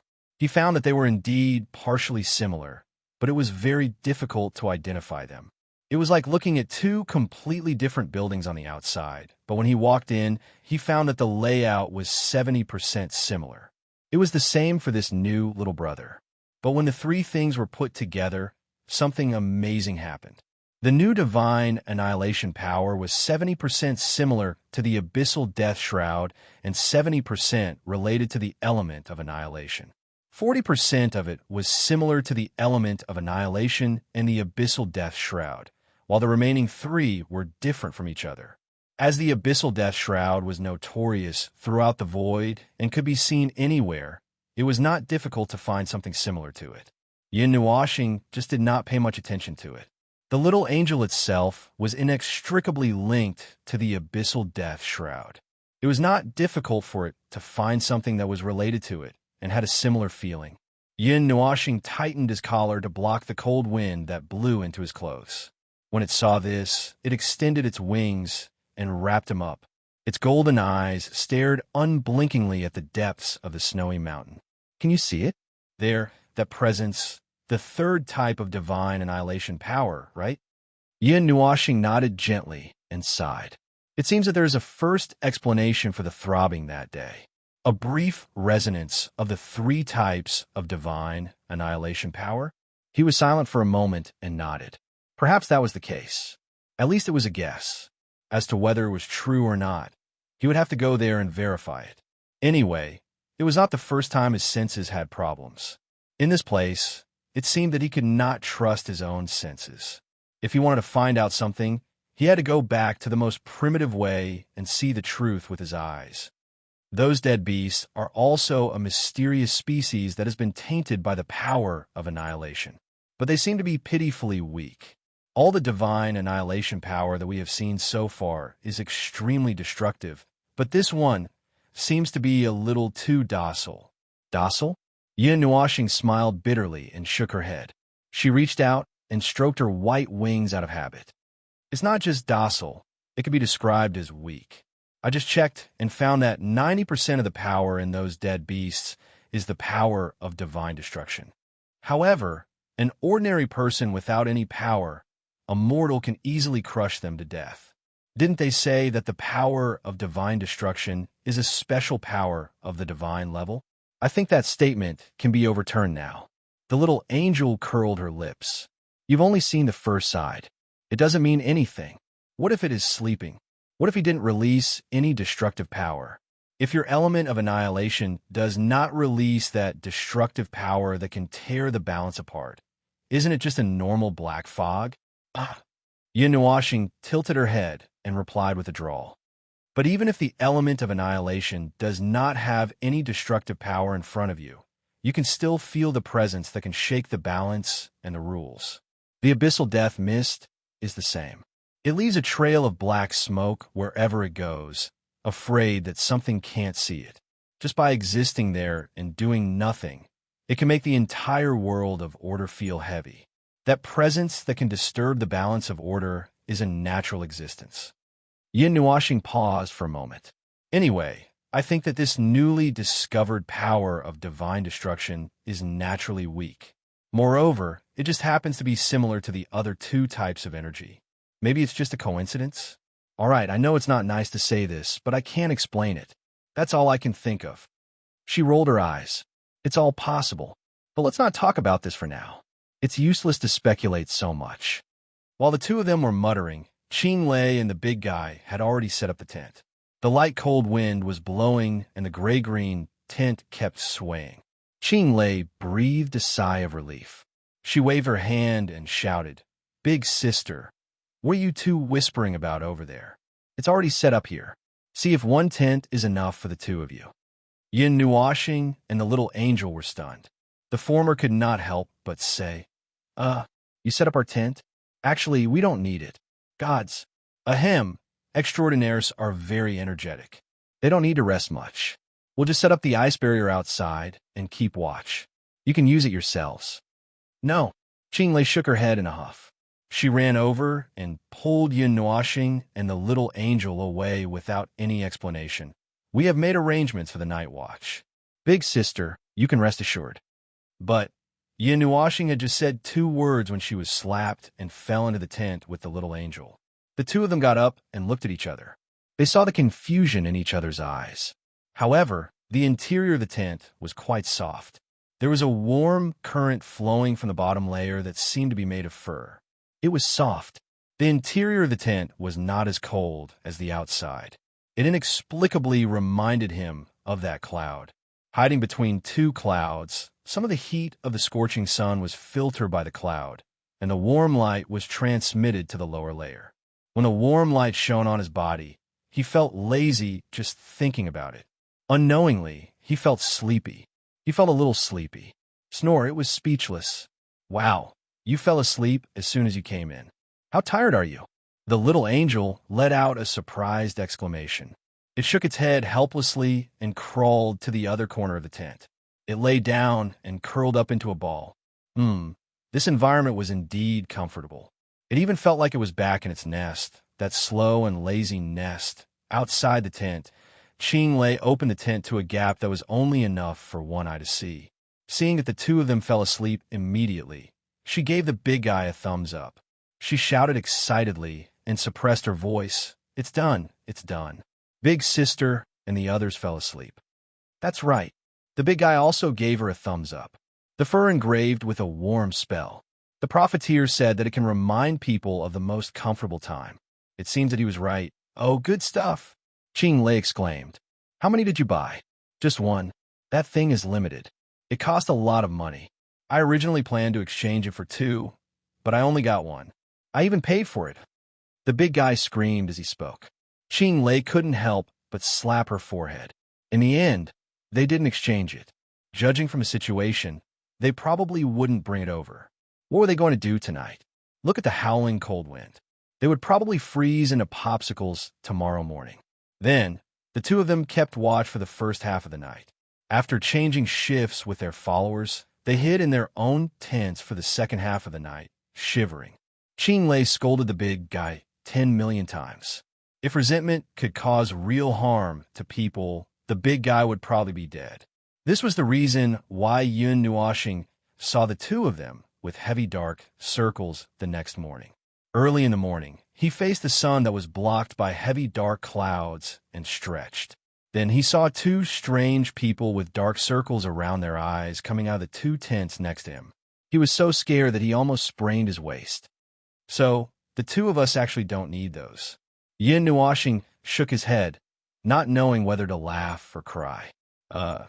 If he didn't fall asleep as soon as he fell down, he could put a barrier to block the wind and adjust the temperature or something, but it was too comfortable inside. He fell unconscious as soon as he fell down. The stable period didn't leave much time for everyone. Qinglei and the others forced themselves to stay alert and didn't waste too much time. The group immediately headed to the center of the snow mountain. There were still a few stars spinning in Qinglei's mind. She glanced at the wings on the little angel, and suddenly an idea came to her. The latter trembled and stood up with a puzzled expression. However, after looking at the somewhat thin and weak figure of the little angel, well, she guessed that this strange guy couldn't fly them all over. It was better to walk over on foot. "It seems that I don't see any other teams." Yin Nuashing looked at the snowy scenery around him. The sky was clear, but it was a little gloomy. There was no wind and no snow. There was not a single person within 100 miles. He didn't even use his soul to sense anything now. If he didn't find the exact destination, there was no way to find anyone. This is a shortcut. This is a shortcut that no one has ever taken before. It's a shortcut that only exists in theory. It's quite a distance from the other three paths. Unless one of them gets lost, they probably won't bump into each other. Even well-equipped expeditions won't take this path because there are too many dead beasts to deal with on the way. Oh, theoretically, there are too many dead beasts here, and no one dares to gamble with the lives of an entire team on luck. The three paths have been taken by many people, and there are some small things left behind by the predecessors. If you need them, you can borrow them. With this comparison, no one would want to start from scratch. Yin Nuashing responded casually. He suddenly felt something and raised his head. His eyes pierced through the dark clouds and the starry sky, and saw the remains of the sun. He could see a shadow in the fire, a huge shadow. The light illuminated the darkness beside the shadow. He just remembered that since Wei Su's satellite would return to the side of the sun, the light there would illuminate the shadow continent beside it. Well, that was what he thought. However, the shadow continent was shrunk in the shadow of the huge planet.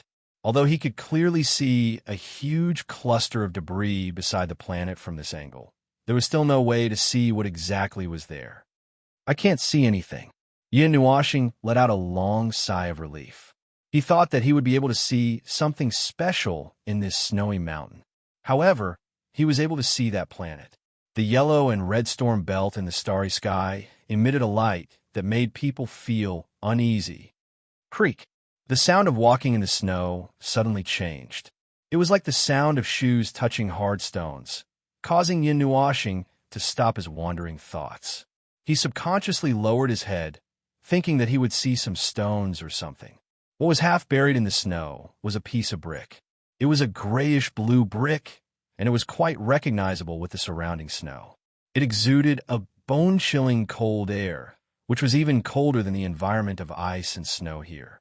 It seemed that the cold air had been stored for countless years, and it was only released when it was touched and exposed to the air at this moment.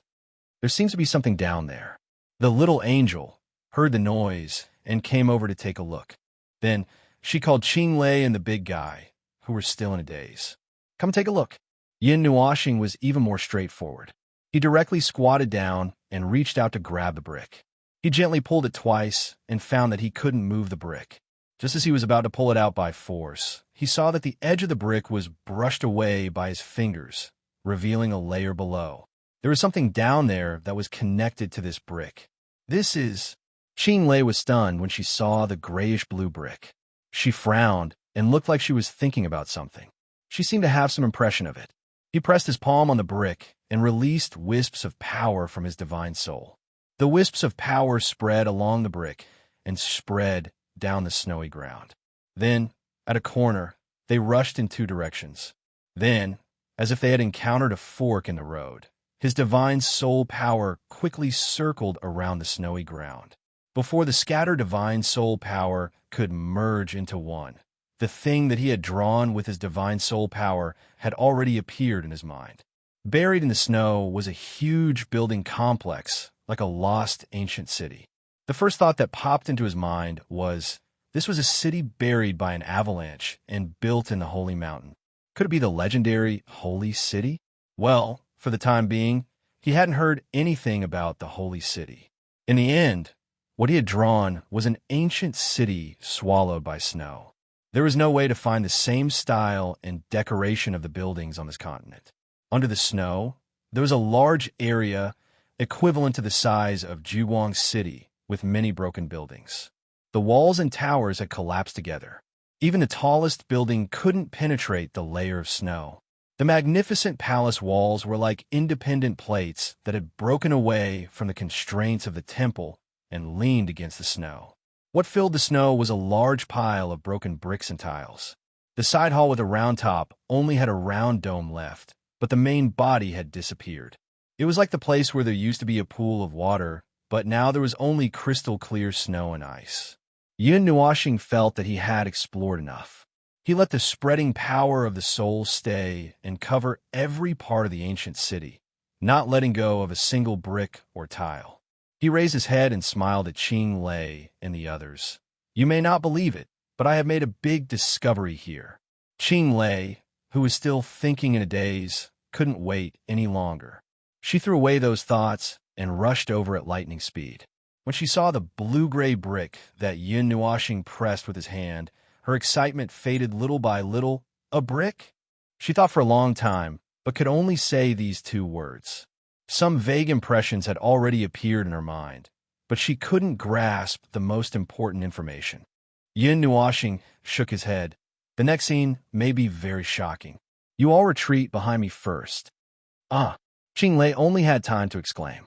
The big guy and the others recalled the terrible destructive power of this extraordinary conjurer yesterday. They trembled a few times and hurriedly retreated.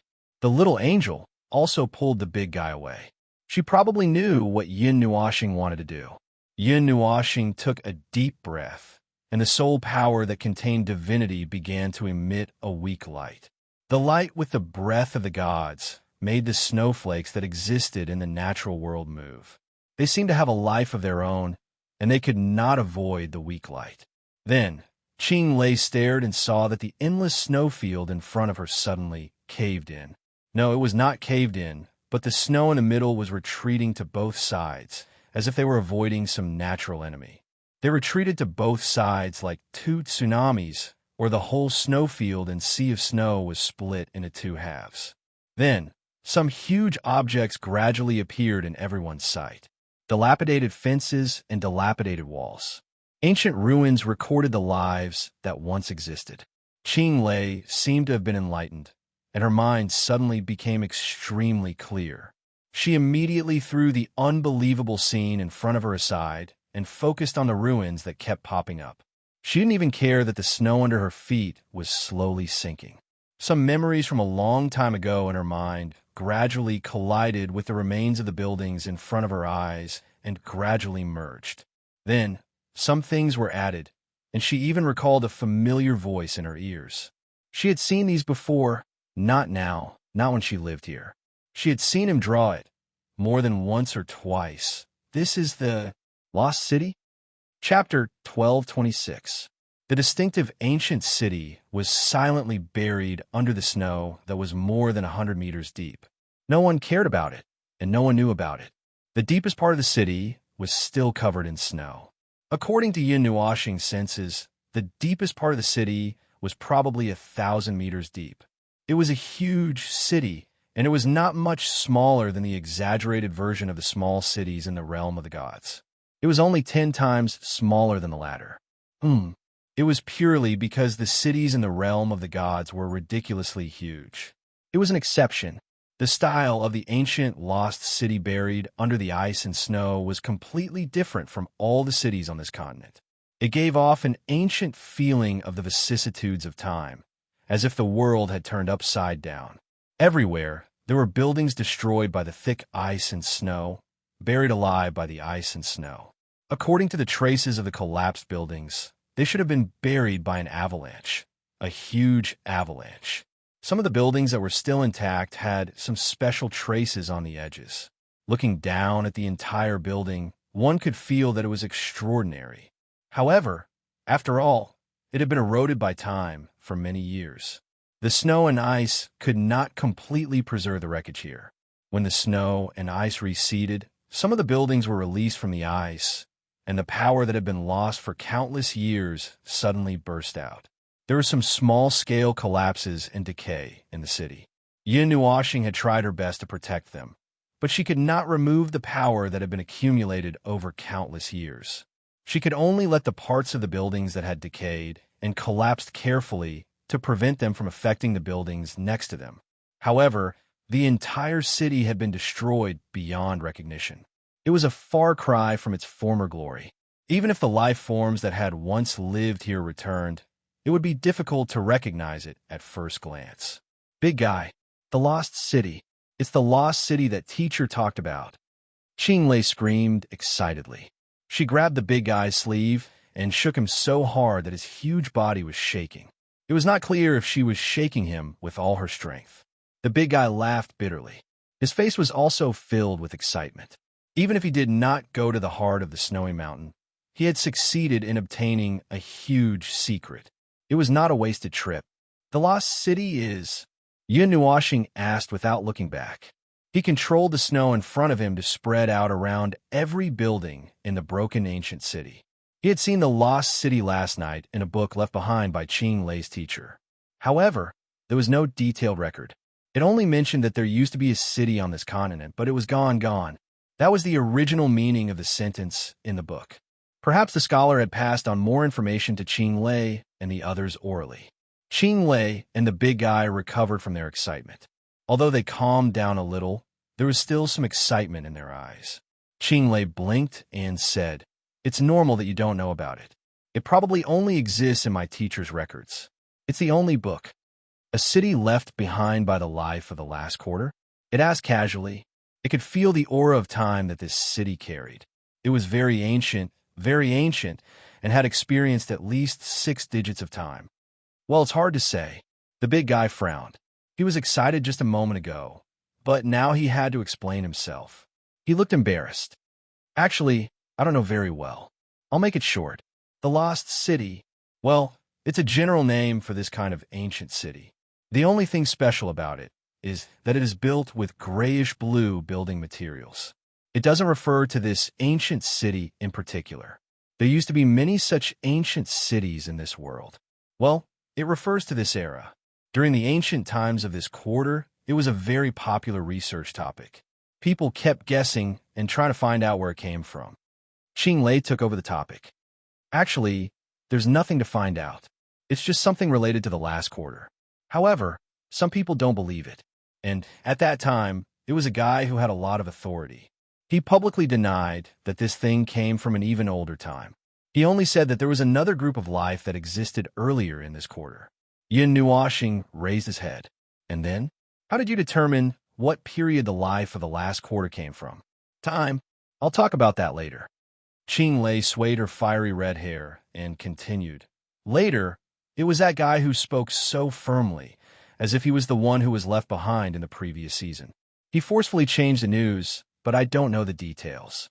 It said that the method at that time was very extreme. Some old scholars couldn't get a good ending." The big guy's follower whispered. "But at that time, it was actually very strange. That scholar was very disgusted when others said that it came from an even older time. In fact, he didn't specify when it came from. However, he just wanted to eradicate this kind of saying. He only said that it came from an even older time." The big guy counted with his fingers and showed a thoughtful expression. "Isn't that crazy? Ancient ruins discovered in this world, other than life that existed earlier than them. Who else could have stayed behind? Visitors from outer space?"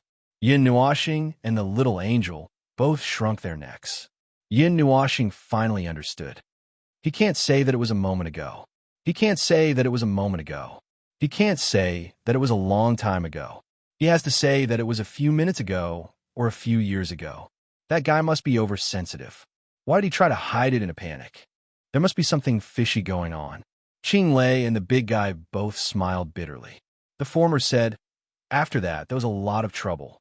There was no record of the middle part.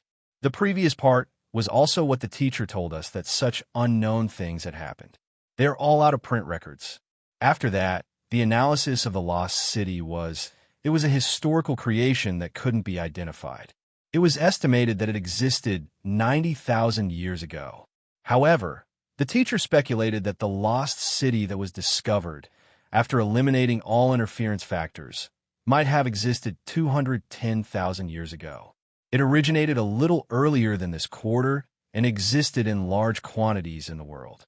Most of them existed in the wilderness far away from the current city, or in the Dian Black Sea, or some places that were covered in fog all year round. Their time of existence was very close to the time of the last quarter, but there was a gap of time." "Gap?" Yin Nuoxing raised his eyebrows. "What was the time of the last quarter? I want your answer." "My father said that the end of the last quarter originated from 250,000 years ago. He couldn't find the time of the beginning of that quarter. He could only find the time when it ended. However, he said that this answer shouldn't be accurate. It should be pushed back a little," the big guy said. Yin Nuoxing pondered for a while. He looked at the lost ancient city in front of him, but did not say anything. In his senses, this city had been buried under ice and snow for at least 400,000 years. Then, it might have existed even earlier. The time span was too large. The larger the time span, the more ridiculous the error would be.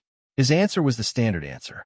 400,000 years ago, this so-called lost city was a relic left behind by the life of the last quarter. This was the answer he gave, and there was no mistake about it, unless there was some special existence in this world that misled him, or the so-called 250,000 years were also wrong. In that case, this was not his fault. Although I don't know why that powerful scholar was so eager to deny it. From that point of view, I think he should have known about the life of the last quarter and recognized the lost city. That's why he denied it in a panic when others brought it up. He was overly guilty. It whispered in his ear. Trying to cover it up only makes it more conspicuous. However, there shouldn't be many people who dared to object at that time. Those who objected might have been. Yin used his thumb to swipe across his neck. The little angel also nodded. That's about it. It said that the lost cities that have been discovered so far. This one doesn't count. So far, the last lost city that was discovered was 200 years ago. That's one less than half of the total number. A scholar boldly speculated that there are lost cities in every corner of this world. In fact, this world is much bigger than we thought, Qinglei said. Yin rolled his eyes. He hadn't even measured the ground under his feet. How could it be that the world was much bigger than he thought? Speaking of which, did the scholar who boldly speculated know how big the world was? The history and all the records corresponding to the lost cities are called the Lost Era.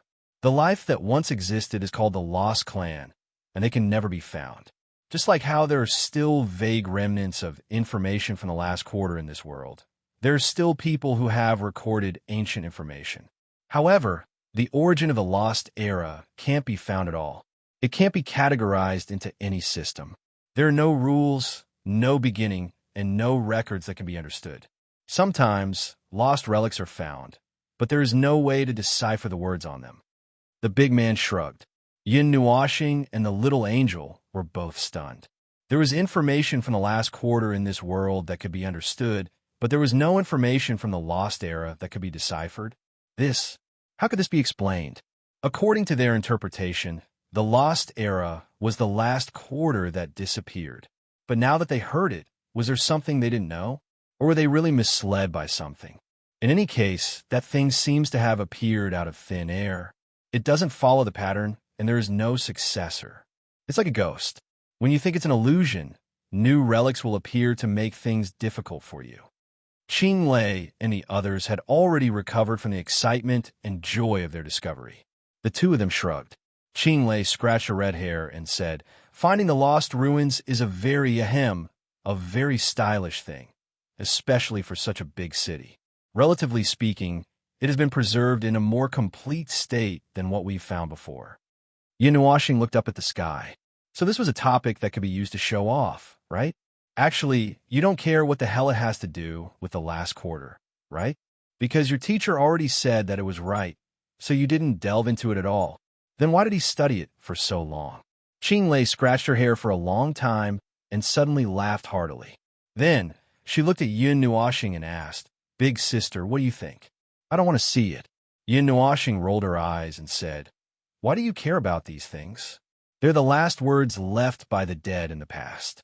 They are just obsessions that are unwilling to completely disappear.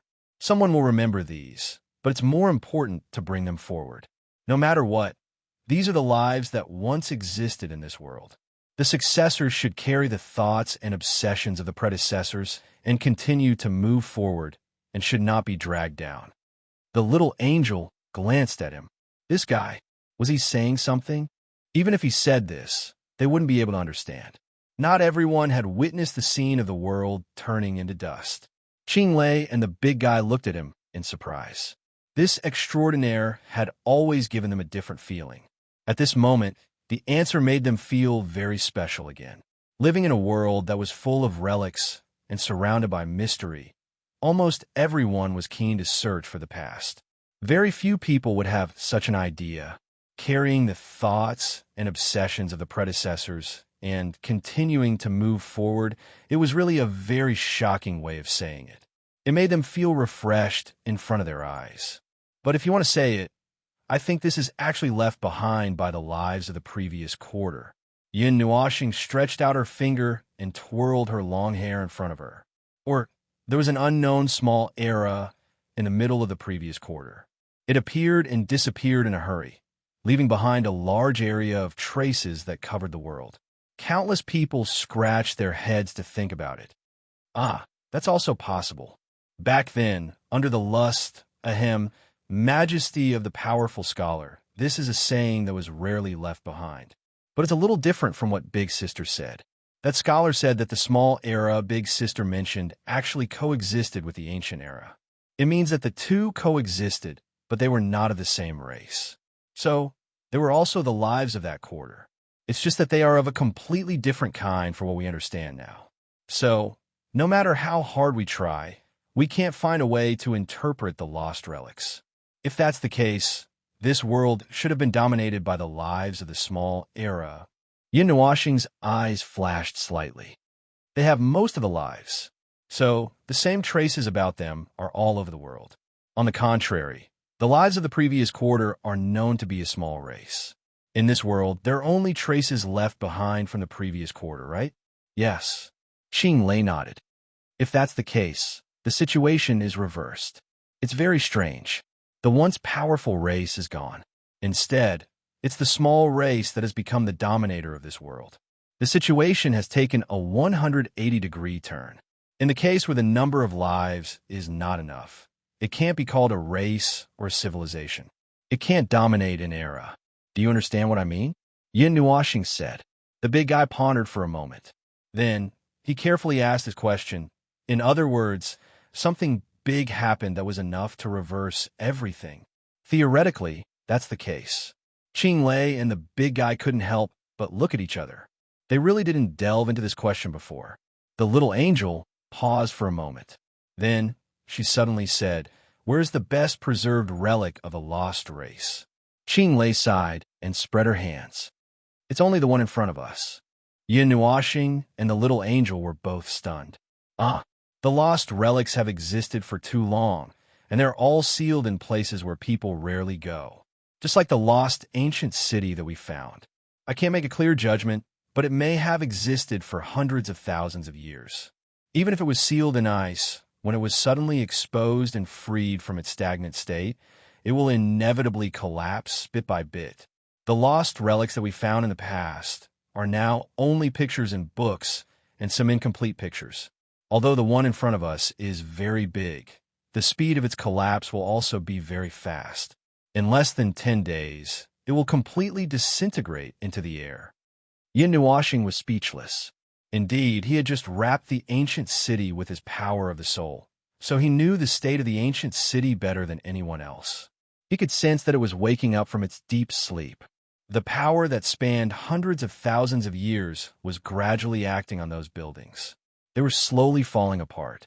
Unfortunately, he probably had no way to stop these things from collapsing. His power was not suitable for this. There was no way to stop something that should have been completely destroyed hundreds of thousands of years ago. He could use his divine power to stabilize it, but then it would become a specimen. When the time came, some extraordinary people would come here to inspect it, and they would be able to feel the unfathomable power. God knew what kind of accident would happen. Tampering with the relics was the easiest way to affect history. It was already difficult for future generations to explore history. They had to dig, read, and imagine. It was better for him not to make it more difficult for others. I know a few places that once existed here and there, but there's nothing left in those places. The entire site has turned into dust, leaving only a big empty pit there. Qing Lei said as she looked at the remains of the lost ruins around her. Even so, this trip was not in vain. Even if I didn't go to the center of the snow mountain, I don't have too many regrets. There are still many opportunities for the latter. But to find a lost ruin, that's the luck of a lifetime. Yin Nuashing glanced at her and said leisurely, "To put it bluntly, you have the capital to brag. It's enough for you to brag for a few decades, right?" Qing Lei turned her head away awkwardly. Aren't all explorers like this? They're all bragging about what I've found, what you've seen, what we've gained from this trip, and what mysteries we've uncovered. Looking at the scale of this lost city, I might even be able to name it after me. This magnificent and splendid. The once splendid lost city had been sleeping under the ice and snow for 400,000 years. Its glory and splendor had faded away. The frozen time and frozen history had thawed after a long period of time, and everything had started to run again. This time, it was heading towards destruction, continuing the destruction that had not ended 400,000 years ago. However, it was still considered complete. Its main structure was still intact. It could last for at least 10 days. These 10 days were enough for a large number of explorers and scholars to do a lot of things. Qing Lei and her small team could also become famous overnight, but this did not seem to be their original purpose. Looking at Qing Lei's smug expression, Yin Nuoxing knew that she had already begun to imagine a lot of things that would happen later. She crossed her arms in annoyance. Have you forgotten something? Are we still going to the center of the snow mountain? Qing Lei quickly came back to her senses. She looked dignified. Yes, of course. We still have to go. That's our destination. Chapter 12:27. The magnificent and magnificent palace still retained its flashy but impractical decorations. These buildings still looked very tough. Even if a certain luminous object jumped on them, it would not cause any adverse effects. It did not collapse a second time, or 3 times, or countless times plus one collapse. It seemed that other than those fancy decorations, the strength of these buildings was still quite good. After being hit by an avalanche of millions of tons, they did not collapse instantly. Instead, they stood firm for hundreds of thousands of years. Their strength could be seen at a glance. Under the leadership of Qing Lei, Yin Nuoxing and the others were like a group of small ants entering the city of the giant dragon. They walked on a road that was already covered in snow and bent by the ice and snow. They passed through the main city gate that was hundreds of meters high. They passed through the palace that was smashed in front and behind. They kept going deeper and deeper. Adventure. Well, adventure. Yin Nuoxing took a deep breath. He definitely did not see the big guy's little brothers knocking the bricks there. He did not see it. It must be an illusion. I can't knock it down. The broken pieces are too big. Qing Lei put down the knife in her hand and could not help but mutter. It was exactly what she said just now. They were going to the heart of the snowy mountain. Who would have thought that they would find such a big thing halfway? Now, they did not have any tools in hand. The building fragments in front of them were too sturdy. They could not dig out a piece even if they wanted to. Yin Nuoxing lifted his bangs and slapped his forehead. He could not help but ask, "What are you doing?" Knock a brick and bring it back. It can be used as evidence that this place has seen the light of day again. There are no relics of a lost clan left behind now. Those have all turned to dust in time. So, as long as you bring a brick back, it can prove that you have found a dust-covered lost relic. Yin Nuoxing muttered in his heart. He did not say anything. He just followed Qing Lei and the others deep into the lost city. There were many exaggerated and gorgeous sculptures in the city, but they were not used to commemorate or worship anything. It seemed that making them look exaggerated was just a habit. It was a habit to make everything look beautiful and perfect. There was no symbolic meaning or even any meaning. It was just a decoration purely used to dress up. He could not decipher it. It was true. He understood the meaning of these 4 words. He could not decipher it. Throughout his 10 or so eras, dozens of eras of life, his footprints were all over the void. Perhaps it was also all over the great Yuan realm. He had visited and observed countless worlds. The information of countless worlds was recorded in the Book of Epics. Then, a kind of information that he could not decipher or understand at all suddenly appeared. He did not even know if it was complete or not. Only God knew what he had seen in the 20 minutes he had been here. Some of the corners of the ruins, some of the patterns, some of the special decorations, the arrangement of the buildings, and many other things could be inferred from these corners. But from the moment he came in, he had only received a lot of messy information that could not be connected. The existence of this lost, ancient city seemed to be purely for the sake of existence. Big sister, what are you thinking about? Qing Lei noticed that Yin Nuoxing seemed to be in a dilemma. He had a pensive look on his face. He frowned from time to time and looked like he was about to collapse. She could not help but move closer to him curiously. She seemed to have guessed what he was thinking about. Are you analyzing this lost city? Huh. Don't waste your brain. Many scholars have done this since ancient times, but in the end, they did not get anything. If you want to forcefully decipher something, you need to fill in a little bit of information with your brain. However, you can only get a series of scattered information fragments that cannot be integrated. Isn't this too baffling? Yin Nuoxing frowned. Logically speaking, this lost city should have some patterns. However, he could only see one of them, so he could not tell. There were so many records from ancient times. If all of them were to be put together, there should be something in common. There should be something in common. It's just baffling. Qinglei put her hands behind her back. She did not knock on the bricks anymore. She just followed beside him and said softly, "The things left behind by the Lost Clan are used to force people to their deaths." Many scholars have gathered all the lost ruins that were discovered tens of thousands of years ago and carried out countless years of research. In the end, it was just a waste of effort. Isn't this just a prank? Yin Nuoxing rolled his eyes. Even so, there are still many people rushing to find the lost ruins? Or will there be many people coming to find out what's going on? At the very least, they will come out to take a look. That's right. We just happen to be in the first batch of people. If we receive the news later, Big Guy and I would still postpone our plans at that time and travel thousands of miles to take a look. Many people are like that. As long as they receive news about the lost ruins, they would come to take a look no matter the cost.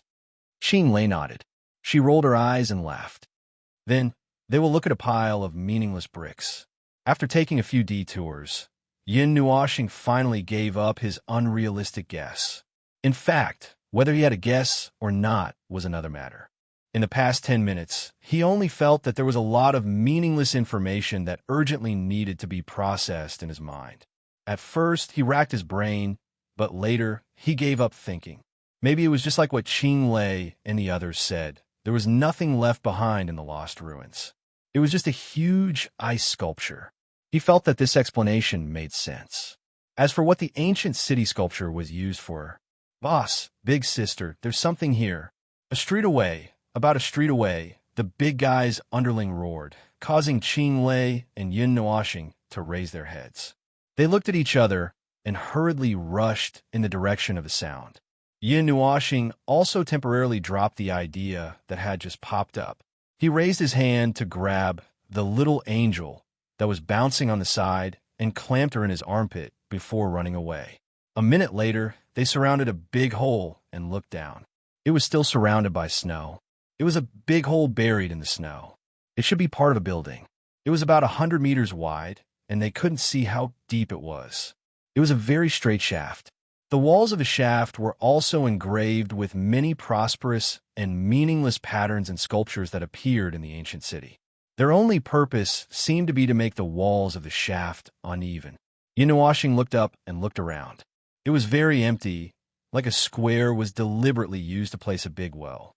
However, there were some marks on the ground around it. It seemed like it was used to place something heavy on the ground. He looked around again, focusing on the direction of the avalanche. After a while, he found what he was looking for. Then, he put the pieces together in his mind. There should be a tower here. Yin Nuoxing gestured with his hands and pointed to the marks on the ground. The ground around here should be the supporting part of the tower. If that's the case, the part buried in the ground should also be part of the tower. The upper and lower parts are separated by the ground. Wow, big sister, you restored it so quickly, Qinglei exclaimed. Her eyes were filled with admiration. Yin Nuoxing grinned unnaturally when he saw this. A tower that separates the upper and lower parts? What's that for? Big Guy scratched his head. This is probably near the west side of the ancient city. No, this is the center of the ancient city.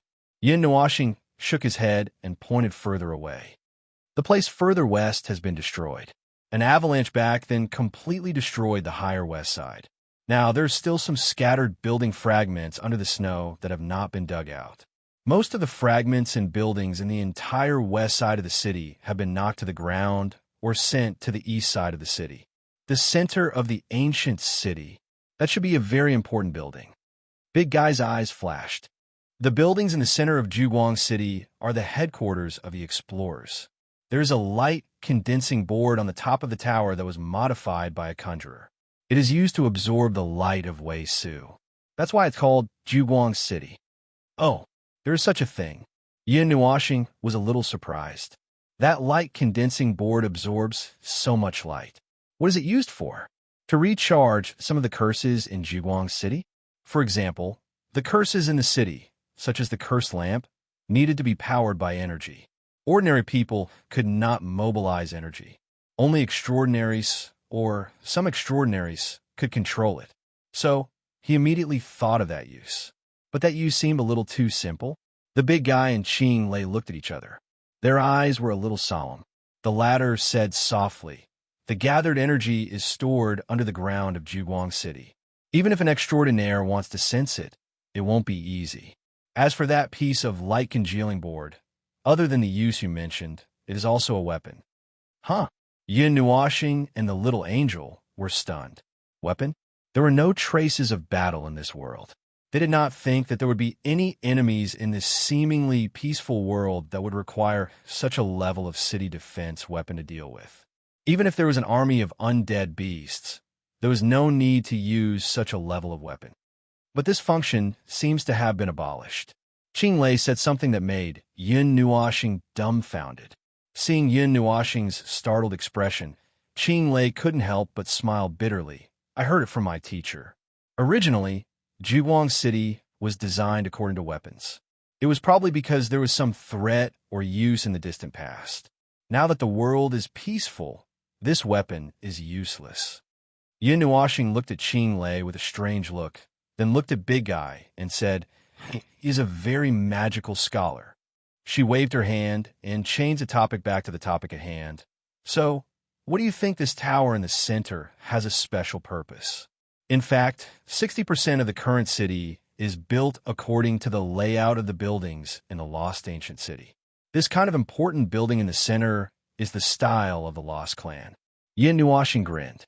She did not expect there to be such a relationship. Qing Lei had been staring at the bottom half of the tower. It was dark, and she could barely see the uneven marks on the wall of the well that was 10 meters deep. She could not see the bottom at all. "Big Guy, we did not bring the corresponding tools." "Nonsense. We are going to climb the snow mountain." At first, we did not expect this kind of accident. Big Guy shook his head helplessly. "We can only give up. Let other guys work together to take a look. We can't go back to get the curse rope for a while." Yin Nuoxing glanced at him. "It is not an ordinary rope. This shaft is too deep. Normal ropes won't be enough. Speaking of normal ropes, we have some in our backpack as well. Spell ropes can extend all the way until they run out of energy. They're much tougher than normal ropes." "Oh," Yin Nuoxing said. He stood on a circle of stairs on the protruding ground of the lower part of the tower and looked down. He could see the bottom of the tower, but for some reason, it was very blurry. Logically speaking, the darkness should not obstruct his vision. This made him very curious about the shaft. Moreover, he could feel a weak energy lingering in the shaft. It was weak energy that had not dissipated in time. "Big sister, let's go. There is nothing to see. We can go down and take a look. Let's hurry up and check out other places." "We only have an hour left," Qing Lei said as she pulled Yin Nuoxing's arm. "Who told you that there's no way to go down?" Yin Nuoxing smiled. Qing Lei and the others were stunned. A few seconds later, they subconsciously fixed their eyes on the little angel. Then, they let out a long "oh" in their hearts. "Come down with me. Big Guy, you guys stay here and wait," Yin Nuoxing said as he looked at Qing Lei and then at the big guy. Qing Lei twisted her body reluctantly. She seemed to be unwilling. She had crawled and crawled all over the place, but to suddenly have her fly, she felt that it was too dangerous. Can I not go?" Yin Nuoxing and the little angel looked at each other. Yin Nuoxing took the lead and carried Qing Lei before she could react. At this moment, Qing Lei finally reacted. She screamed so loudly that her snow mountain was about to collapse. "Wah! I don't want to die. I'm afraid of the dark. I'm afraid of death. I'm afraid of heights. Big sister, I haven't been in love and I haven't been filial to my teacher. Let me go. Don't. Save me." Without saying a word, Yin Nuoxing jumped into the well. The little angel also spread her wings and turned into a ray of light to catch up. Only the big guy and the others were left with cold sweat on their faces. Qinglei's screams gradually faded away with the echoes in their ears. Everyone looked at each other. Their cold sweat was about to turn into ice in this world of ice and snow. Boss, big sister flew down. Will she be okay? The big guy wiped the cold sweat on his forehead and laughed dryly. Don't ask me. I don't know. Yin Nuoxing's ears were filled with the sound of the wind and Qinglei's screams. The screams were so scary that it sounded like a chicken being killed, especially when the little angel hugged him from behind and the sound of the wind suddenly stopped. The screams were even scarier. It was especially scary in this dark shaft where there was no light. Okay, stop screaming. Focus and look around, Yin Nuoxing said helplessly. Only now did Qinglei feel that the sense of weightlessness had disappeared. She didn't feel the excruciating pain on her body either. After hesitating for a few seconds, she carefully squinted her eyes. Then, she saw a pair of huge white wings with spots of light dispersing the nearby darkness. They illuminated the exaggerated carvings on the walls of the shaft clearly. Qinglei looked at the pair of wings with envy. After a while, she looked at Yin Nuoxing and said, Big sister, do you all jump down when you see these kind of underground buildings and shafts? Yin Nuoxing carefully thought about the few similar situations that she was most familiar with. She found that it was almost the same. She nodded and said, Seems like it. Qinglei, okay. I'm afraid we won't be able to hide from deep shafts for the rest of our lives. By the way, how deep is this place? The little angel raised his head. At this moment, he was slowly descending with the two of them. The shining hole above them was only a small dot of light. They were already very deep into this place. Do you often have this kind of encounter? Qinglei was a little scared when she heard that. She estimated that she might faint if she jumped down again. A tower buried underground. It's possible that energy is injected deep into the ground to store it. It's normal for it to be very deep. Back then, this shaft had a lot of energy flowing through it. Moreover, it's a tower that's divided into two parts. If my teacher is right, the bottom part may be 2,000 to 3,000 meters deep. What's down there? Yin Nuoxing asked casually. I don't know. Maybe it's some energy crystals that have become empty shells. Maybe it's some energy residue. Maybe it's some lost relics? Qinglei looked down and felt that she was going to fall at any time. She couldn't help but shrink her body. Only then did she realize that the way she was being held was a little strange. However, when she saw Yin Nuoxing's thoughtful and serious look, she didn't say anything. There are no dead beasts in these places. Yin Nuoxing suddenly thought of a problem. There are dead beasts all over the snow. Only then did I realize that there are no such things in this lost ancient city. This is also a strange phenomenon. The dead beasts won't go near the lost ancient city. If you're careful enough, you might be able to find the hidden ancient city by following the activity of the dead beasts. In history, there was an expedition team that used this method and spent 2 years to find a lost ancient city. Qinglei recalled what she heard before and said, You can't find a specific reason? Well, my teacher guessed that there's a relatively large amount of residual energy in the ancient city that hasn't dissipated. However, my teacher is not a very powerful extraordinary. There's no way to know that. As for the energy concentration, Yin Nuoxing shook his head. There is indeed residual energy in this ancient city, but it's buried very deep underground. The center point is where we are now, but it's very weak. It's so weak that even I can't sense it if it's not gathered together. Then I don't know. Qinglei shrugged. The little angel brought the two of them down at a slightly faster speed. However, for safety reasons, they did not suddenly descend to the bottom of the shaft. She looked around and looked at the flashy decorations on the walls of the shaft with interest. If this was really a passageway for storing energy, why would they use such complicated decorative patterns that look fancy but had no practical use? However, these things did not seem to have any special use. There was no energy, and there were no signs of any special modification.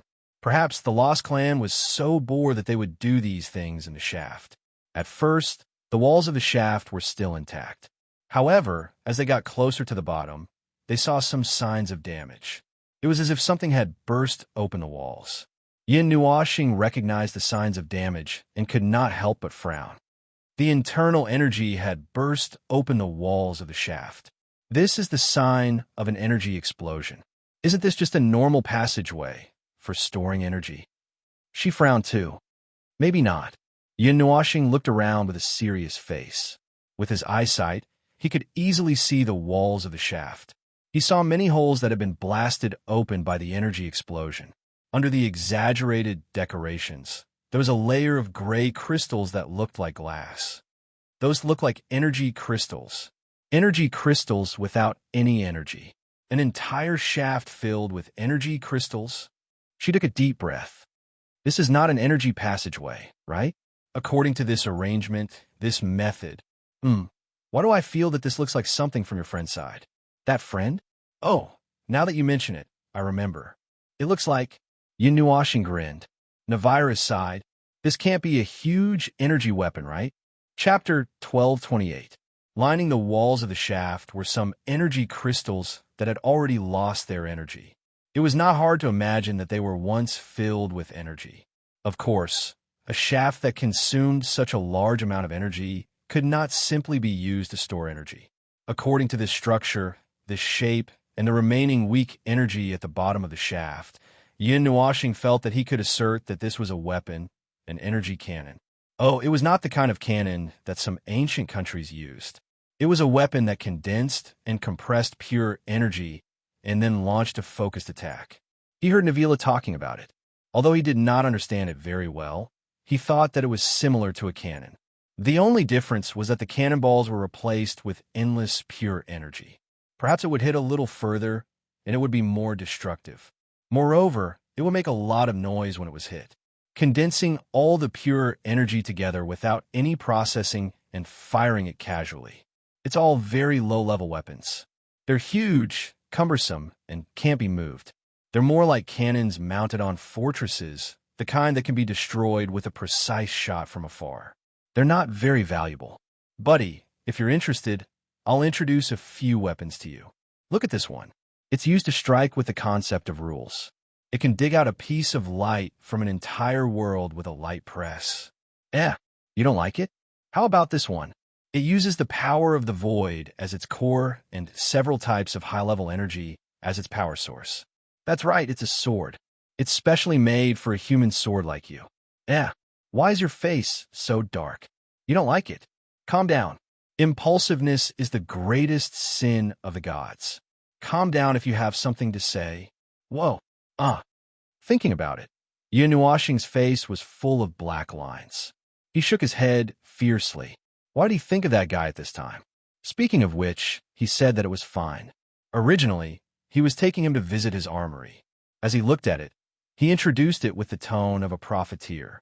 Although he was not selling it to him, and he could casually take away a lot of it if he wanted, he did not know how to use those things. Looking at them, it was just strange. Yin Nuoxing's mind seemed to have drifted a little too far. He quickly got rid of those irrelevant thoughts. Anyway, he just wanted to express that he seemed to know the shaft that they were descending into. If he was not mistaken, it should be the huge and cumbersome long song cannon that was fixed on the fortress. Based on the structure, the furnishings, and especially the meaningless patterns on the walls of the shaft, he felt that there was an 80% chance that those meaningless patterns were actually similar to the patterns and charms on their magic circles. They looked gorgeous, and outsiders would not be able to understand them no matter how they looked at them. At this moment, he was standing here looking at other people's weapons. If he had never seen them before, he was just an outsider. In this way, the strange patterns and meaningless messages all over the lost ancient city could be understood. Those things might be similar to charms, concentrating the energy of the entire ancient city on this long song cannon. It was the opposite of Juguang City. Juguang City gathered the light and spread the energy throughout the entire city. The lost ancient city gathered all the energy in the center and then shot it out. But this cannon was a little too big, wasn't it? using a city spanning about 1,000 miles as the base and a cannon with a width of more than 100 meters. Hiss! When it was shot out, it would be spectacular, gorgeous, and exciting, right? At this time, Yin Nuashing suddenly understood what the art Navira had been emphasizing to him was. A world full of fireworks, a world full of explosions, a world full of... Wasn't it just setting off fireworks? He knew how to do that too. With a boom, he could set off the entire world as fireworks. That scene was so exciting that it felt like the beginning of the world. Oh, he digressed again. Why did he suddenly want to set off fireworks? Ah, look at how beautiful this world is. The sky is full of stars. The starry sky is boundless. The moon is bright. The stars are sparse. And the scenery is beautiful. It is really a very good time to watch fireworks, or set off fireworks. Perhaps the big movements in his mind were too frightening, or perhaps it was because he hadn't organized a firework party for a long time. In short, his thoughts were revealed through his expression. He even succeeded in causing the temperature of the air to drop by a few degrees, causing Qinglei and the little angel to shiver from the cold. What terrible things did you think of? One evil smile. She couldn't help but murmur. Her wings were shivering so much that they almost cramped. No, Yin Nuashing grinned. Fireworks. Qinglei was dumbfounded, but the little angel reacted. She was speechless. She hugged Hao Ren's hand and gently pinched his stomach. What the hell are you thinking? Why did you think of this? Rumble. A muffled sound came from the bottom of the well. Something seemed to have happened at the bottom of the well. The original sound could no longer be identified. The only thing that could be heard was the echo of it splashing against the wall of the well. After a long period of transmission, it turned into a strange and low muffled sound. It sounded like a storm, where the wind was squeezing through the window and thunder was rumbling outside. These two sounds were a mixture of the two sounds.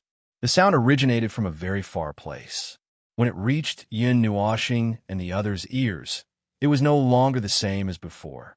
The rumbling sound was getting louder and louder, as if a brilliant explosion was rapidly approaching. And there was really a wave of air surging up from below, carrying the smell of hundreds of thousands of years of decay and stuffy heat.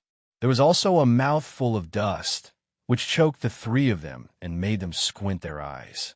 The little angel quickly flapped her wings and imitated the holy light to disperse the dust blowing in their faces. Qinglei had an allergic reaction and wanted to jump up. She subconsciously touched the knife, but when she thought of her current appearance, she obediently shrank back. She looked around nervously and could only see a small amount of old dust being blown up by a hot wind. Did you guys hear that? What does that sound? Yes. Well, as long as you're a normal person, you can hear it. Yin Nuashing nodded, looking at the movement and listening to the sound. Maybe something at the bottom of this long song cannon has collapsed. Maybe it is a wall or something else. The collapsed building has rolled up a gust of wind, and there's only one or two one-way passages, so the wind is gushing out. Oh, big sister, you are still thinking very fast. What is a long song cannon? Qinglei nodded and was stunned. The three words sounded very unsettling.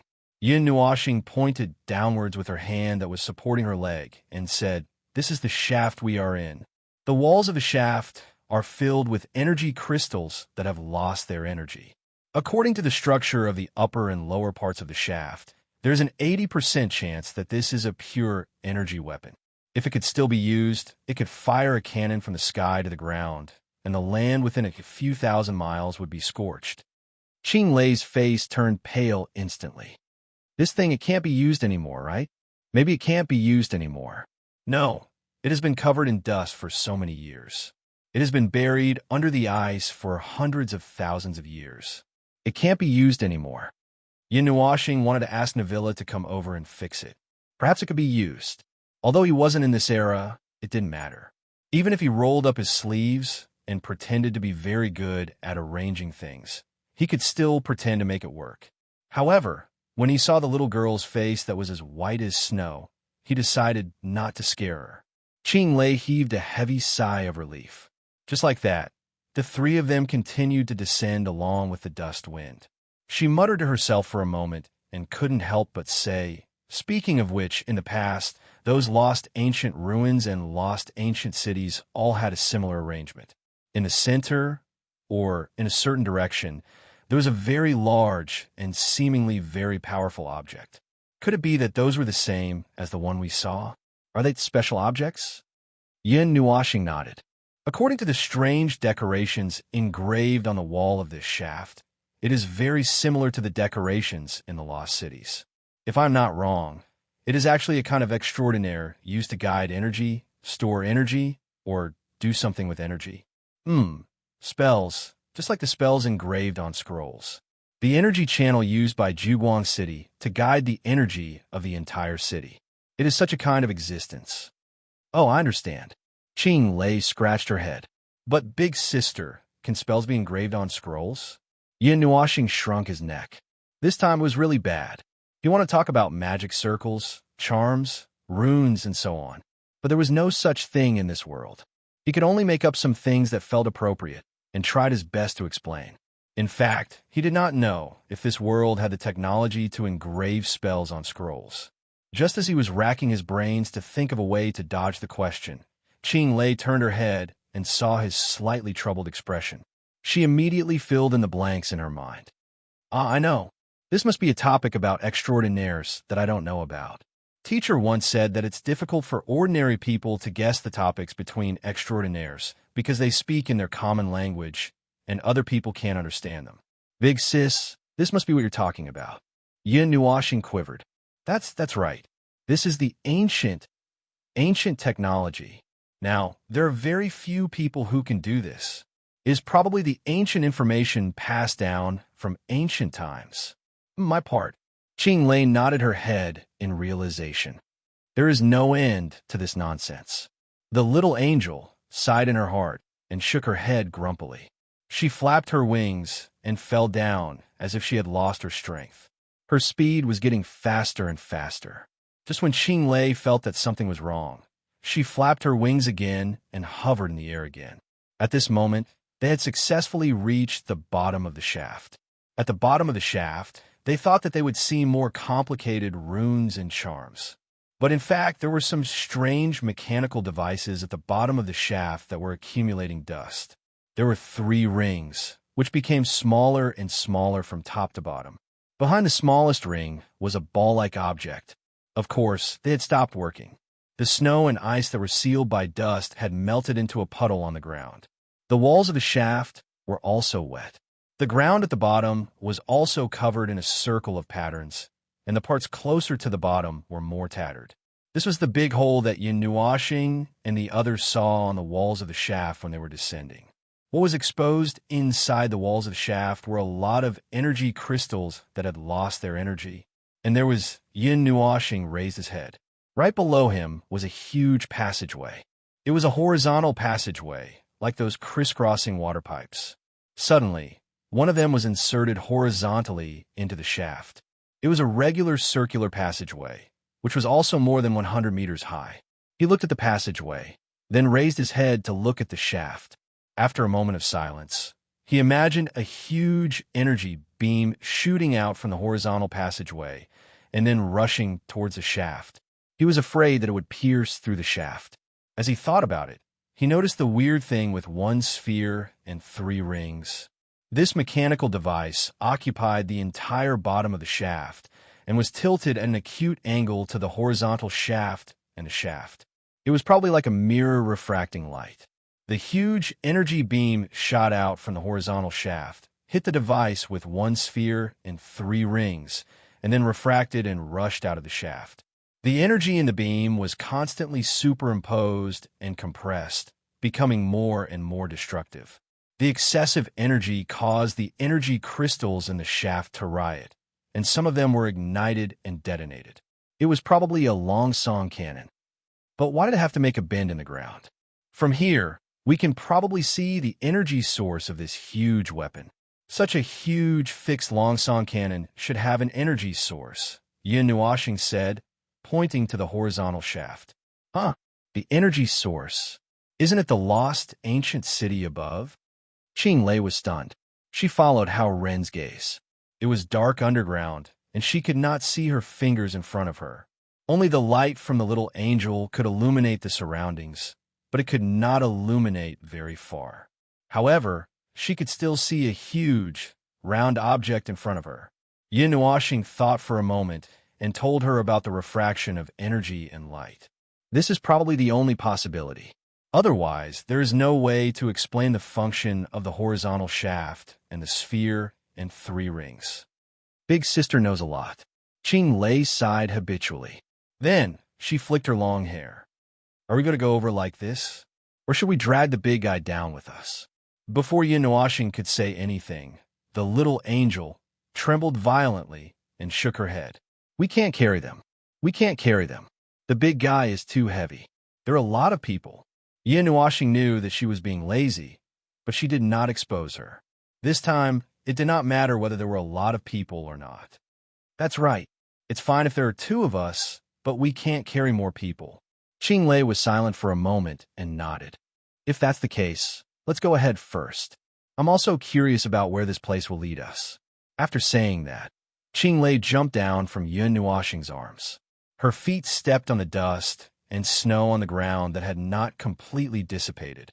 Then, she took the lead and walked towards the horizontal shaft at the bottom of the shaft. Yin Wuxing and the little angel looked at each other and shrugged helplessly. Then, they followed behind her unhurriedly. There was an invisible barrier at the cross-section between the shaft and the horizontal shaft. It might be used to prevent energy from flowing backward. However, that small barrier was not a problem for Yin Wuxing at all. When Qing Lei was about to reach the cross-section, he took a few steps forward and bumped into it with his face. He smashed a huge hole in the fragile barrier with his head. The whole process was done quietly. No one would know what happened if no one said anything. Qing Lei only saw that he suddenly took 2 steps faster and then stumbled forward as if his feet had brushed against something. She did not feel anything unusual at all. By the way, is this barrier still working? The little angel knew what he was doing. She could not help but say in his mind, I thought everything had fallen into eternal slumber. To be specific, that's right. But do you remember what I said just now? There's still residual energy gathered at the bottom of the shaft. It's probably the last time it was used, and the residual energy was deposited at the bottom of the shaft. Then it was stored through those things that look like charms, runes, and energy crystals. At the same time, it's also used for the barrier function. This thing's energy consumption is very low. According to the scale of this weapon, it's actually not difficult for a little bit of residual energy to keep it hanging for hundreds of thousands of years, Yin Wuxing replied. After entering the horizontal shaft, what he saw was still the same thing. There were fancy runes and runes.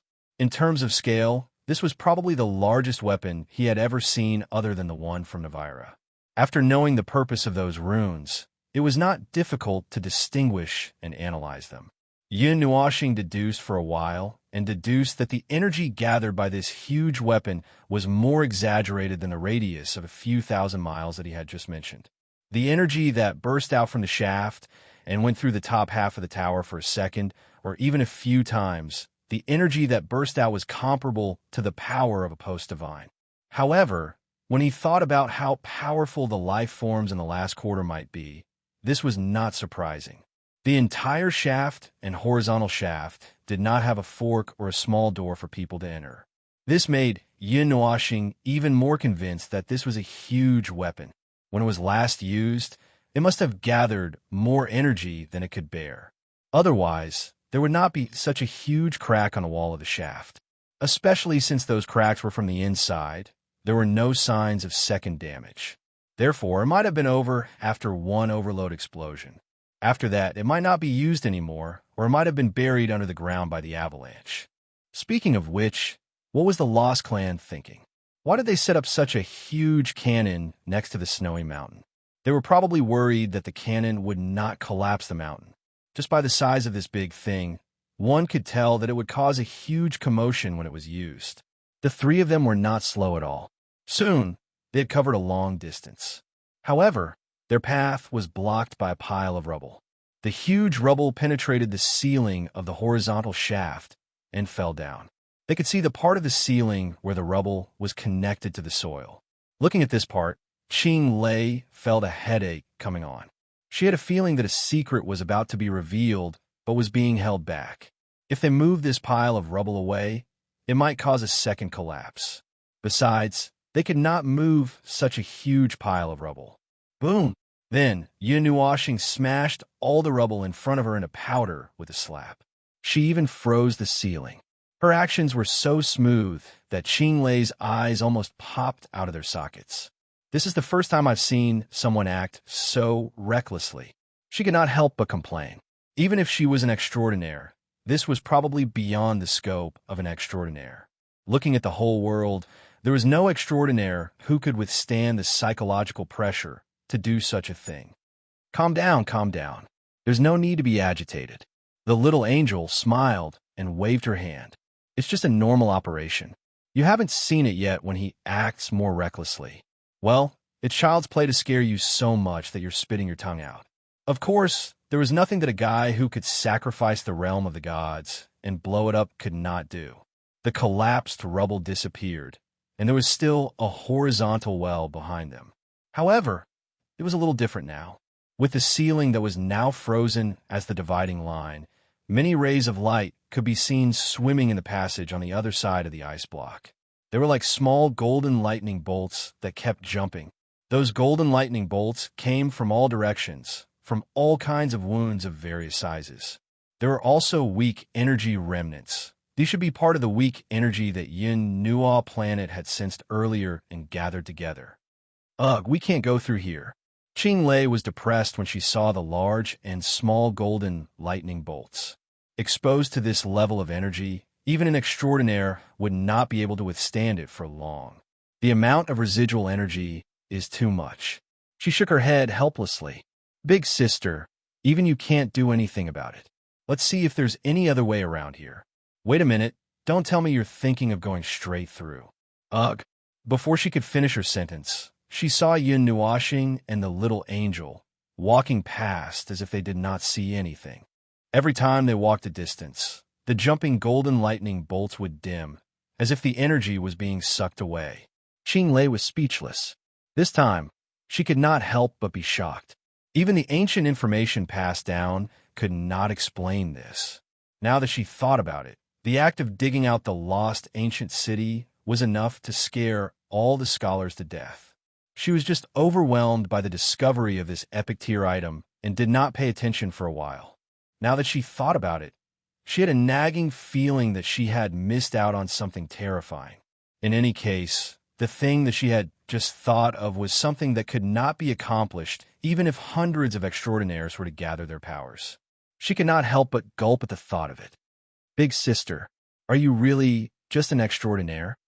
Yun Nuoxing stopped and looked back with a bewitching smile. What do you think? Anyway, they were just passers-by. If they did not gain anything from this trip, they could only retreat. He did not care what the life in this world thought of him. He shook his head. Don't worry.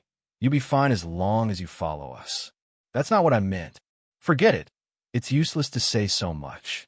Anyway, I don't know much about extraordinaires. Maybe there really are extraordinaires in this world who have this kind of power. Qing Lei sighed and said the first half of the sentence. The second half of the sentence was just muttered in her heart. After she finished speaking, she waved her hand and said, All right. Anyway, I'll go with big sister. Hee, don't drag me into the pit. Yun Nuoxing and the little angel looked at each other and shrugged. It's nothing.